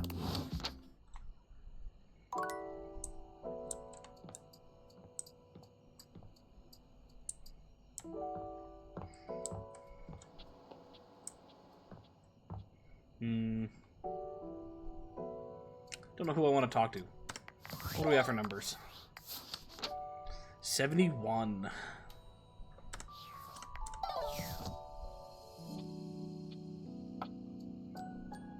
Let's meet the floor. Or not. Might have to do it at a certain spot. Same with the ceiling. How do we meet the two of them?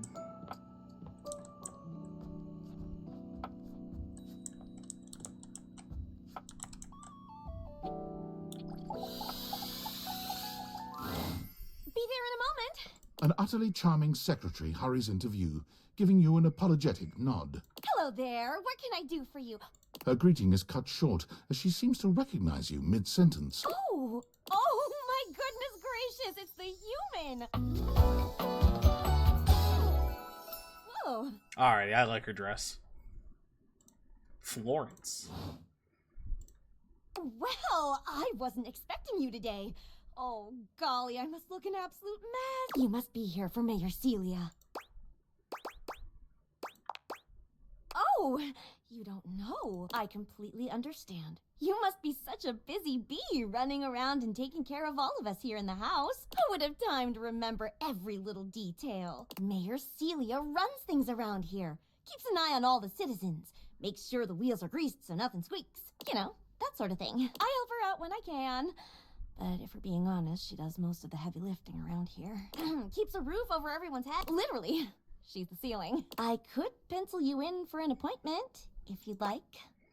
You sound like a great PA. If it helps you look good to your boss, I'd be glad to. Oh! She twirls a strand of dark hair around her finger, blushing sweetly. Would you care for some tea while you wait? Perfect timing. Just so happens I've got a kettle all nice and ready. How do you take it? With a shot of whiskey. Well, normally I wouldn't offer that sort of thing, being a civil servant and all. But you are a VIP. You didn't hear it from me, but sometimes the mayor likes a little Irish in the cup herself. Too much for me, personally. I'm a sugar gal. Here you are. Florence stumbles, pitching forward onto her hands and knees. The tea spills all over the floor, though thankfully the cup doesn't shatter. Oh, no. Gosh, that just spilled everywhere.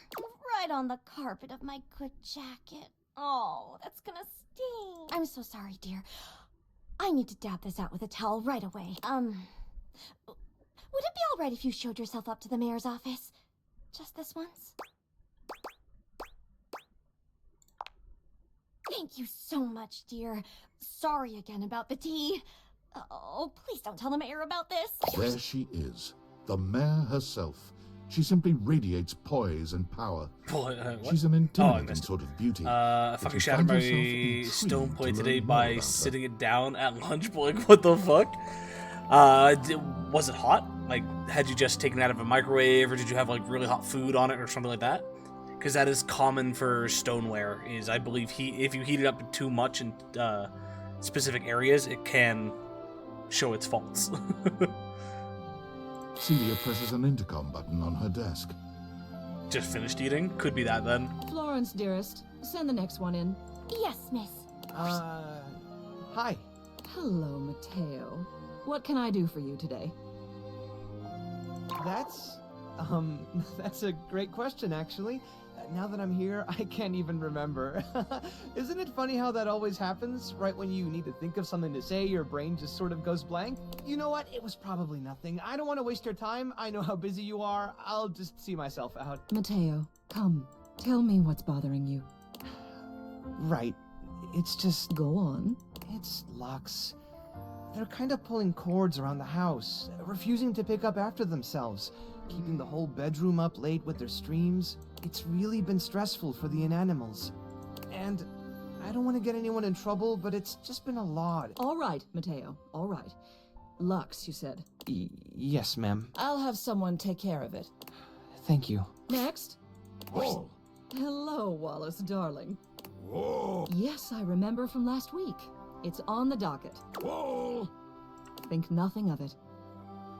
Next. I like her design. Oh, it's you. Through the picking Discord, let's take a look.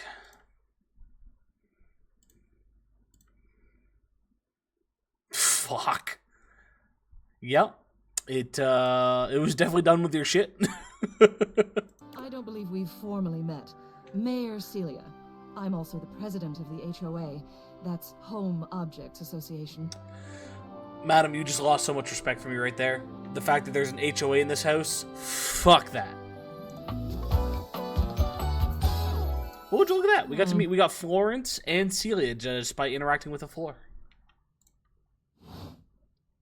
Here's my card, but really all you ever need to do if you need me is to simply look up. Celia Stipple, Mayor, and a bunch of things that we can't read. What can I do for you today?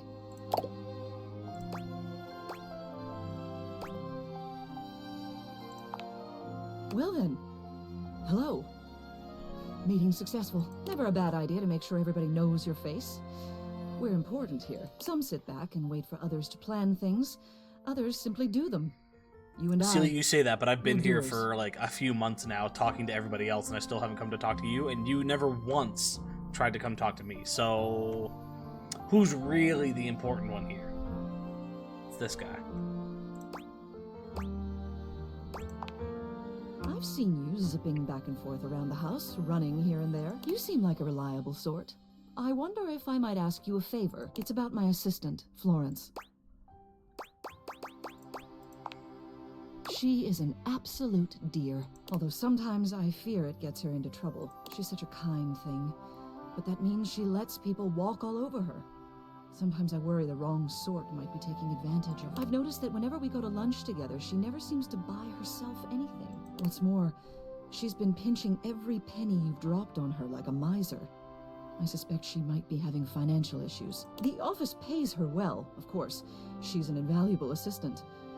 I think it's possible someone might be fleecing her. I'd like to formally ask for your help. I may be her boss, but Florence would never give me a straight answer if she thought it might upset me. However, she's quite friendly with strangers. And technically speaking, as the owner of the house, you outrank me. Maybe you could get something out of her. What do you say? Would you do me a favor? I don't mind Celia so far. I was a little worried that this was going to be, you know, standard posh politician bullshit, but she seems like she's actually competent and a nice woman. Thank you. I'll be waiting. Hopefully it's nothing. What else do you need?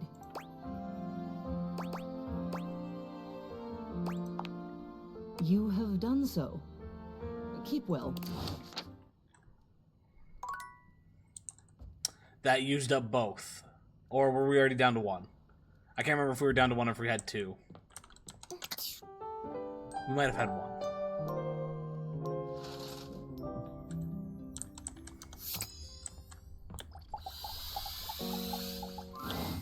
You can already tell Holly isn't here because of the pointed silence, but it's still a bit jarring to look around and not see her anywhere.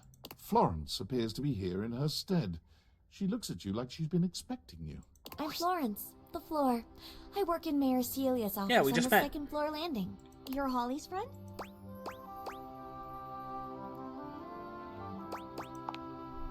She's not well. She does this thing every couple of months where she refuses to take a day off until her body catches up with her and she just shuts down.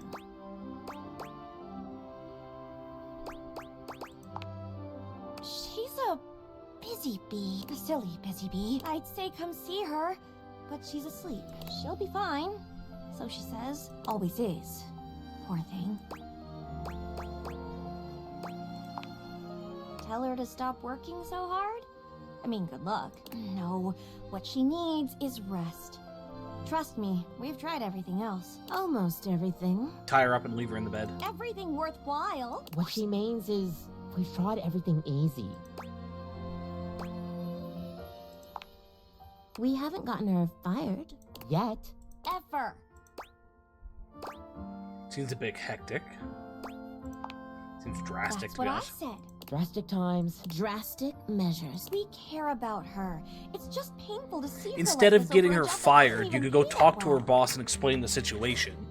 Like, she doesn't straight up need to be fired, but if the company is a good company and understands what's happening, they might look at the employee and be like, no, we're not giving you any more shifts for a while. Take a fucking break. It pays atrociously. No. Yes. No. An awkward silence falls over your assembled group. No one can quite look you in the eye. We have...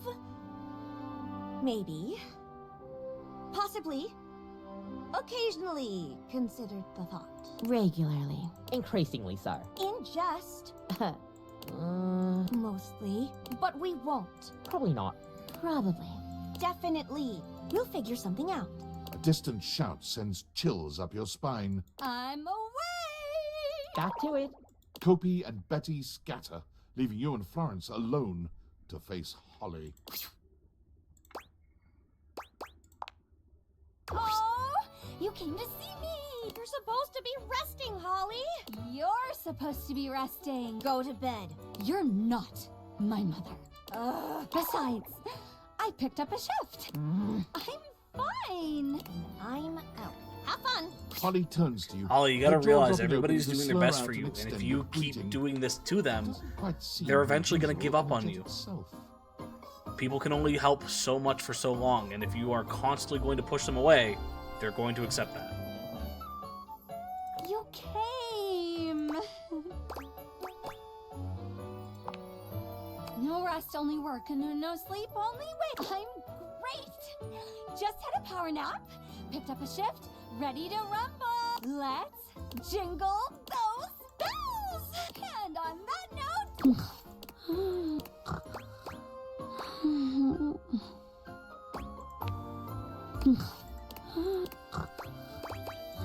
I'm gonna do this for as long as it'll let me, which is probably until I click the other button. Just let her sleep.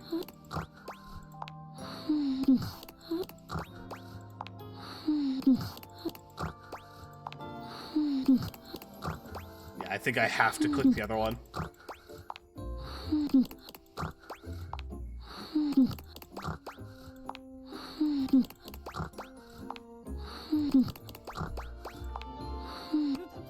Bruce?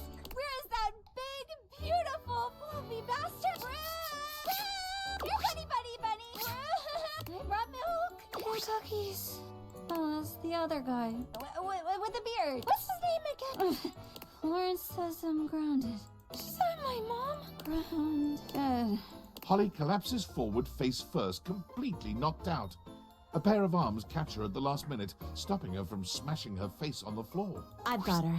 Betty eases Holly to the ground, gently lying her down before slipping away. I've got a show. Just a dream. Merry Blissmas. I warned you. Sometimes you've just got to see it for yourself. Imagine that, plus drunk. Full-blown silly season. There it is. Poor Betty. Don't worry. There's no fluids or anything. Just a whole lot of tinsel. I should go and help. She's usually like this for a couple days. I'm sure she appreciates you swinging by, but what she really needs is rest. So, bye. And we'll swing by again tomorrow. Alright, so you're gonna let me do more polls? What would you like to do?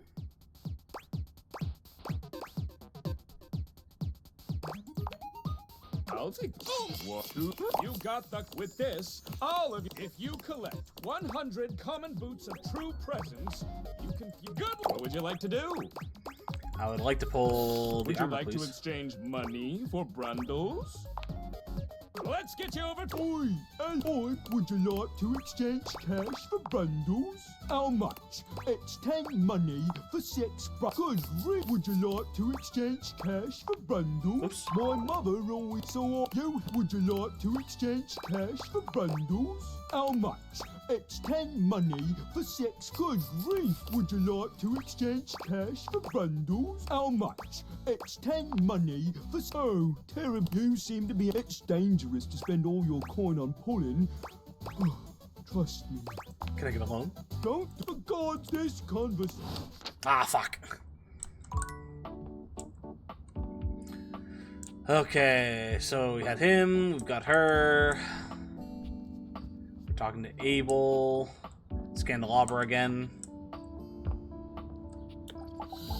Maybe we can finally get back to doing Maggie's. Oh, that was but there was a little something missing from that. I felt fond. Oh, yes, certainly, but unloved.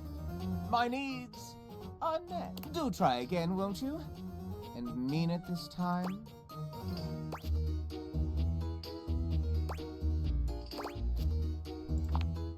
You some. God fucking damn it, sir. You needy bastard.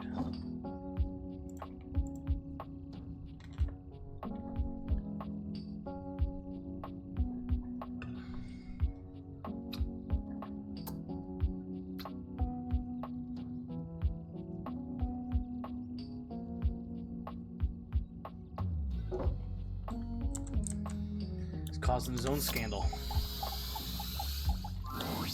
Hey there. Fancy a meal? Hard to have a proper conversation in here. Location's less than ideal, you know. That dang fool Scandelabra never shuts his yap. Always going on and on about scandal this and scandal that, and effulging his goddamn knob. Like we ain't all sitting here in full view. Get a room for that, buddy. Just a fancy way of saying he's polishing the little ridge above his base. He just likes to make it sound as filthy as possible, always moaning and groaning about it, like a ghost with a bellyache. Guess it ain't all bad, though. At least we got Rainy's sweet music here. Yep, makes putting up with Scandelabra a little easier. Oh, but look at me jawing about all that like we ain't got nothing but time. Let me get back to work. Alrighty, what are we gonna do for our last one?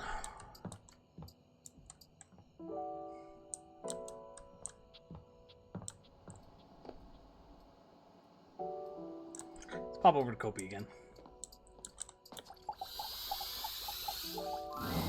Welcome to Roofbox, the home for all your coffee needs.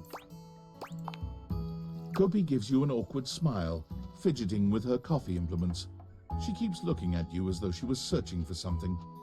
Oh, well, it's, nice to see you too. You're, that's right. Kopi snaps her fingers, realization striking. We had a little chat last time, didn't we? Oh. Well, thanks for coming back. I do appreciate your patronage. We actually have a new drink added to the menu since the last time you came in. So, what can I get for you today? Irish coffee. Right. Just, remember that the Irish coffee is going to be a little different. Make sure you can take your alcohol. Kopi makes a lovely cup of coffee in her expert way, topping it off with a generous pour of cream. You could smell the alcohol even before she hands it to you. And there we are. Is there anything you'd like to know about the Irish coffee? Well, it's just how it's made. You really need to use Irish whiskey. Any other alcohol won't really work. Irish whiskey is more smooth and has sort of a hint of vanilla in it. That really makes the coffee shine through. I mean, you could try, but don't let any Irish people hear you. Yeah. See you next time. Well, thank you. And we did get a coffee this time, which is good.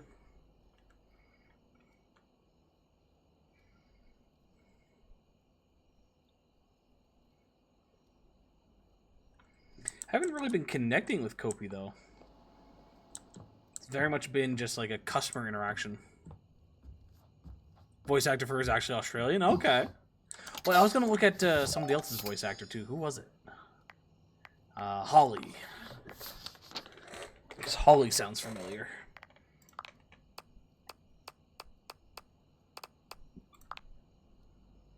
Brianna Knickerbocker. Then again, that name sounds familiar.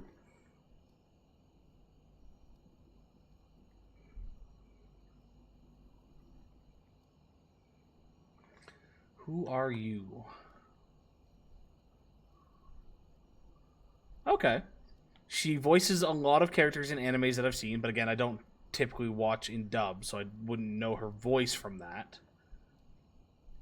But she does look familiar. It's this lady here, if at all. Not the best way to see it, I know. Phone to camera doesn't go over well, but she's definitely popped up on something before. I do recognize her.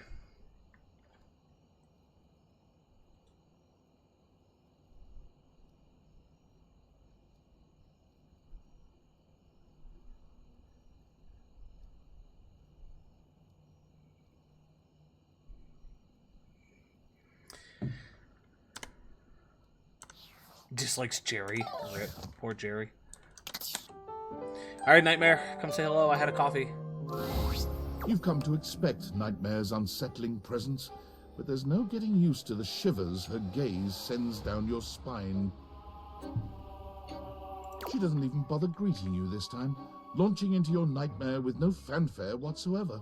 There's a house across the street from yours. There are many houses on your street, but the one across from yours, it's identical.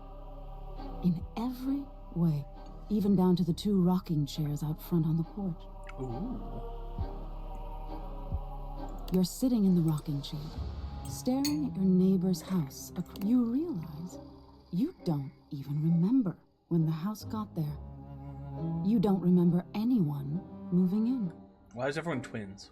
But it's a beautiful day to be sitting outside, so you try to relax. You lean your head back and rock gently, basking in the warm day. You're not sure how much time has passed when you hear the front door across the street open. Your eyes snap open, and you look to see who's come out. The occupant looks happy, humming something to themselves as they sit on one of the chairs. What's going on with this house? It's got 2 doors up here that lead to nothing, and a door on the side that leads to nothing. It doesn't seem like they see you. Or This house has a tongue. When you make eye contact, 2 eyeballs looking at us out these windows. Of acknowledgement. You're even more confused than you were before because the resident of the house across the street is you. Hey, who are you? You call out to them, hoping to get some answers. They don't respond. You stand and lean on the railing that wraps around the porch. You don't take your eyes off your doppelganger. Out of the corner of your eye, you see people walking in the middle of the street. There's 2 of them, too, identical in every way. They're walking together in perfect, synchronized stride until they diverge. One walks across the street to your neighbor, and one walks up your walkway. They seem warm, comforting. They point to the rocking chair next to yours. Can I sit with you? They ask. I've been walking so long. You think for a moment before answering. Are you going to stay? You ask. Or will you leave? They seem confused by your question. I'll leave eventually, but this is where I want to be now. I really need a rest, they answer. You shake your head and wave dismissively. If you're going to leave, then leave, you grumble, sitting back in your chair. They look disappointed by this, but do as you ask and leave. You see them walk down the street the way they came. You look back at your neighbor across the street and see they're sitting next to the stranger who walked up to them. They sit and chat, laughing and giggling, occasionally glancing towards your house, but always returning back to each other. You feel anger start to burn in your chest. You try to soothe yourself by knowing their stranger will leave. They won't always have something. You'll end up the smart one, the one left with a heart intact. As you watch them, they start to change. All of a sudden, they look older. Gray starts to come through their hair, and crow's feet appear by their eyes as they laugh and hold each other's hands. You look down at your own hands, seeing your own skin wrinkling. No, you say to no one. Wait. You feel your strength drain and your heart slow. You start to claw at your skin, at your clothes, at your thinning. Looking back to your neighbors, they still look at peace. The stranger's form relaxes and eventually turns to dust. Your doppelganger looks bittersweet. They place their hand on the rocking chair their love was once in. Then they look across the street at you. They see you now for the first time, and they smile at you. You look down as your finger falls off your palm. Your body starts to violently disintegrate in chunks instead of dust. No, stop! You scream. You feel something strange in your neck and a sickening crack. Your head tumbling to the porch. Your body breaks into pieces as it falls to the ground. Even detached from your neck, you can see your doppelganger neighbor on their porch. They don't fight it. Their body just slowly stops existing. They don't need any more time here. They got the love they were waiting for, even if their love left before they did. it was still love. Alright, that wasn't too bad. I'm sorry, my dear. Why do you think I wanted to show you this? That's true, but what do you think this teaches you?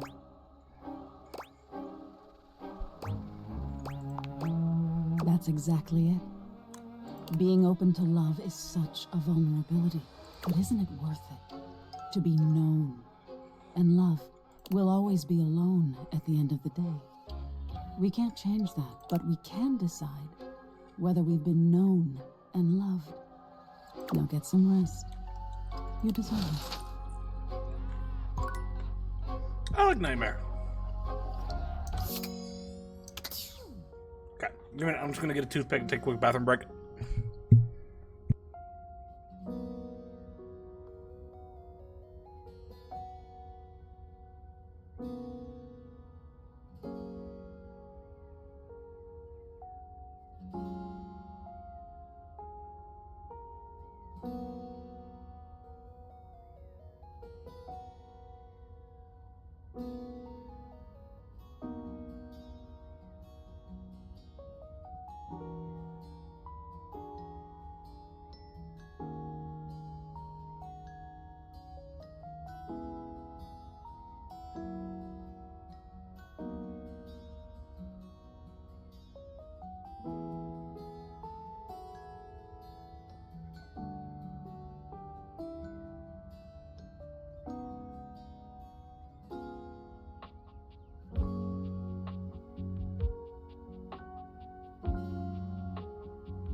You're back, Rex. Welcome back.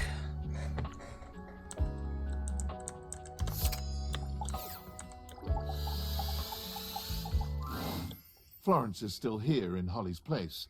She shakes her head when she sees you, confirming what you've already suspected. Oh, you're back. She's still out of it. She went really hard this time. Whatever you're thinking of, we've already thought it. You're all ears.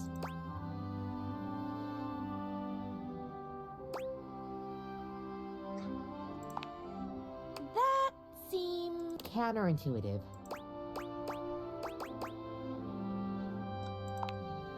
And her job will be to enjoy it.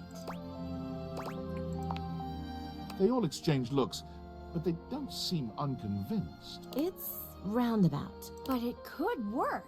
It's the kind of roundabout that could. Otherwise, she'll just take it all on herself. We'll ask around. Let's go.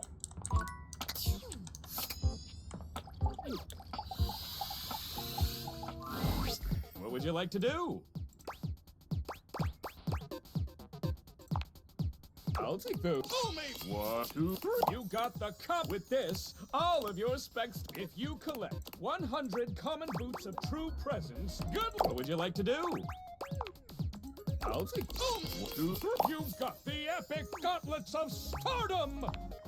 I want the gauntlet, so You already. I'm sure that if I want the you armor get it, piece. Once you have one, good luck. What would you like to do? I'll take the. What? You got the epic gauntlets of stardom! Damn, Well, at least we're sure getting you those a little bit already more. have. I'm sure that X keep working at it. Once you have good luck, what would you like to do?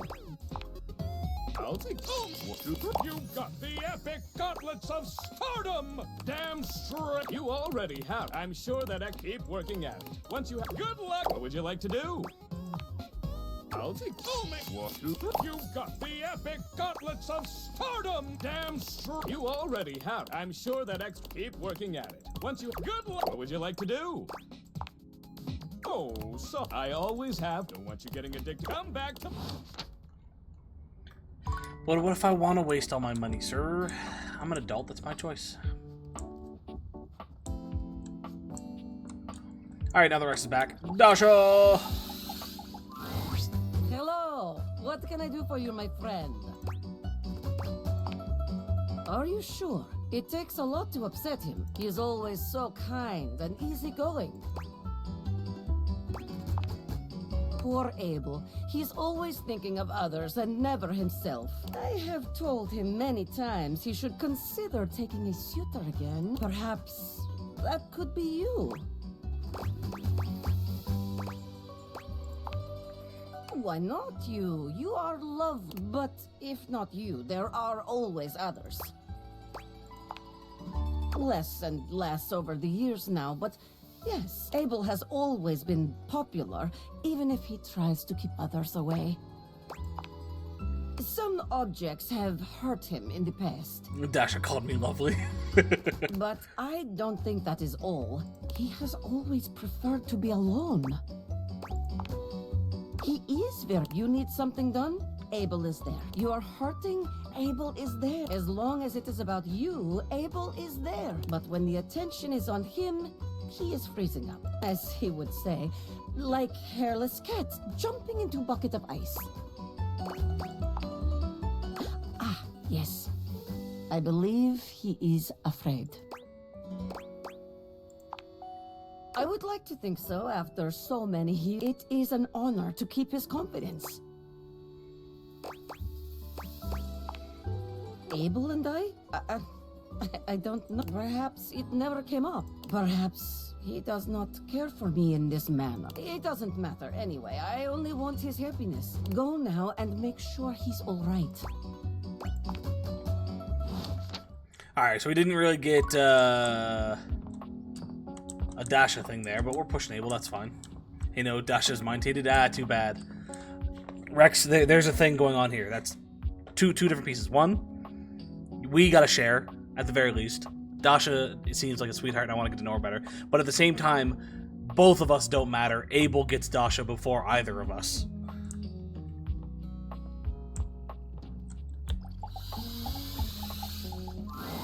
Abel is normally so even-keeled and sweet. I don't do well with sharing. Well, The too alarmed fucking look on bad. his face really takes you by surprise.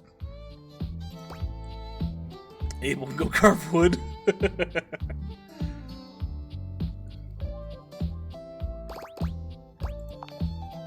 Oh, you should have seen him last night. He was hammered. I beg your pardon? Sorry. No, kidding. That was the rest of us. Abel was just here making sure everyone else was good, as per usual. Unfortunately, we kind of left a mess here last night, and I swear I was just coming to help him clean it up. But I kind of grabbed for this cup a little too fast, and I fell a little hard onto him. Next thing you know, I'm a wobbling like a newborn fawn. I got most of the beer off of him, but his leg is just like See, that. they work. Explains why it smells like a brewery in here. I'm not sure how I feel about you guys having parties without me. It smells like a brewery. Ain't on my account, that's for dang sure. Hey, Rex, you can't have both Sasha and Dasha, okay? Or no, not Sasha. Sophia and Dasha. I ain't touched a drop of drink in years. Now imagine you had both of them, though. That'd be... whew. And you still managed to get hosed anyway. Ain't got a problem or nothing. Just never liked the way it made me feel. When a table ain't got his mind right, he can't mind others. You know what I mean? Rex, you do you. Oh boy, don't get him started on all that. Every group needs a party dad, and that's Abel to a T. You're just in time, honestly. I could really use your help getting him fixed up. See, Rex, that's how we share. I'll get Sophia, you get Dasha. And then, like, every couple weeks we'll just trade. So it's not really sharing, because we don't realize the other person's with the other person. There we go. Don't blow a gasket, Abel. Or whatever you cowboy types say. Don't oversteer your steed. I'll just keep Dasha. Beverly. All right. I'll just go get Tony. Oh, for the love of... Not Wait, him. Tony's real? Oh, no, it was Terry was the fake name. Can't believe Tainted just teasing them like objects. Abel sighs, looking deeply frustrated.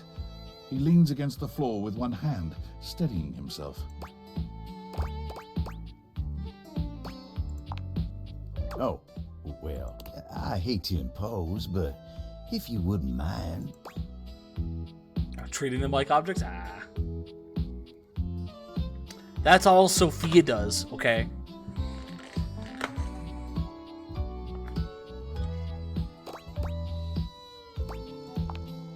You take Abel's hand, steadying him, and draping his arm around your shoulder. Oh, dang. Wasn't expecting you to get so close. Been a real long time since I was this close to someone else.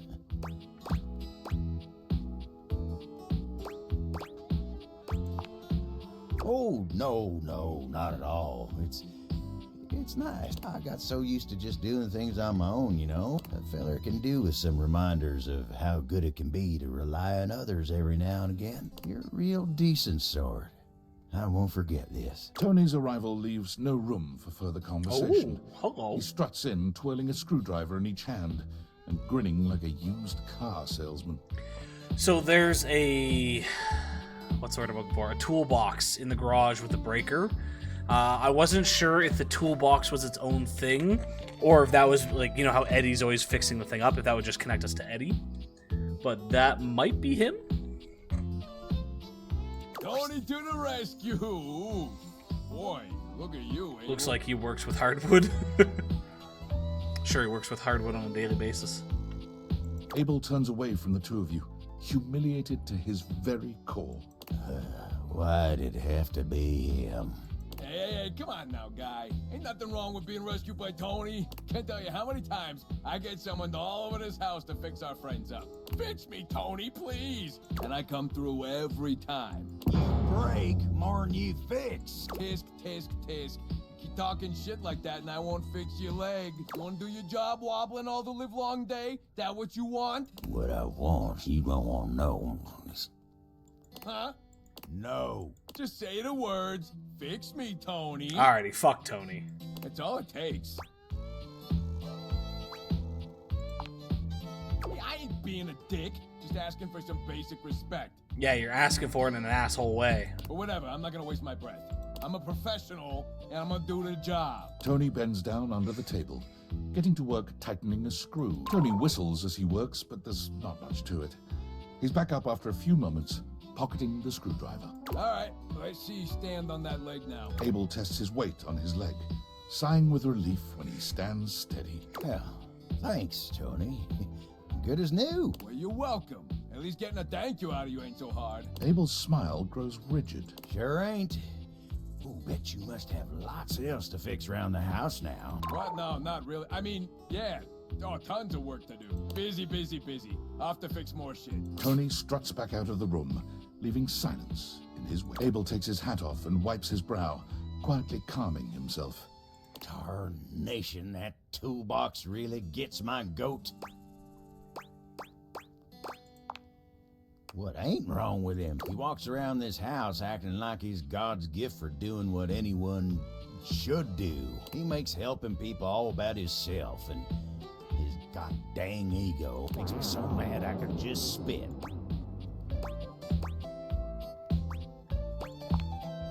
I am. I ain't gonna waste no more of my time on that blabbermouth toolbox. Still, thank you for sticking with me in a low spot. I ain't glad to be seen like this, but It ain't so bad with you. You see? That's just the way it ought to be. Anywho, I've wasted enough of your time today. You go on now. Go on. Alrighty. Last one for today. I guess we still haven't finished Scandalabra yet. That was... Yes, but... Try it with a little tongue next time. Jesus fucking Christ, sir.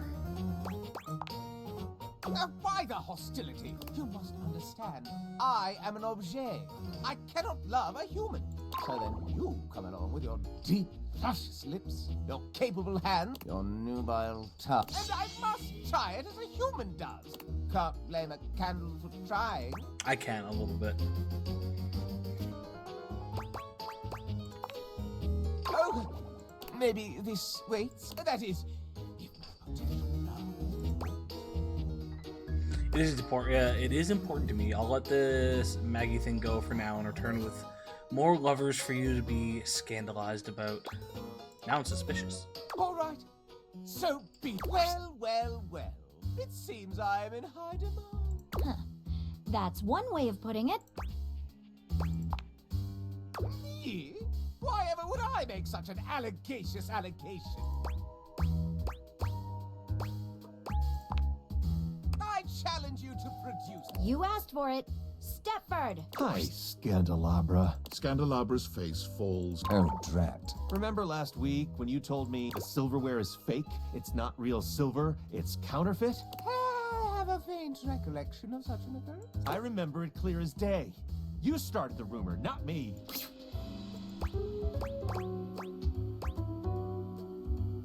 Pretty sure allegacious isn't a word. Also, the Y is pretty obvious. You're a fiend for drama. Not so fast. There may be something underneath all of this. Why, you ask? Scandalabra loses control, looking rather like a harried murderer at the witness stand.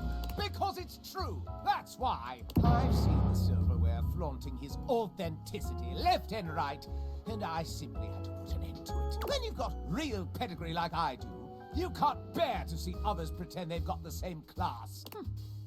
Quite a bold claim, Scandalabra. Can you back it up? Why, certainly. All right, I will. First and foremost, true silver like me shines brilliantly. Have a look and see for yourself. I'm dazzling. The silverware in the drawer is dull. It even has some streaks on it. Second rate, obviously. Second, there's no need to mark real silver. It's enough on its own and needs no stamp of approval. The silver in the drawer is all covered with stamps. Why, simply listen to the way I speak. Can you question for a moment that such a delicious degree of diction could be achieved by anything less than a genuine article? I also pinky promise that it's true. All right, no need for further questioning. Case. Okay, now it's personal. Nobody closes my cases for me. Uh-oh. Indeed. Let's separate fact from fiction and flush out the fraud. Where should we start?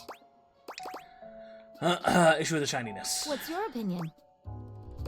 Real silver shouldn't look dirty like that. Doesn't silver tarnish? Precisely correct. Real silver must be polished to bring it back up to its highest luster. How about the Scandalabra's pinky promise? That sounds pretty legit.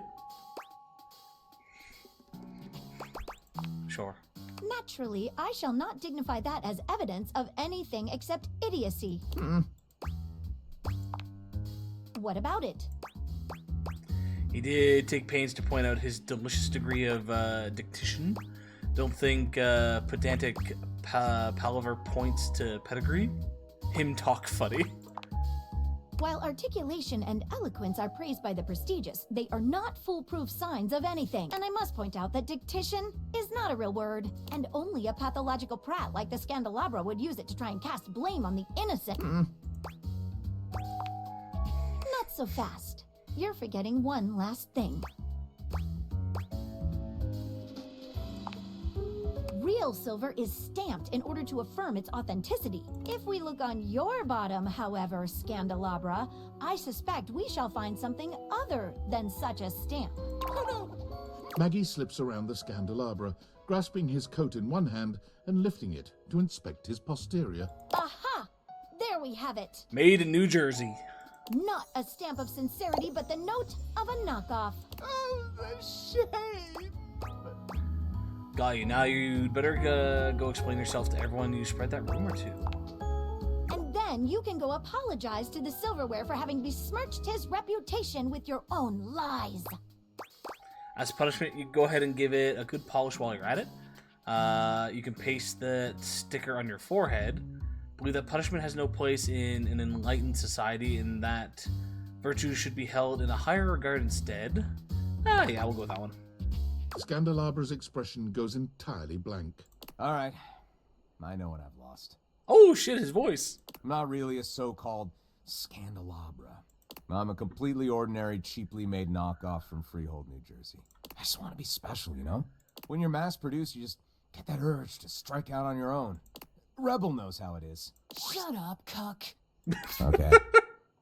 I left a factory learning that I was essentially a defect from the start. A bum. But there was no need to lash out at the rest of us. You're right, Maggie.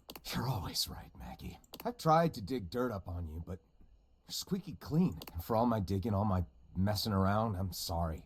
I still kinda get off on learning about all the relations around the house, though. He pokes the tips of his index fingers together in a gesture that reminds you of the way he used to present to you.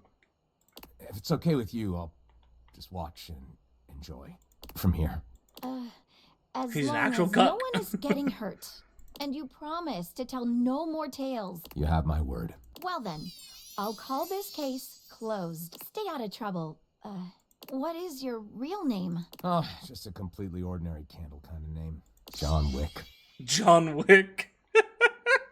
An utterly ordinary name destined for mediocrity. You're quite certain. Well, Mr. Wick, stay out of trouble.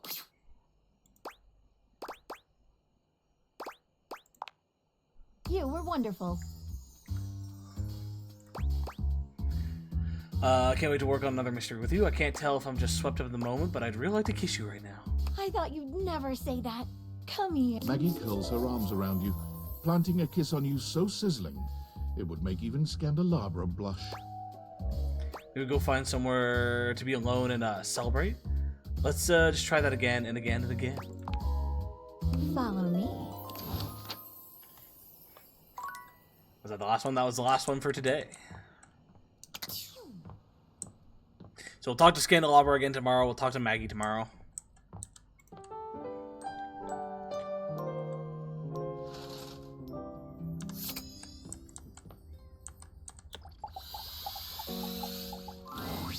Good, you're here. You didn't try to get her fired. We're still tying it all together. It's a bit ramshackle. Holidays are Holly things after all. But we're doing our best. Rebby, please don't pee in the lemonade. You're not my ducking mom. Believe it or not. Everyone shut up! Yes, Danny. Shut up. And hide! Everyone scrambles to different corners of the room, doing their best to hide before Holly arrives. Guys, I'm home! Oh, that's such a weird shift. It's like no one was home, which is crazy. So we're all pretty much always home all the time, right? I like her, the And yellow even one, Becky Rebel. was Yeah. missing. That's We weird, introduced ourselves to Rebel at the very beginning and then haven't been back since. Oh, hey, boss. Sorry, I've been a bit AWOL. Strict R&R. Not my choice, mind you. Where is everyone? Holly looks around, puzzled, before cupping her hands to her mouth and shouting in every direction. Florence? Betty? Kopi?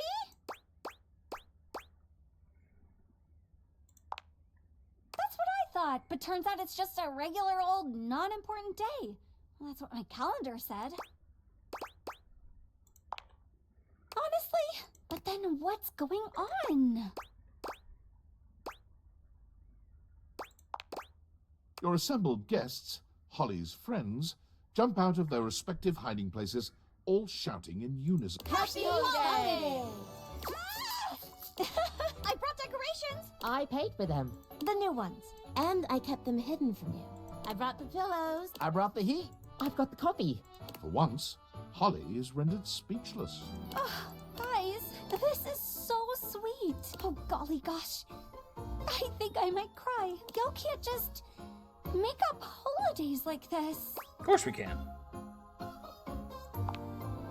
Oh, and what could be more wonderful? Happy holiday. Happy holiday! But I have a confession. I just picked up another ship. Oh. What? But, I think I'm gonna cancel it.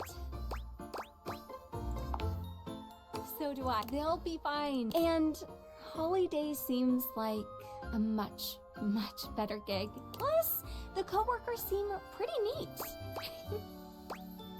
They're a handful. Oh, I know exactly who you're talking about. Workaholic? Yup.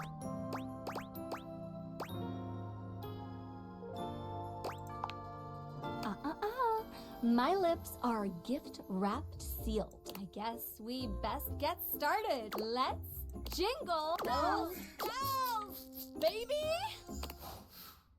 Let's go. So I wonder what you gotta do to get the love route. Maybe get her fired from work.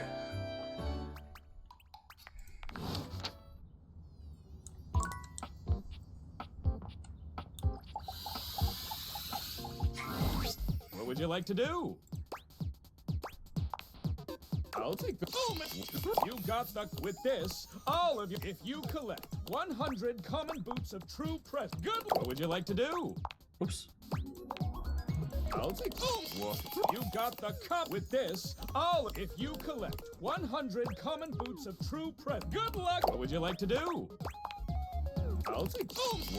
You got the epic gauntlets of stardom. It's more than okay. You already have. I'm sure that keep working at it. Good luck. What would you like to do? The armor's definitely not gonna be worth it. It's gonna give me like another 1 to all my stats or something. If you collect 100 common boots of true present. Good. What would you like to do? I'll take the.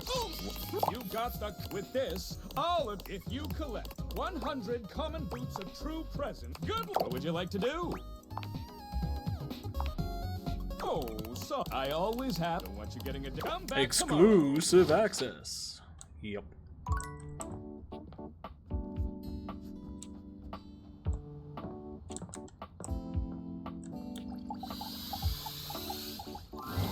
Dasha is lifting an enormous stack of papers over her head, standing on one leg, barely breaking a sweat. She drops them as soon as she sees you.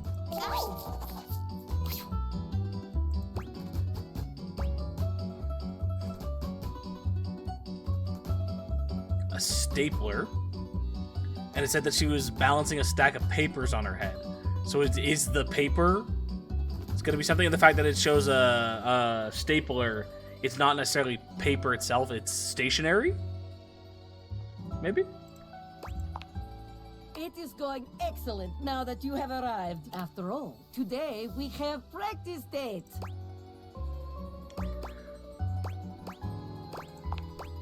Even if it is faked, that is nice to hear. I have not heard these kinds of gentle words in some time.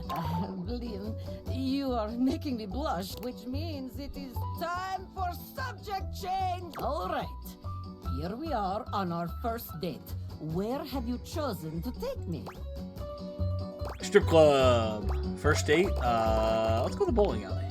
Ah, yes, the bowling alley. The sound of the balls. I'll be striking gentle the for you. pins. Alrighty, Rex, pick up your jaw. The shine of the grease upon the floor. The smell of years and years of cigarettes and pizza. Is there any more romantic place? Off we go then, in our imaginations, to the bowling alley. Here we are, at the bowling alley. It is time to rent stylish bowling shoes. We are approaching shoe counter. The clerk looks us both in the eye and asks what we need. What will you do? Alley down to your feet, then loudly ask the clerk for the largest size they have. Plug my ears to give you privacy as you tell the clerk your shoe size. I nod at you, allowing you to go first. Yes, Very good. No judgment or embarrassment. Feet are only feet after all. It is not the size of the foot, but the amount of ass kicked that counts. Excellent. True. Simply excellent. It is time to use ancient bowling alley computer to input our names in time-honored bowling custom. What do you put for our names? Our initials, butt and ass, a cute nickname for each of us. Oh, yes. Adorable. Sweet. Just lovely. This is excellent move to begin date. You will capture my... the date's heart in no time. We are bowling, and you've just hit strike. How do you react? High five you. I dip you and plant a toe-curling kiss on your lips.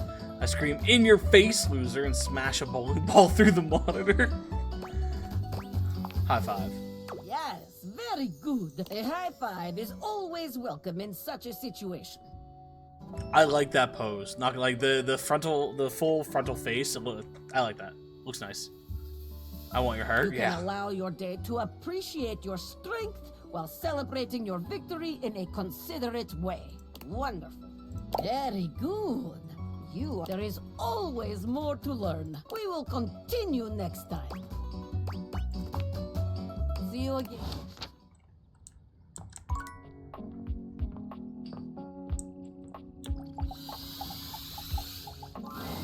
Well, we had fun, didn't we? You might not have been as much of a scandal monger as I was, but we had our moments. Actually, I really loved getting those scandals going. I miss the old you. I actually like you for who you are underneath. The whole fake identity thing gives me the creeps. I will go back. I suppose we could just add my other identity as one more scandal to the pile? Oh, wonderful. Scandelabra clears his throat, La la la la la la la la. and then his entire posture changes. He becomes the Scandelabra you first met once again. Now, where were we? You're going to fall in love with me. Oh, hey, easy peasy. Let's go. That gave us more sass. So we're now at 50 for one of our stats. And Scandelabra is done. Abel, I want to talk to you. I do, but we're going to go talk to Maggie first. I'm so glad to see you again. After the Scandelabra case, I haven't been able to get you off my mind. You mean it?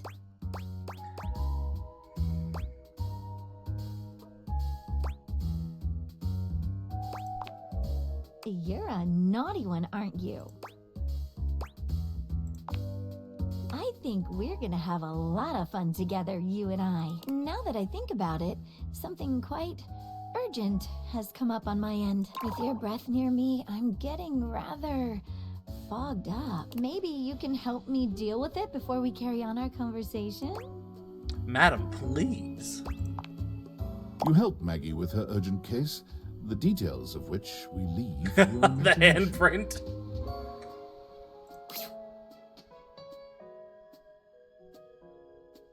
Now that that's taken care of, you know, I feel like I can finally trust you enough to share something with you. I've never told anyone about this before. Well, there's a case I've never been able to solve. Yet there is, in spite of everything I've tried, it's escaped me. Titanic It reference? haunts me. Okay. All right, but, well, you're gonna think this is pretty out there. You sure you're up for this?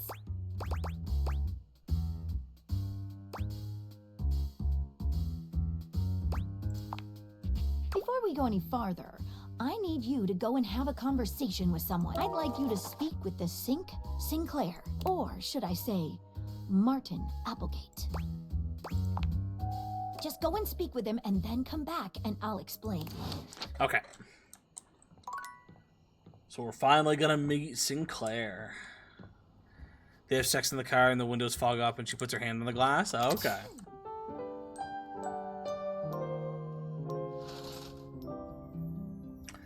So Holly was done. Still need to do our polls from you. Essentially down to 4 What would you interactions like a to day do? because we're trying to get armor here. I'll take the. What? You got the epic gauntlets of stardom! Damn straight! You already. I'm sure that I keep working at it. Once you have good luck, what would you like to do? I'll take. You got the epic gauntlets of stardom! Damn straight! You Yay, already. we're like I'm sure that I keep 9.24% working at of the way it. there. Once good luck, what would you like to do? I'll take. You got the epic gauntlets of stardom! Damn straight! You already. I'm sure that X keep working at it. Once good luck, what would you like to do? I'll take this. You got the. With this, all of yours. If you collect 10.25 100 now. common boots of true presence, good luck. What would you like to do? I'll take. You got the. With this, all of. If you collect 100 common boots of true presence, good luck. What would you like to do? I think that was 5. Oh, so I always have. Once you're getting it, come back to.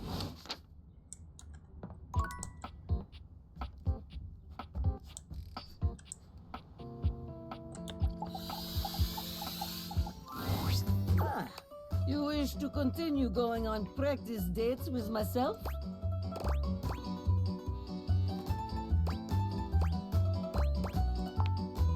Here are the potential locations for these dates. Here we are. Shall we share appetizer, dear date? Huh? Pretty smile. Me? Perhaps you are meaning someone else? This imaginary restaurant is filled with people, like herring in the barrel, as my father always said. Perhaps our waitress has impressed you with her pretty smile? Nope, still talking about you, Dasha. Oh, well. Well, that is one way to impress your date, but sharing appetizer is also excellent way to get close. Whew. Let us move on. Our food has arrived, and I am eating my steak with great enthusiasm. What do you do next? Take your baked potato while you're distracted. Ask if you'd like to try some of my pasta. I tell the waiter it's your birthday. Nah, share my pasta. Ah, that is the way. There is no greater joy than gazing lovingly into your date's eyes and taking bite of food from their plate. Romance, spark, sensual generosity, top marks. And now, our final question. The waiter walks in with bill and sets it on table between us. What do you do? So, also, now that I think about it, Rex, with us meeting Dasha here, and the fact that the only photos you really have that you use are Lady Demetress, I should commission somebody to, you know, have Dasha here picking you up in some type of way or giving you a Kabudan, and then there's a new image you can use. I already paid the bill while you were in the bathroom. Challenge you to arm wrestling match for it. I'd beg you to pay with tears in my eyes. Nah, I already paid it. Oh, it is like that, is it? You think you are faster than Dasha. You think you have gotten the better of me. You have started down dark path, my friend. One you are not prepared for, I think. The date is not real, but the slight to my honor is very real. Watch your back. When we dine together next, you are in for it. Oh, so we're gonna have another dinner date then? That's what I'm hearing? I can do that on Thursday. What, draw yourself? Getting a Kabudan? Yes. Technically. I mean, no, it is good. I just... I do not like to lose in this. Let us move on. If we dwell on this, I will become angry again. Very good. You are becoming quite the charmer. There is always more to learn. We will continue next time. See you again. You know, our friend streams and has doodle points redeemed. There we go. We need Sinclair. Let's talk to Abel first, though. Abel does a funny little dance, sticking his leg out and shaking it at you. Look at that! My leg's still doing great, thanks to you. All's well here, amigo. I'm gonna get back to doing my job. That was okay. Let's talk to Sinclair. I'm assuming this is how we talk to Sinclair. You're used Yeah. to seeing Fuck, mostly what the shit? people-shaped objects with the Dateviators, but clearly the sink-headed The hot figure and before cold you colors is, are his eyeballs. Well, not like the others. All the time in the world wouldn't be enough to comprehend whatever is So going on. this is with now 2 things, 3 if we count Chappie that are objects without a human face. Trying to think of what all. I think it's just 3 so far. Dishy, Sinclair, and Chappie if we count Chappie. I don't think there's been anything else. You can see that he's got a sink for a head and the clothing and posture of a beleaguered stand-up comic, but your inspection is cut short by his disturbing screams. Help! Help me! Hello? Can you hear me? Listen close. I hate this. There isn't much time. Nothing is as it seems. I'm not who I appear to be. No! Stop that pop-up screen! My name is not Sinclair, it's Martin! Martin Applegate. And I'm not a sink. I'm an insurance claims adjuster from Turkleman City, Florida.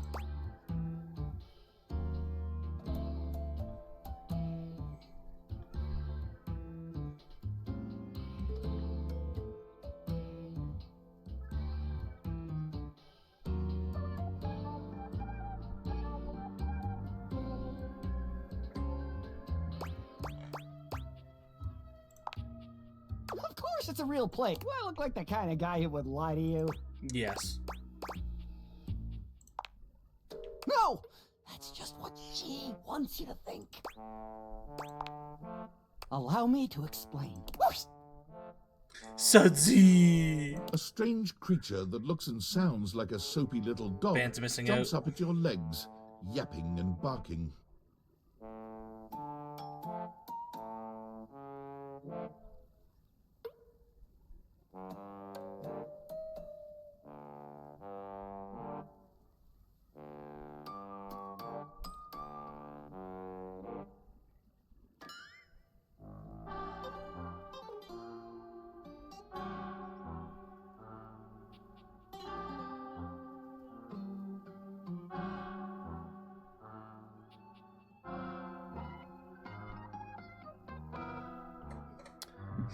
Poppers. Down, Sudsy, down! Keep your bubbles to yourself, you little devil. Tray, Sudsy. Go to your tray. Sorry about that. Before I begin telling you my tale of woe and Temple's Shirley, let Sudsy out, okay? When he gets like this, I just get really flustered. Is your dog gonna pee on my bathroom tile? No! Okay, bye! Sink you next time! Okay, I'm assuming we're gonna have to talk to him maybe one more time, but let's go talk to Maggie just in case.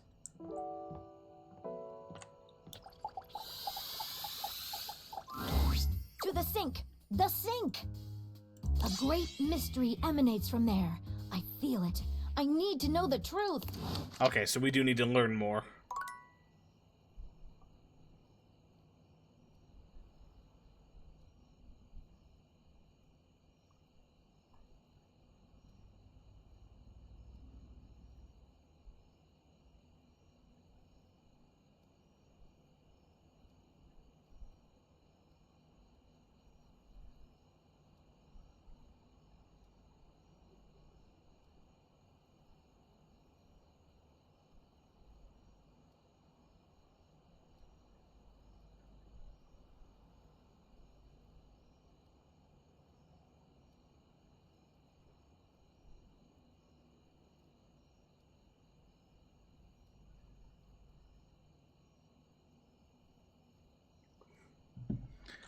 Oh, sorry, getting distracted.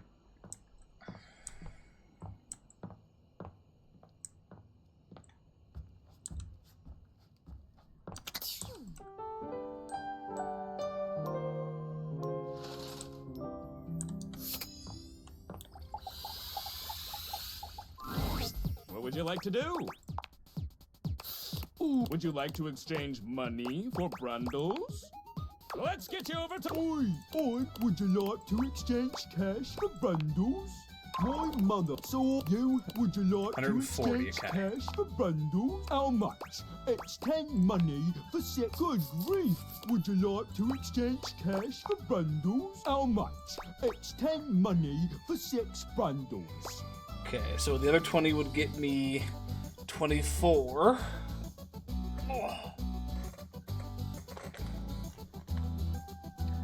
And so I'm determining whether it's cheaper to wait. I don't think it is, right? I think it's all...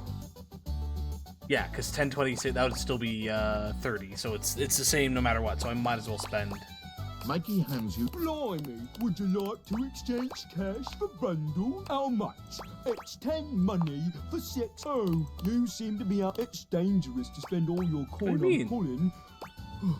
Trust me. For labor this plus, you can pull. Pretty sure he said I had 140, and I only spent 120.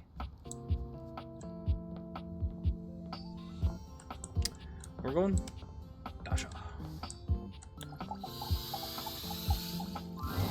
Ah, you wish to continue going on practice dates with myself? Here are the potential locations for these dates. Well, here we are at Strip Club. I love the image. I am surprised you have taken me here, but I am open-minded date. I am ready to have a sexy fun. What do you do first? Order us a round of wings, steal some drinks from a nearby table, ask the dancers what they'd recommend to start. Yes, very classy. You show respect to the dancers and your date. Very good. A sweet start to a surprising date. A dancer is coming our way. There is look in her eye that says, I am coming for you, baby. What do you do? I ask if you'd like me to buy you a dance. I lean in and tell you you're the most beautiful desk here. I jump up on stage and give the club an exclusive one-night-only performance.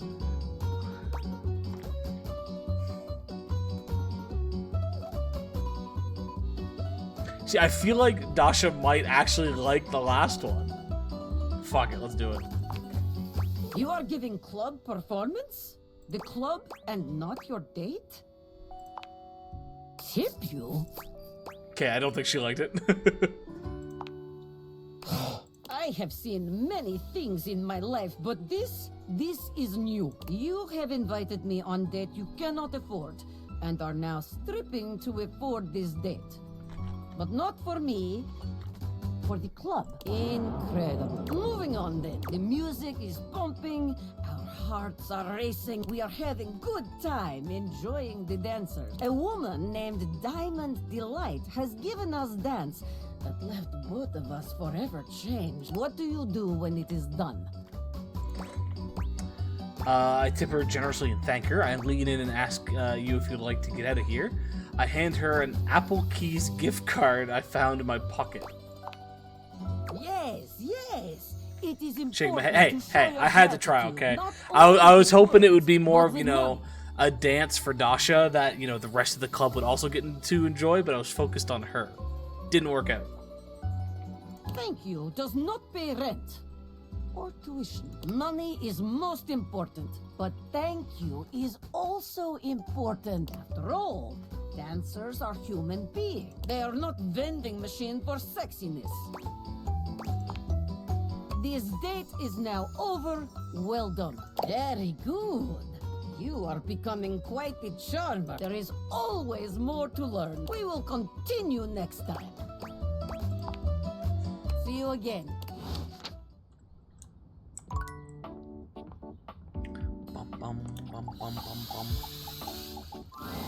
Abel does a funny little dance. Look at that! All's well here, amigo. I'm gonna get back to doing my job. So there's something we need to do for Abel? Or did we hit friendship with him and I didn't realize it? No, he's still open, so there's still something going on. We just haven't gotten it yet. check out the landing table, the dining table, and the end table. Ooh.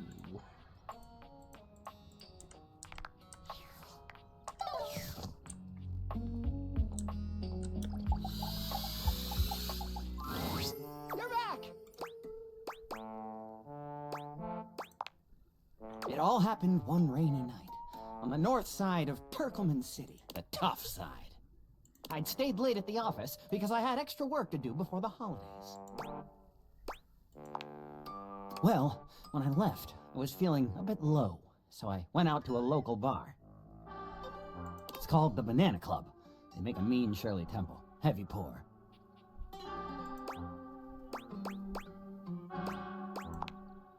Devastatingly potent? Yes. They're alcohol-free, aren't they?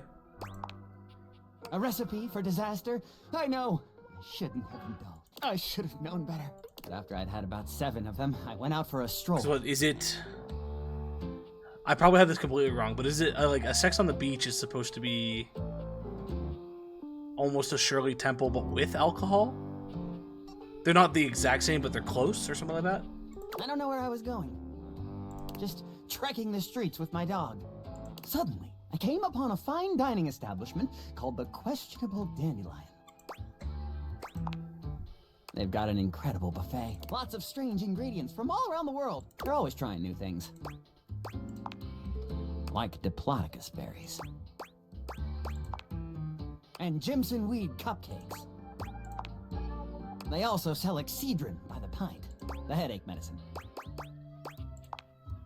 Oh yes, very. But good for headaches. No! Not at all! It was Thursday. I was walking around, or sort of drifting, or rather, floating. I guess you could say I was making my way about town. Making your way downtown? Aimlessly, you see? Walking fast? You're very perceptive. Well, I came across an alley I had never noticed before. It was dark and had a rather threatening look about it.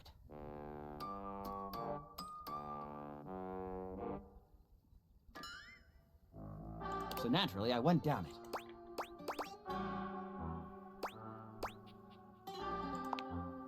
Sinks? I am? Relax! It was a joke. You really ought to lighten up. I wandered down the alley and came to a door, lit by a red light. I opened it and found a long hall, at the end of which was a sort of booth. And in this booth was a fortune teller. She was wearing a fantastic red shirt, not unlike the one you're sporting. Although it could have easily been more of a chartreuse. I can't tell, I'm tone deaf. Yes, her name was Vagabonda the Sinclairius. She was wearing a fantastic red shirt, not unlike the one you're sporting. I'm sorry I keep harping on the shirt, but it was absolutely fantastic. She spread out a deck of strange cards and asked me to select one. They were business cards. I chose at random, and the card I picked turned out to be the Ace of Spades. The Ace of Spades is a bespoke shovel manufacturer based in Crumple, Michigan. The owner's name is Ace. He does great work. Vagabonda snatched the card back from me and said, "Not that one!" Turns out she had her rewards program on the back. 12 stamps and you get a free spade. We agree! Besides, she only had 2 stamps. So I snatched it back from her again and we had a bit of a row. I'm sorry. God damn, that is a nice shirt. Anyway, I guess that wasn't a very good start to our fortune-telling session. I think that's why she cursed me. Because right afterward, she said, "Martin, that wasn't a very good start to our fortune-telling session. I'm going to curse you because of it." And then she cursed me. She waved what looked like a magic wand, although, to be honest, it could have easily been a bagel of some sort, and then said, "Martin, I doom you now to become a detestable object. I transform you thusly, so that you may go home and think about what you've done."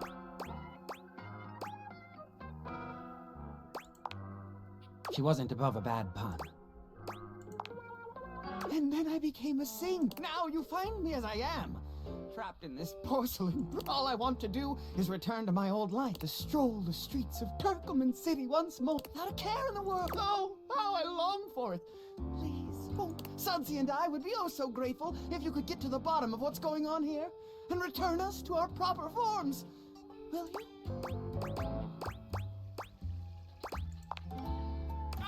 If you want to help to get to the bottom of it, I might suggest you seek out someone who is in the business of solving unsolvable mysteries. Or just go see if Vagabond of the Sinclairius is willing to undo her curse for a free shovel. He stands there. Alrighty. This dude's a fucking wacko.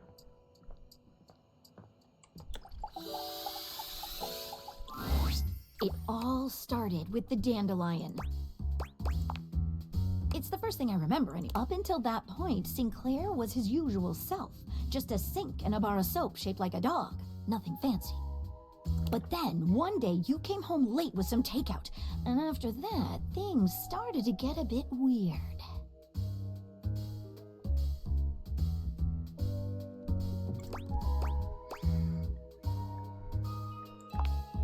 He started insisting that everyone call him by the name Martin Applegate, and then rumors started going around about all sorts of strange things he was saying.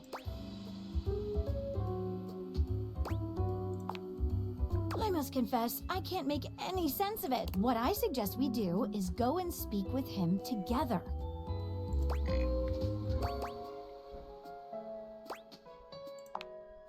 Excellent. If you'll bring me to him, we can take things from there. Alrighty, we'll do that tomorrow.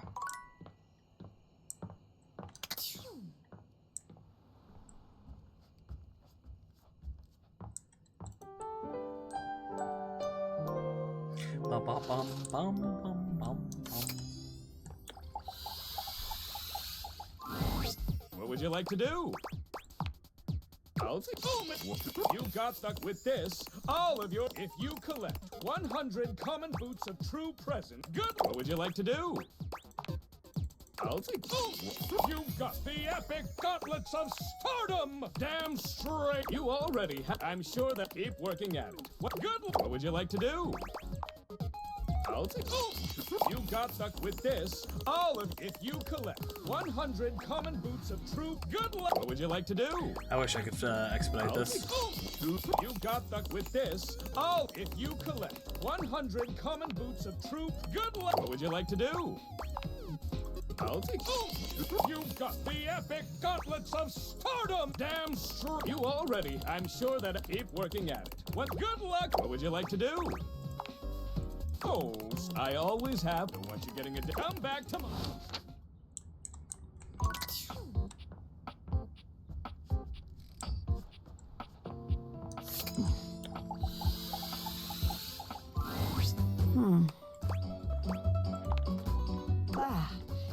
I am so glad to see you. There is much on my mind lately. Not yet. I promised I would help you with date training, and we must finish yet. Now comes most important part. We have had wonderful dates. Everything has been so perfect. You have brought me back to my house, and now we sit in your car. What do you do now? Tell you to hurry up and get out because my show is about to come on.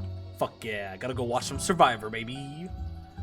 Walk you to the door, say goodnight properly. Wait until you've made it safely inside before I drive away. Why are you pointing at me? Walk you to the door. Yes, just so. It is better for your date's safety and extremely romantic. This is the way to your date's heart. Everything is whispering to you to do one thing to end the date. What do you do? Give you a warm hug and bid you good night. Tell you to hurry up and get inside already. I give you a kiss that curls your toes and steals the breath from your lungs. Wow, your date must be very lucky to experience such a thing. Well, Dasha, don't worry. Come here a little bit. I'm gonna have to either get a stool or stand on my tiptoes, but I can still do it for you.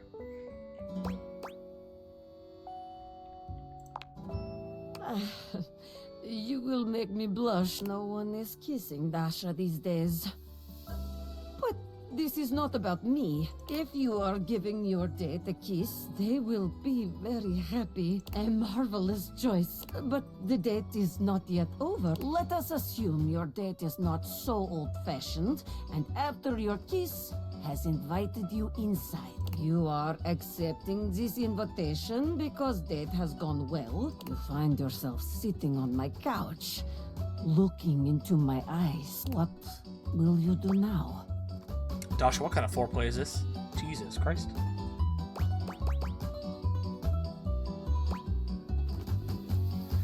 Ooh, watch a movie and cuddle, or do we go straight to bed?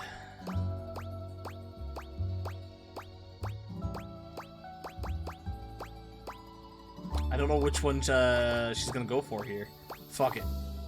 To bed? To sleep? Gosh, moi. If you continue to say such things, I am afraid I may blast off into space. I think that is a great place to stop. You have performed wonderfully. If I am being honest, I am not sure you ever needed my help. No, I didn't come here to help you. Or to get help from you. Any date would be lucky to have you. Take it from me. When you find someone you are ready to date, go for it. It is my pleasure. Helping others is my greatest joy. Now it's your turn to let me help you. It's been so wonderful spending time with you. Nah. Well, please, forgive me, but I do not feel ready to share it just yet. I must lift something heavy and make proper sense of all of this. I will share it with you soon. I promise. Thank you. And by some time, I'll give you until tomorrow.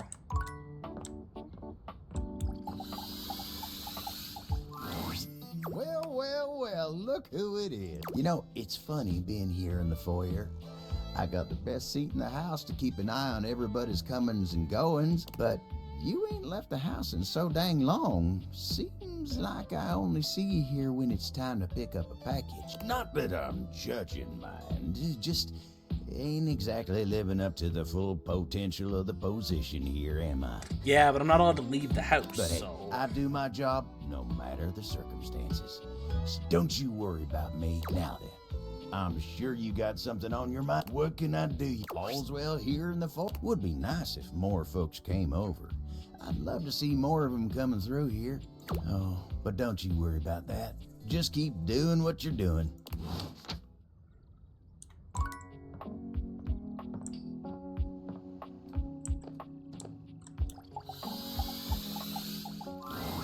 Sinclair does a funny little dance when he sees you, leaping up in the air and clicking his heels together. You've returned! And no better time. I've been hearing some strange rumors lately. It would seem that some people are saying I'm not a man at all. They say I'm a sink who's lost his mind. Can you believe it? No. Sounds like the no of agreement. Sinclair turns his red and blue gaze to Maggie, his expression completely blank. And who's this you've got with you? You don't remember me? Remember you? Why, no, madam.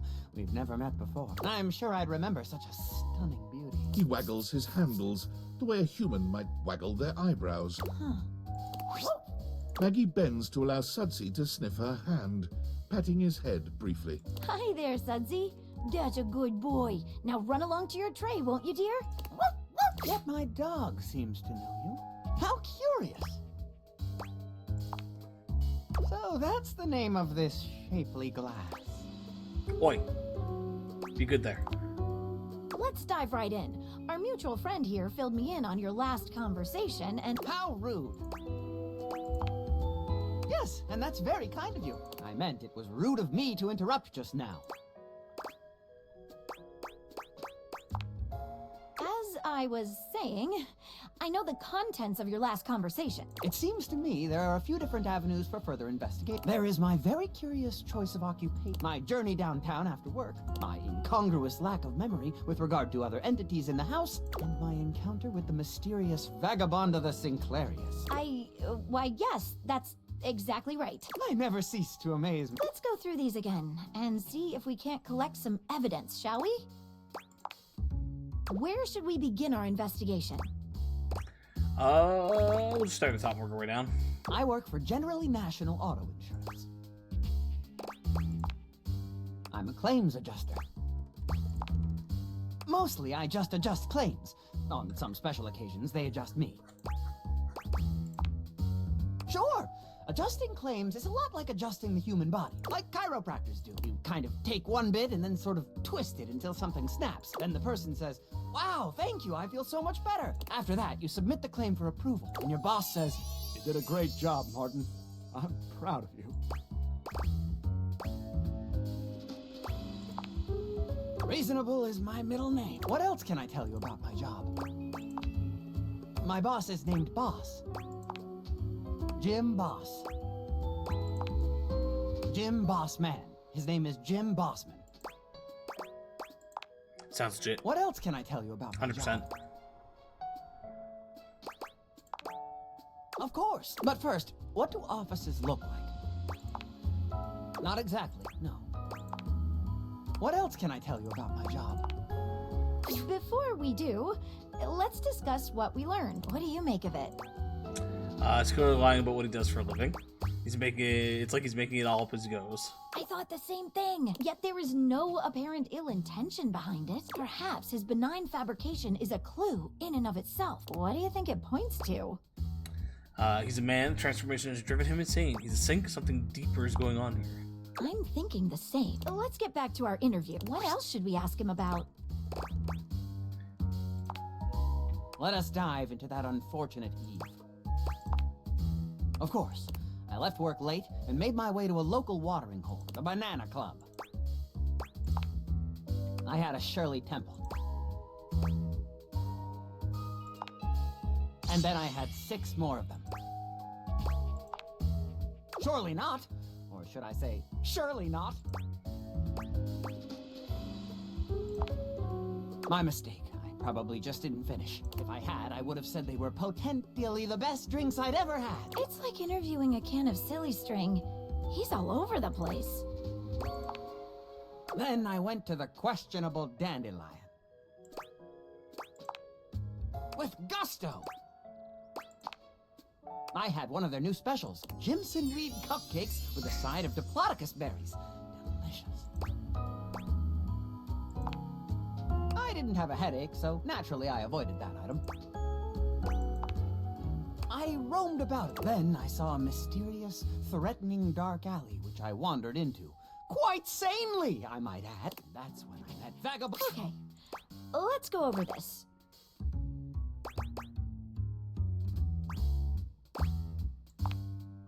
Well, that is actually a real place. It's usually called the QD. It's the first thing he said that seems like it could be true. But what about those ingredients?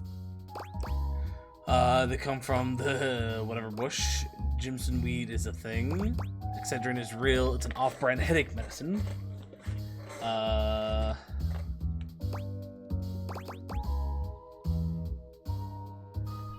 Is any of this actually real?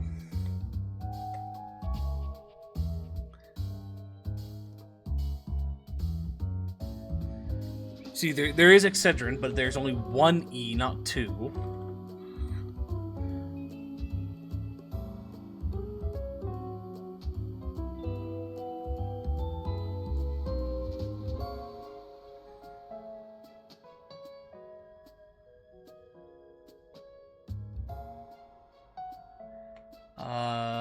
Jimson weed is a thing, but it's poisonous.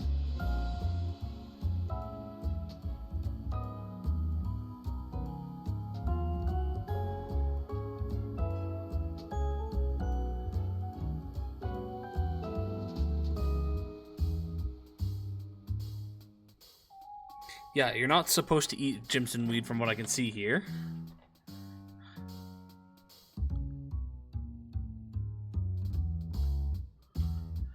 And is it spelled the same? Diplodocus.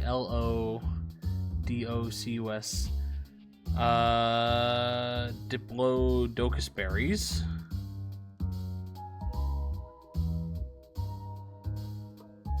They're apparently berries found in the game Ark.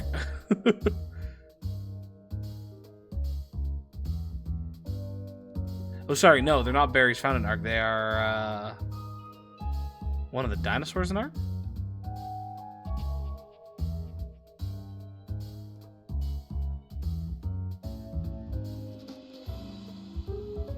So I'm gonna say that all these are not real? Guess there's no real clue here then. And I think Ben would help with this, but I only know he's in England, that's fair. Okay, let's go over this. The puppy dinosaur, okay. You got me, I can't find anything about it online. Okay, let's go over this. What is it? Don't buy what he says about the Shirley Temples. I think they must have been alcoholic. He ordered from a real restaurant. That's the only thing he's told us so far that adds up. Indeed, I thought the same. What else should we ask him about? Vagabonda! What a mysterious character. It was a loyalty card for a free shovel from Ace of Spades. It's a bespoke shovel manufacturing. Why, yes, here it is. Have I? How odd. Completely unlike me to do such a thing. What else would you like to know? I assume it was because I took her punch card. What else would you like to know? You don't. Do we really know? What else would you like to know? Give us anything stand out to you? I agree. One of the most interesting pieces of evidence thus far. What else should we ask him about?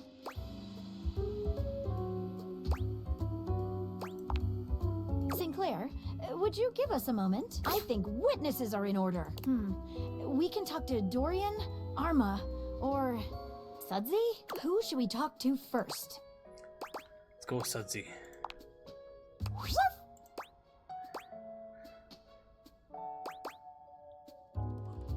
Want a treat? Here you go, boy.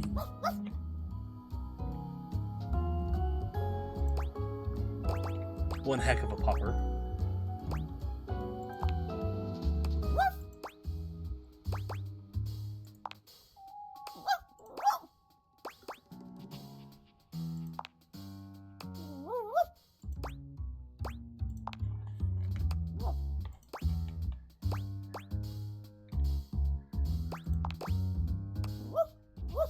No. Good try. I couldn't agree. What do you think it taught us? Sudsy is shaped like a dog. I knew I could trust your judgment. Who should we talk to next? Hello, loves. What can I do for you? We'd like to ask you about Sinclair. I'm open for questioning. No. Far as I recall, Sinclair used to be, well, charming. He was always thoughtful and took great care to have perfect hygiene. Bit of a mess now, isn't he? I'm open for questioning. No. It keeps calling me names like Walbert and Jonald. Really rather annoying. I'm open for questioning. You mean aside from everything? I guess he does seem to be getting backed up a bit more often than usual. Is the garbage disposal not working properly, thus he's not getting enough brain or oxygen to the brain, causing problems? I'm open for questioning. Who should we talk to next? Hey folks, what can I do for you? How can I help?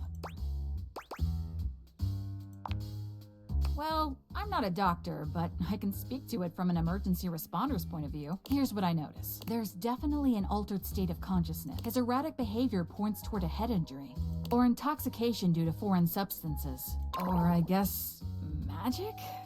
Who's to say? How can I help? Not in the slightest. And he's created a bizarre memory of another life. Sorry, folks. That's all I... Who should we talk to next? What else should we ask him about? Sinclair, could you give... Of course. Here, take it. All right. Thank you. I've been thinking. Whatever is going on, clearly Sinclair... I wonder if Sudsy was supposed to disappear off the screen. It's glitched out. Fractured sass, a poorly baked souffle. Did somebody say... Exactly. I'm a little concerned that given his fragile state, he's vulnerable. I'm afraid that if we make the wrong analysis of the situation, he might lose it completely. I agree, but we have to make a move sometime. I think he's less vulnerable than you think. I'm really confident.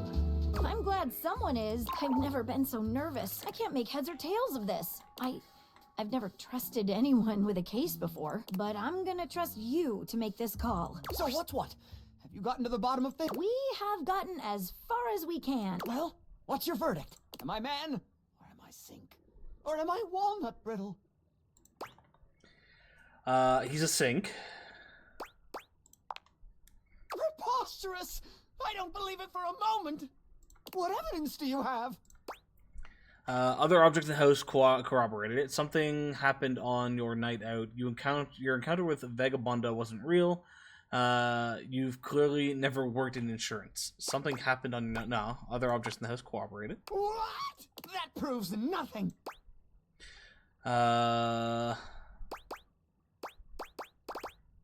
You've clearly never worked in insurance. Dare you suggest such nonsense? I've adjusted 1,000 claims in my day. That proves nothing. Something happened on your night out. Yes, I was cursed. No, Martin, you got drunk. No, I didn't. That proves nothing. How dare you? The punch card was a disposal warranty. It was. That proves nothing. Uh-oh. Sinclair grips his sink head in both... What? Who is... my mind feels like it's breaking into a thousand bourbons. I'm all jumbled. Things are... How once did it all seem? How can an insurance claims... Wait! An adjustment! Once more into the breach, dear friends! Once more! I think I fucked up. With our disunited thoughts! A dollop of daisies will do ya! We've made a horrible mistake. This is terrible. Just terrible. Ooh, a quick trip around the file cabinet. Let's all go down to the Frosted Lemon for a Clerman. We should never have stuck our noses in this case. He's gone utterly mad.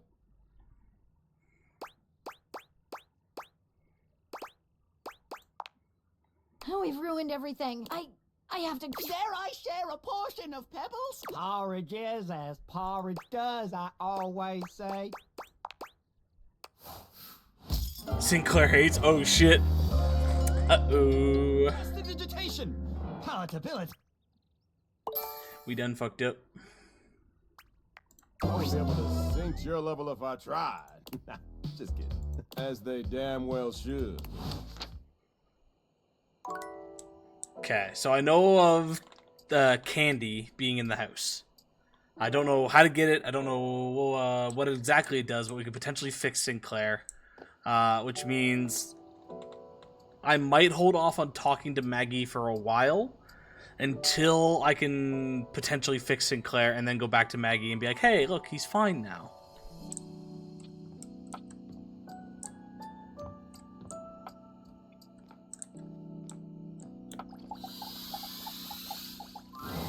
Kopi is in the middle of opening a bag of coffee beans, wafting their aroma towards her with a pleasant sigh. Oh, hey! Welcome back. I hope you're in the mood for some delicious coffee. I just got him some fresh new beans, so they're gonna be nice and ready to grind. And, well, I'm looking to try something a little different today. So, what can I get for you today? That one. Okay, no problem. One affogato? Or... Kopi flies into action, assembling your drink order with speed and skill. Alright, here we go. One affogato. Enjoy! Is there anything you'd like to know about the affogato? An affogato is a pretty fun coffee. Honestly, it's kind of more like a dessert. You usually use some kind of vanilla gelato or ice cream at the bottom of the cup, and then pour hot espresso on top. It's a pretty awesome coffee. Gosh, that's a question that's pretty heavily debated amongst coffee fans. Personally, though, I like to think of it as a drink. Just a fun drink. We'll see you next time.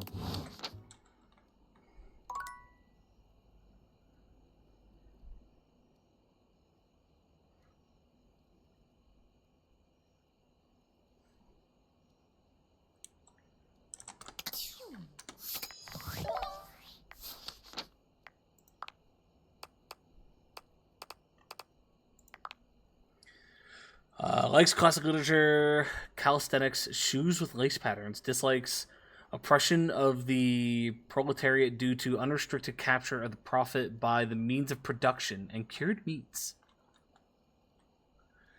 Unfortunately, you tried to convince without enough evidence, and you seem to have broken his mind. Okay. So, I guess we should have waited a little longer before doing anything on that one. He literally just needs 5 of this. Jesus. We did get all the stuff, though.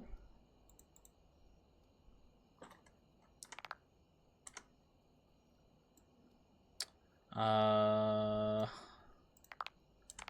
I'm just going to go through and mark off all the news.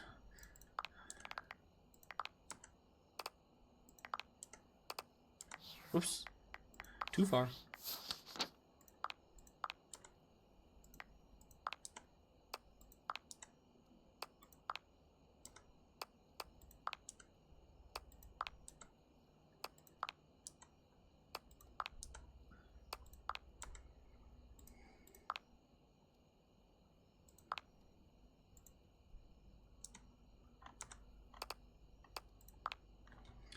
Maggie.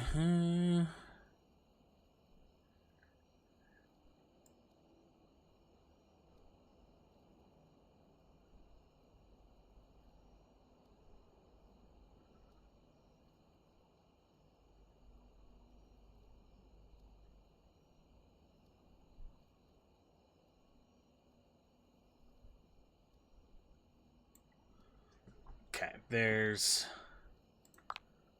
nothing else currently listed there.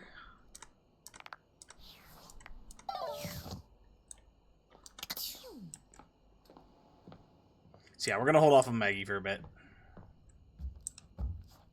because I might have done fucked up that one.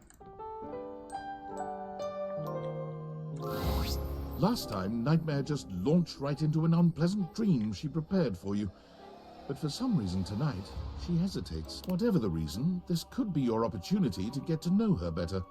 Or perhaps to swing your dreams in a more pleasant direction.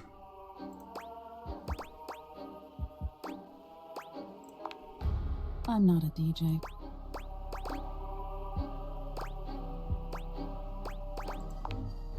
Oh. Well, sure. I guess we could for a little while. We've been talking about fear. And what your fears mean to you. Would you like to talk about more of your fears? Sure. Me. This isn't about. It's about you. Maybe we should just talk about things you want instead. Tell me your deepest desires. I've always wanted a goth girlfriend. You have. It's hard to tell in the darkness, but you could swear Nightmare blushes. That's interesting. Well, wow. Of all the things to have in your mind. There's all sorts of things in your head, you know. Is she just gonna be a shade like Shadow Lord as well? And I can dig through them and try to make the best sense of it I can, but haven't you ever wondered why some of your dreams are so nonsensical? I can make anything, but the scariest dreams are the ones that stick with you when you wake. The ones that come from a place of true fear. Things that keep you up at night. So you telling me those things about your biggest fears, it was nice of you. You gave me the keys to really scare you, I guess. I'm not used to people playing along with me. There's value of fear, even if it doesn't feel good at first. I imagine most people don't understand how important your work is. I'm with the middle one. That is one of the reasons why I chose to go skydiving.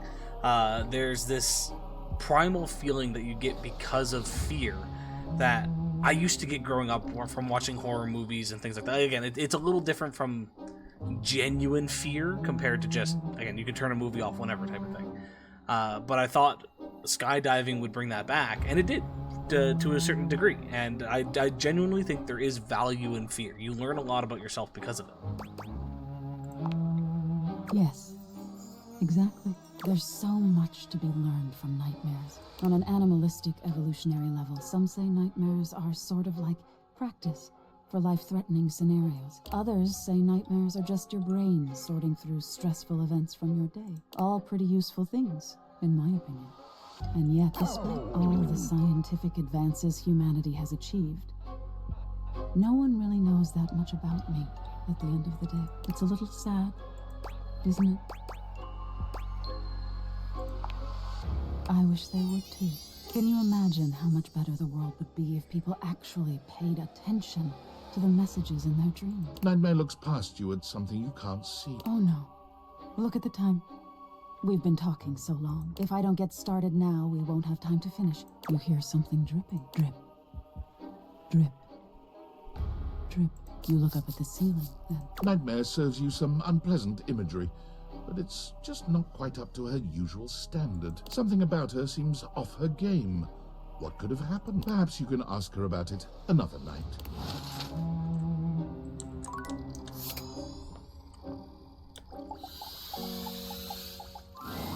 Someone there?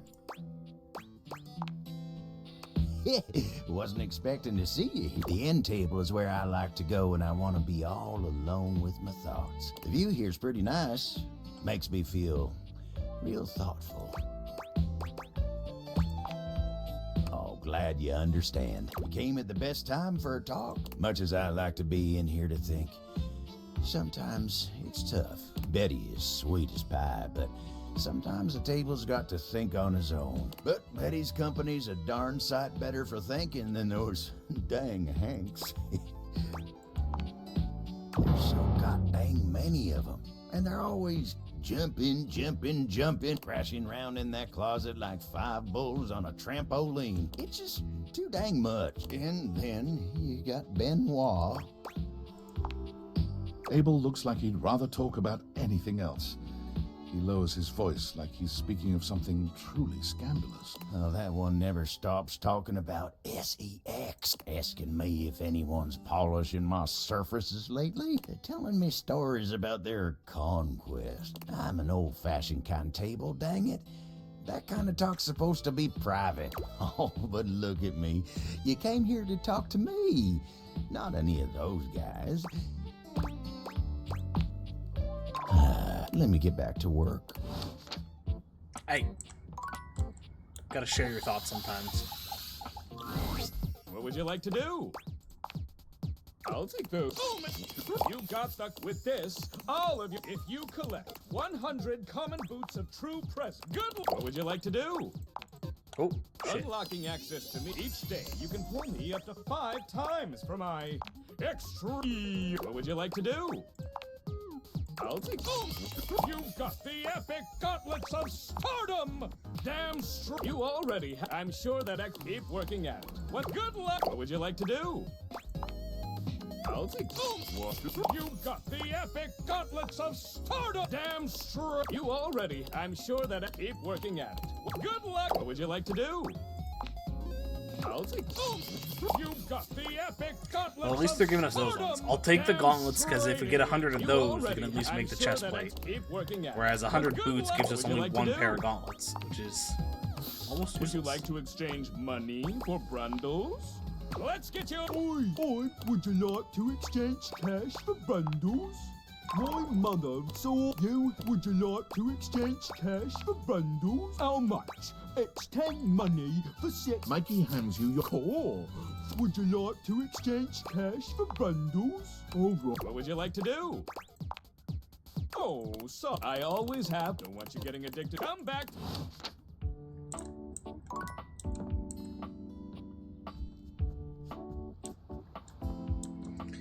Okay, Sinclair's currently done. Maggie we're holding off on.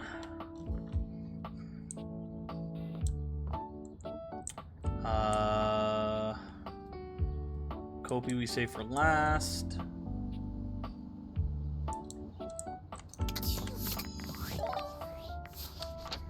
There's still 26 items we haven't talked to yet. Just debating whether I want to push somebody else's storyline or start something new.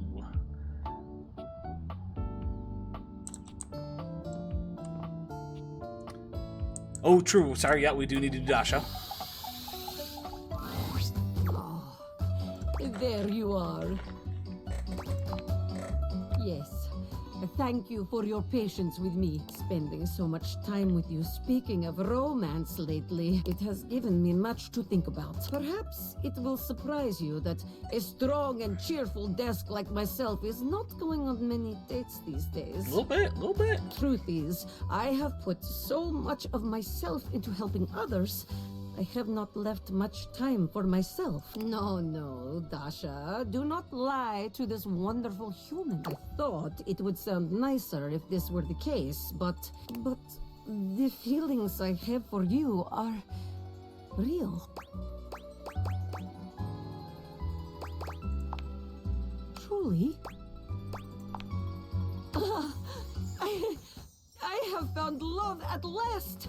No more lonely days. I give you a big kiss, big hug, big lift. I am so happy. I never imagined I could find love right here at home. Who would have thought that you were seducing me all this time? Either way, we have been practicing dating each other all along. But it doesn't feel like practice, really. We have only done what is natural. Bada bing, bada boom. Okay, 2 of our stats are now above 50.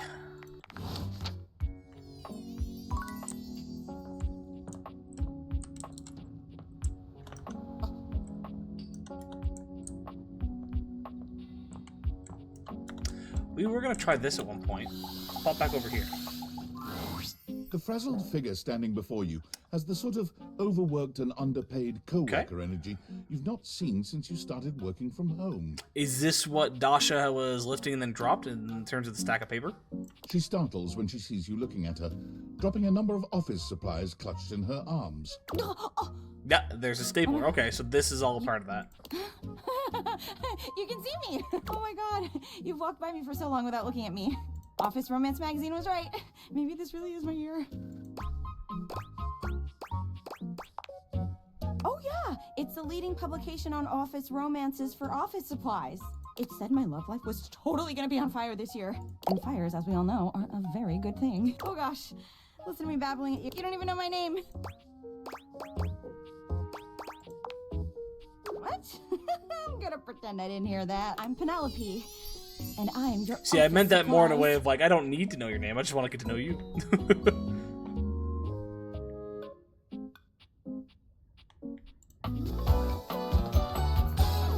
Penelope. Yay! Because of like an envelope. Penelope.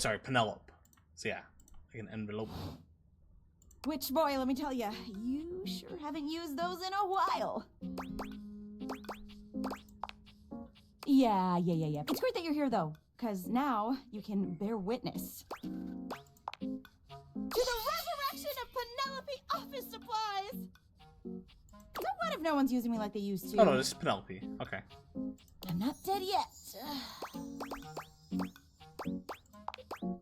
Yeah! Anyway, your daily motivational office quotes calendar put it best. Your most important work is always ahead of you, never behind you. Stephen Stoley. Now, what do you think that means?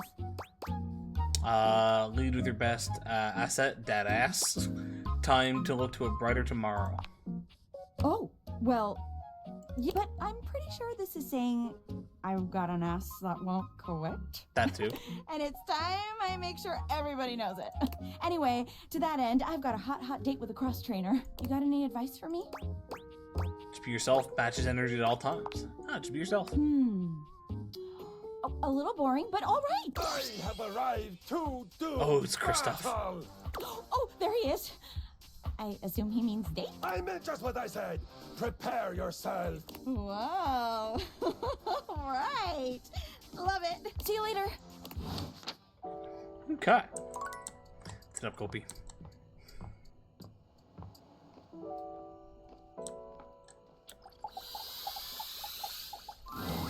It's my favorite customer. What can I get for you today? A latte. Sure thing. Kopi gets to work. Grind. Voila! What, is there anything you'd like to know about the latte? Well, that's the Italian word for milk. If you're in Italy, you have to order it as a cafe latte. Otherwise, They'll literally just give you a glass of milk. Right? Bless me. I don't think my nerves could handle being handed a glass of milk like that. She shudders violently. We'll see you next time. I don't know if we can do anything with Kopi. Like, unless we're supposed to do something else that then triggers more dialogue for us, but... Just feels like we're getting coffee over and over again, and that's it. Thank you, Rex.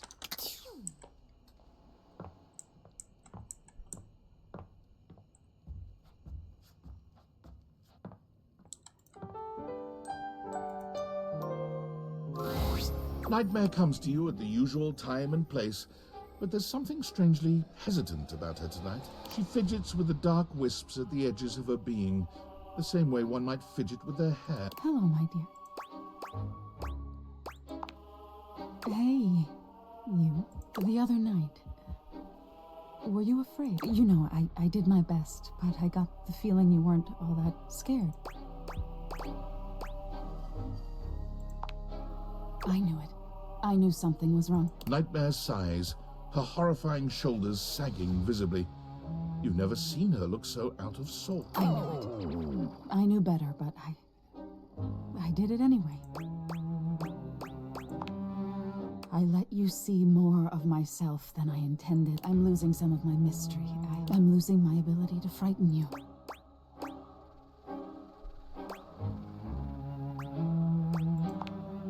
Different? Nightmare turns to look at the wall to your left, which is now just one massive mirror. When she sees her own reflection, she screams. When did this happen? Oh no. No, no, no, no, no, no, no. No! Nightmare is pulling at the shadows that make up her body, like one might pull at clothing. I just thought, if I could teach you about fear, you'd learn about the darkest reaches of your mind and stop fighting your nightmares. If I can't even scare you, what good am I?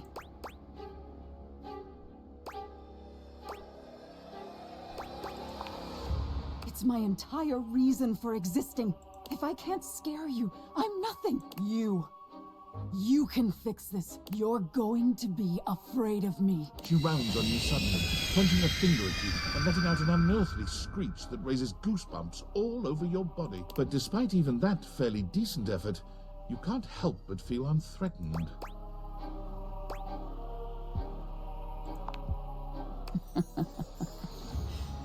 I've still got it. Nightmare sighs. How is this your dream and I'm the one having a nightmare? How do you deal with this? Try being less of a baby. Need to embrace whatever this is going to be. This? What do you mean by this? Relationship? No, no, no, no, no. Wake up! Wake up! You wake up suddenly, sweaty and alone. Your heart races, but you're not afraid. What is this feeling? Uh-oh.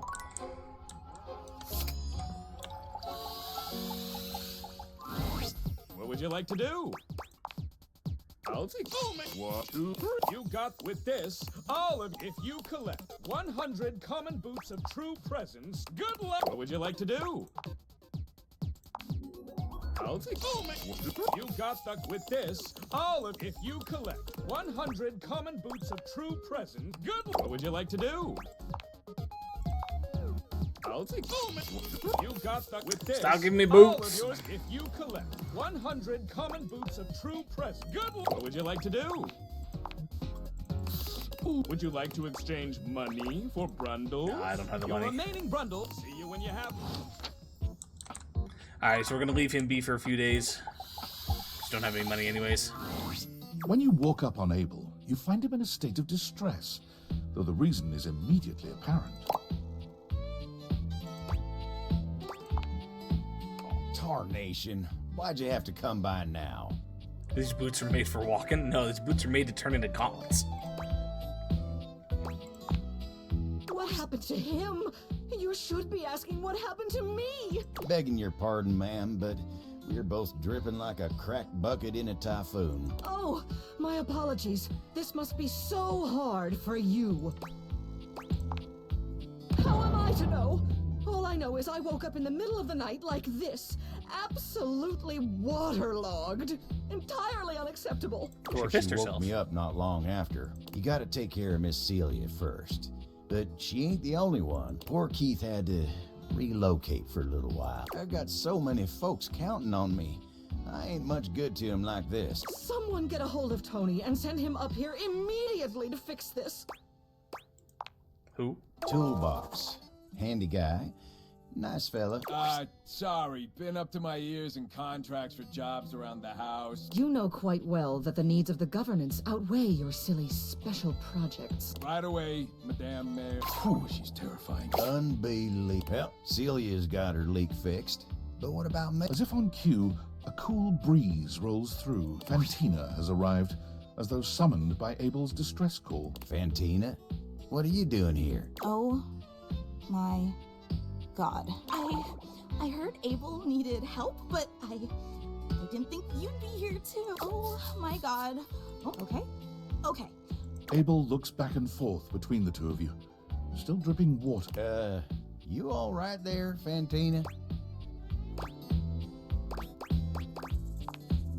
Oh God, you're right. I'm so sorry. Here I am making this about me. I'm so sorry. Please forgive me. All right. Abel looks pained at the thought of being indebted to the both of you. Well, what are you gonna do then?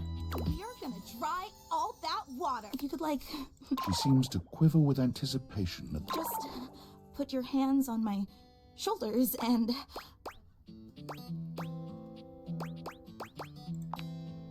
What? No, it ain't. Fantina? Your words hit home. Fantina looks at you with tears in her eyes, her lip quivering. Sorry, but the stalker's being a bit too stocky. Fantina, it ain't like that. She runs out of the room at a full sprint, her cries echoing through the halls. Now, why would you go and say something like that? You know Fantina's real sensitive, especially when it comes to you and your opinion of her. Dang, now, how... He glares at you, shaking his head. Don't even answer that. I'll just figure it out myself. He walks off down the hall, leaving a trail of water in his wake. They can all deal with it. I ain't indulging in a stalker's fantasy here. Gotta cut that thing off when you can.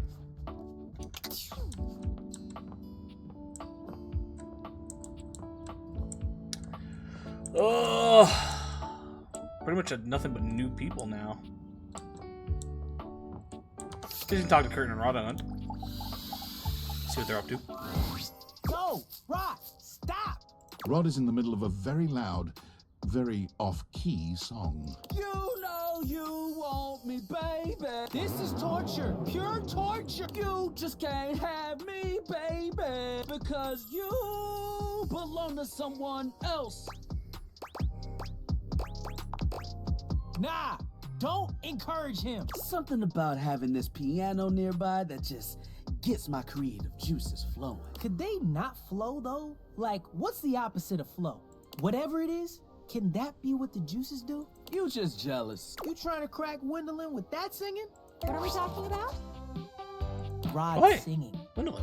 Oh, it wasn't that great. You know you're lying. I'm not cutie, but I'll let you think that. And with that, Gwendolyn takes her leave. Y'all just haters. Just suck less, that easy. Now, not everyone has musical talent. And I just sing for fun, all right? I'm not gonna, like, audition for American Maestro or anything. Yeah, you shouldn't do that. You would get booed out of the judging room. I don't know about all that. Cut in the first round, no's from every judge. Okay. Buzzers, red ones, like the big red ones that make the really loud sound, but like 5 of them. You know what?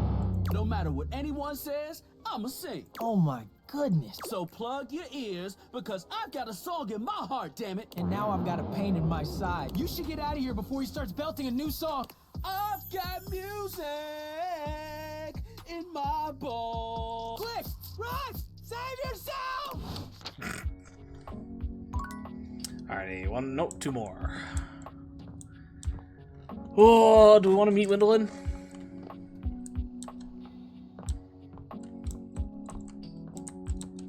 I still want to find the other thing that's in here. I know the chair is one, but there's the whatever our company's called. There's something that has like their logo on them. I feel like the computer is just going to, like, the actual tower is just going to be Mac. Let's check the light. No, that's probably just going to take us to Lux, isn't it?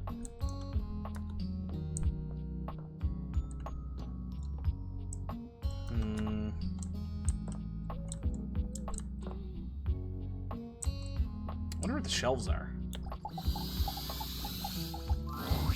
A well-muscled athlete stands before you, shifting restlessly from one foot to the other. There's a strange air of anxiety to her, despite the broad smile plastered on her face. She seems a little too happy to see you. Hey, what's up, dude? How are you? Hell yeah, Brosafino, that's what I'm trying to hear. Brosafino? Oh, I can't believe we're like actually talking now, dude. You walked past me 1,000 Them abs, times she's got and some. never even looked at me.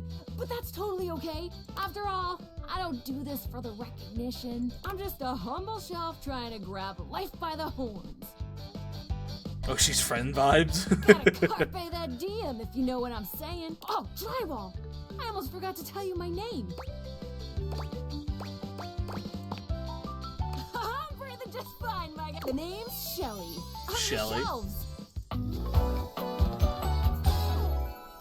Yo! I like the little cactus on her hat.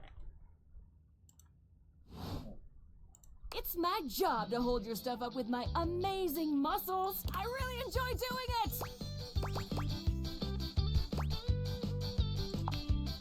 Yelling is the universal language of joy, my dude. Anyway, it's really great to hear from you. This experience is 100% aligning with my years-long fantasy of meeting you. I've never truly been happier.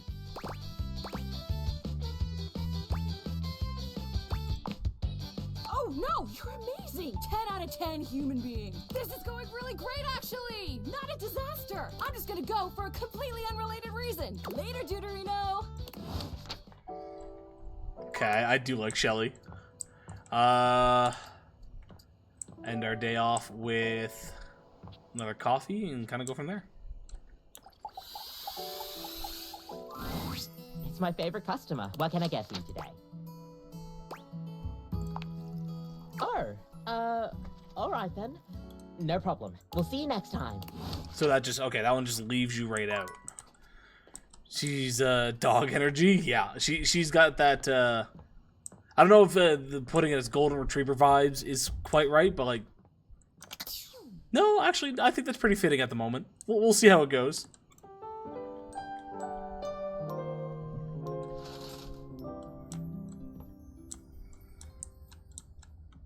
We don't have any money, so we're not going to bother with that at the moment. We've talked to each of the individual tables now, so let's talk to them again, just to see if we have more that we need to continue there for each Abel one. looks much shinier than you remember. When he sees you walk up, he starts, almost looking as if he wants to flee, but there's nowhere for him to go. Consarn it. Why have you come to see me now? Oh, you should have seen him. He was an absolute animal last night. Beg your pardon? Oh, but the fun didn't stop there. You're just in time. This sexual demon was just about to treat us to an intimate act so ambitious and depraved it requires him to coat himself in lube from head to toe. Tarnation's been walked. I'm sorry, I was just cleaning up after a date, but I'm still a little sore. I was trying to screw the cap back on. Next thing you know, I'm being baptized in this vile liquid. Hey, there's nothing wrong with a good and safe time, Abel. Besides, it's water soluble. You just need a good shower.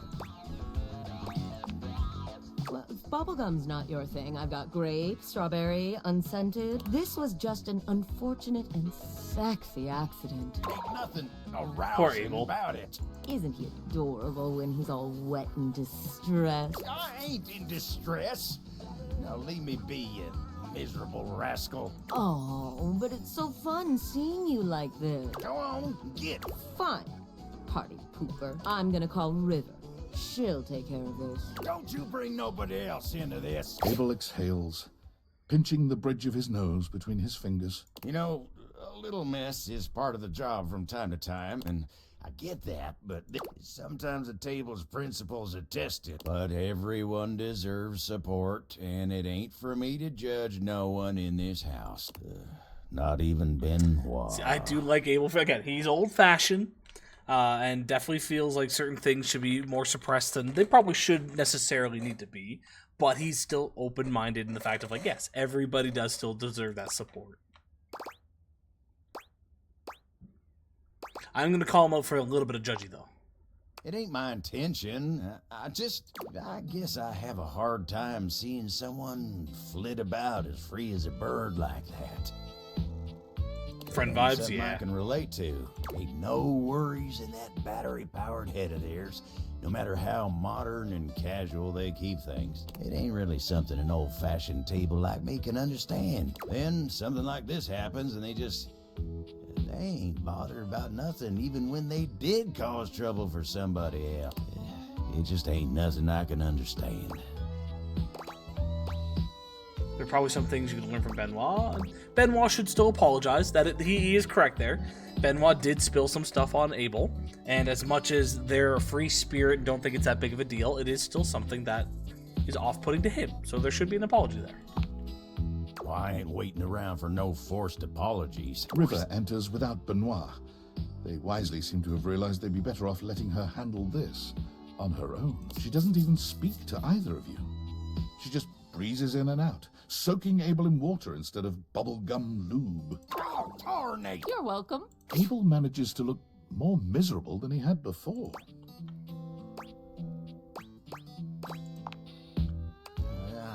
Yeah, I ain't covered in that stuff no more, but I gotta deal with this now.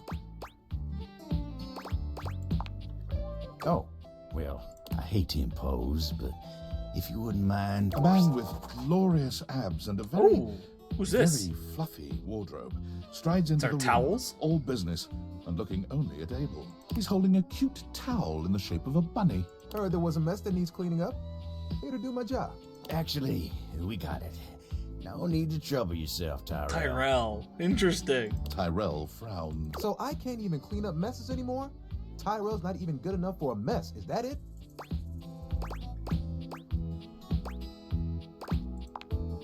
You reach out for the bunny-shaped towel, and Tyrell looks back and forth between the two of you. You better be gentle. Under Tyrell's watching eye, you gently and carefully mop the water from Abel's body. Abel seems intensely embarrassed, but he holds still and endures this cleanup without complaint. If not for Tyrell's presence here, this moment would feel spectacularly intimate.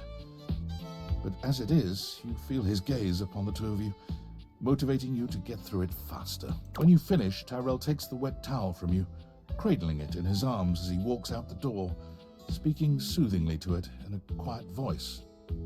Well, that was something. I thought I was about to smell like bubblegum for the rest of the month. He shudders. Ain't even gonna think about what else might have happened if I never got that stuff off of me.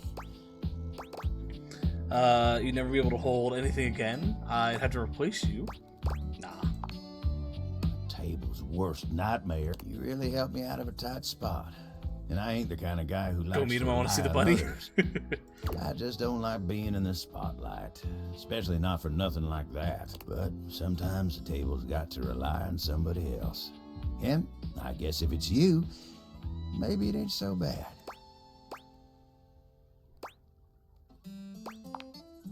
I see that. I really do. And, well, I appreciate it. Just glad to have that bubblegum nightmare over with. Well, now that's all over. I got work I need to get back to. You take care now. Okay, so we want to meet Tyrell. I'm assuming this will bring us to him. It's not all that surprising that your towels would have a look that one can only describe as fresh out of the shower, The fluffy terry cloth clothing and glistening skin are expected. What you did not expect to see, however, was a six-pack you could do your laundry on.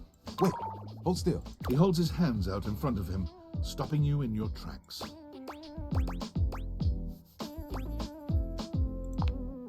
You didn't do anything. He backs away from you, slowly and carefully. Just don't move. Ooh, there's some water on the floor. Let me get that before you slip and fall. He bends down to mop up a tiny puddle, standing back up with a grin. There, all good. Some might say that I saved your life. Hey, hey! Did you see that dude? I may be soft, but I'm hard against spills. He mimes playing a trumpet, imitating the instrument with his mouth. I dry as quick as my wit. If you get wet, don't get upset. Isn't that right, Mug Soaring sidekick? He holds out a small swan-shaped towel for your inspection. It's quite So this one's not a rabbit. But I'm assuming the rabbit is also going to be like this, where it's the like origami towel stuff. Quack. Still love it. Yeah, it's adorable. Oh, this is little Buddy. He's pretty cool. I can fold him into anything I want. Today, a swan. Tomorrow, who knows what the fabric of the universe will weave? I mean, I only know how to fold like two others. But still, it keeps me busy between cleaning spills and warming up your body. You heard me. It's my job after all. Spills happen every day. No big thing. But the hard part is getting dry. For the big jobs, I work with Washford and Drysdale. But I work pretty independently, you know? I'm here regardless. I'm pretty dependable. It takes someone of strong woven integrity to be as reliable as me, you know?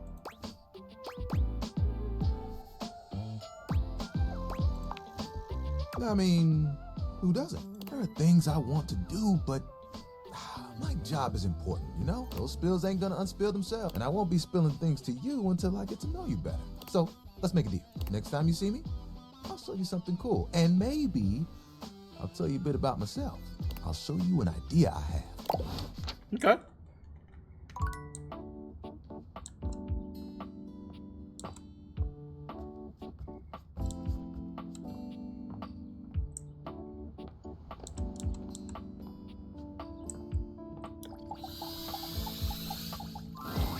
I've been wondering when we would see you again. Yeah, we were just talking about you. All good stuff. They were talking about how good you look. What are you doing? You ain't got no chill. I'm just telling the truth. But you could be I like a little Gwendolyn. more coy about. Oh, hey, look who's here. Weren't you two just talking about them? Yes, Gwendolyn. They think you are just the cutest thing ever. You should have heard what Kurt said about you. Okay, that's enough. Oh, look at them both. They look so embarrassed.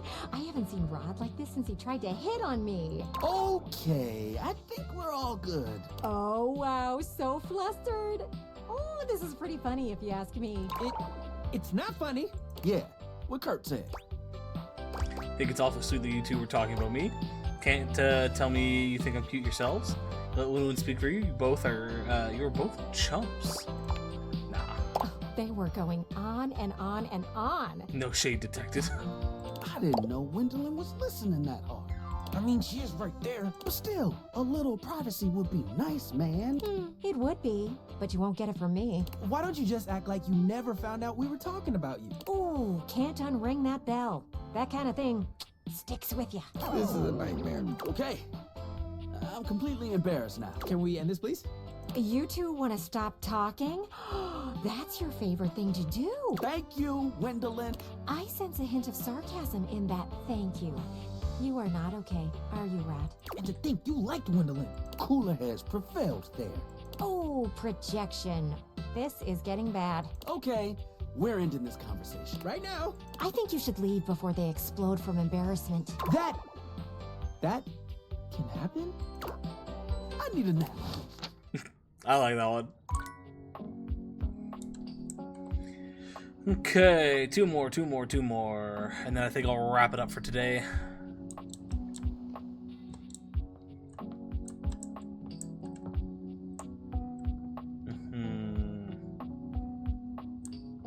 let's go with the shelf again.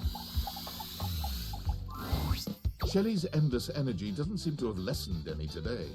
When you see her, she's clutching a duster a bit too tightly. Oh my god, look who it is! I was just thinking about you and here you are. I mean, I thought about you all night after you left and it didn't make you show up, but then like, it definitely worked this time! Huh? You weren't mad at me, were you? Cause it's all love over here, but... She's still holding the feather duster so tightly, you worry it may snap. A distinct possibility with all that muscle.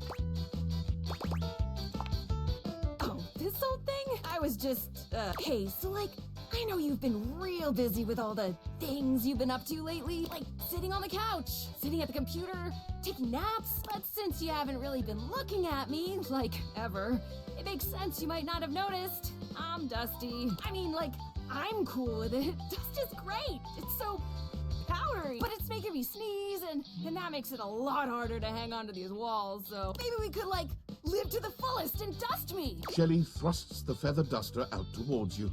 Withdrawing her hand so swiftly, you nearly let the duster fall. Your humble feather duster. You've never been all that big on dusting, but this thing does get the job done. Shelley has her eyes shut tightly as she waits for you to dust her. She looks See, I don't. oddly Dusting nervous. with a feather duster has always been weird to me because you're just putting it back up into the air and it's gonna resettle. Like, yes, you're gonna knock some of it onto the floor, but no, I feel like the not necessarily Swiffer, but those ones that actually pick up dust is better. The downside to those ones, though, does mean that you need to move everything off the shelf and put them back on the shelf to actually dust them properly. Why wouldn't I? Oh, I've never wanted anything like I want this dusting, Broderino. Shelley's reassurances aren't all that convincing, but you suppose a little dusting never hurt anybody? Shelley winces when the duster makes contact with her, and once or twice she looks as if she wants to complain, but eventually she relaxes under the duster's touch. And she actually seems pretty pleased with your work. You try to hand the duster back to her, but she shakes her head. You keep it. Wow, look at us. Huh? You actually talked to me, and now you've actually cleaned me. Our relationship is deepening already. You're not gonna leave now, are you?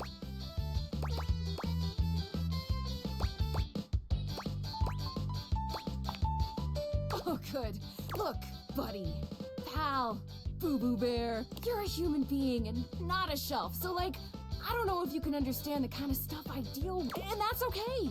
Nobody understands the pressure of being a shelf. Personally, I love being so unique that nobody gets me. Imagine if I was one of those people who had tons of friends who supported them.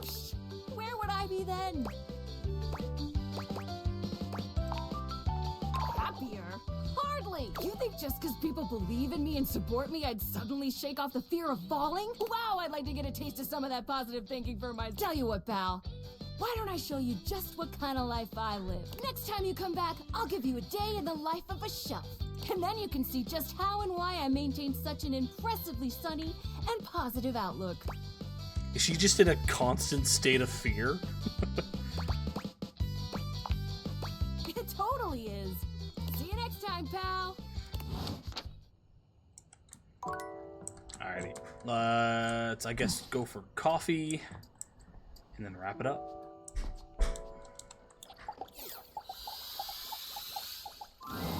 It's my favorite custom. What can I get you today? Yeah, it's all the same option, so I don't know. I guess maybe we need to do something to progress her story from somebody else, but Kopi herself doesn't seem to actually do anything at this point. Nope. Kopi flies into action. Alright, here we go. Is there anything you'd like to know about the affogato? Well, for fun coffee, the name certainly backs it up. In Italian, they call it affogato al caffè, which literally means drowned in coffee. So, affogato means drowned. That's the way it's made after all. Drown it in espresso. Don't get lost in it. We'll see you next time.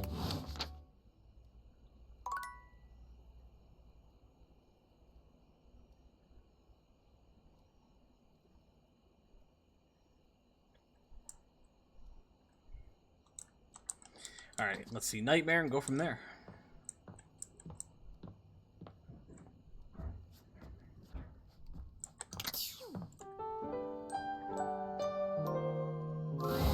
Nightmare looks both pleasant and horrifying tonight. A strange mix of the way you once knew her and the way she's grown to look to you now. Hello, my dear. No, not yet, anyway. I did some thinking, and I had a little realization. I thought I was losing my touch, that I couldn't scare you now that you knew me better. Fear of the unknown is cured by knowing, after all. But then I put it all together. Familiarity brings a whole new sort of fear to the table. After all, when you have something to lose, when you think you know someone, oh, it makes me shiver just to think of it. You're going to make me spell it out? Nightmare's formless cheeks manage a cute flush. Somehow. It's been fun getting to know you lately. And if I can be a little bold, you're cute when you're scared, you know? The way your body trembles. The frenzied beat of your panicked heart. Sometimes I scare you just to hear you scream. I thought you knowing me was the beginning of the end, but maybe it's the beginning of... Yes, to be precise, I want to be with you. I like you. Like... Hey. Really, like I just want to scare you forever. I like you too. Hearing you say it back, it's a little scary, but I love scary things. I can't see you every night, but when I do, I promise it's going to be special. Maybe I scare the daylights out of you, or maybe I give you a little sprinkle of sweetness. You never know what you're going to get, but when it's done, just before you wake, it'll be just me and you. As you draw closer to Nightmare, she grows more nervous. She seems to read your intent well enough, bending down to meet you despite her clear nervousness. Kissing her is strange and wonderful. You can't make out a pair of human lips, but somewhere in the darkness your lips find her, and she lets out a sigh that warms you and sends a slight shiver. I was gonna say, down what are your we actually spine. kissing? You keep that up, and you're going to turn this into a very different sort of dream. But that's for another night. I won't scare you tonight. I just want to enjoy my time with you, but no promises for next time. Scare me, coward. Oh? Well, if that's what you want. Nightmare vanishes, and the room grows dark around you. You hear her laugh echoing through the enclosed space of your room, and then there are hands everywhere around you. Monstrous hands, made of some strange sort of black goop that numbs your skin where it touches you. They grab at you en masse, somehow unpleasantly slimy and yet impossible to fight off. They squeeze you tightly in their fists, pulling you down into the black mire your bed has become. You can't scream. You can't move. But as darkness claims you, you think you can hear Nightmare's giggle in your ear. Let's go.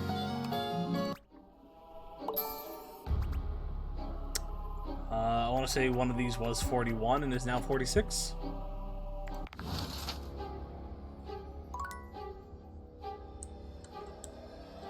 I was gonna say, did the game break? It would still give us Nightmare's music. Alright, let's drop a save. We're gonna wrap it up there. What's tomorrow? Today's Wednesday. Tomorrow's Thursday. Sounds like we're not doing D&D tomorrow. And Scott is also working, so we're probably not gonna have a magic day either. No guarantees that I'll be streaming tomorrow, but there's a potential. We might be on. I don't know. But we are gonna continue with this. What's our numbers? We've got 77, where roughly 35% have actually been dealt with. So we still got a lot we need to do. Like there's a lot in this game, but I'm trying to push through most of it. Again, I don't know if we'll get to the very end. We haven't realized anybody yet, so I don't know if we need to realize everybody. I guess to get Skylar out. There's probably a proper ending by realizing everybody, so we're going to try to push for that. But again, I don't know how much that's actually going to go through. We'll see. We'll figure it out. We'll keep going. But yeah, no, thanks for stopping in. Thanks for chit-chatting, folks. As always, make sure to do your homework, and we'll see you next time. Bye-bye.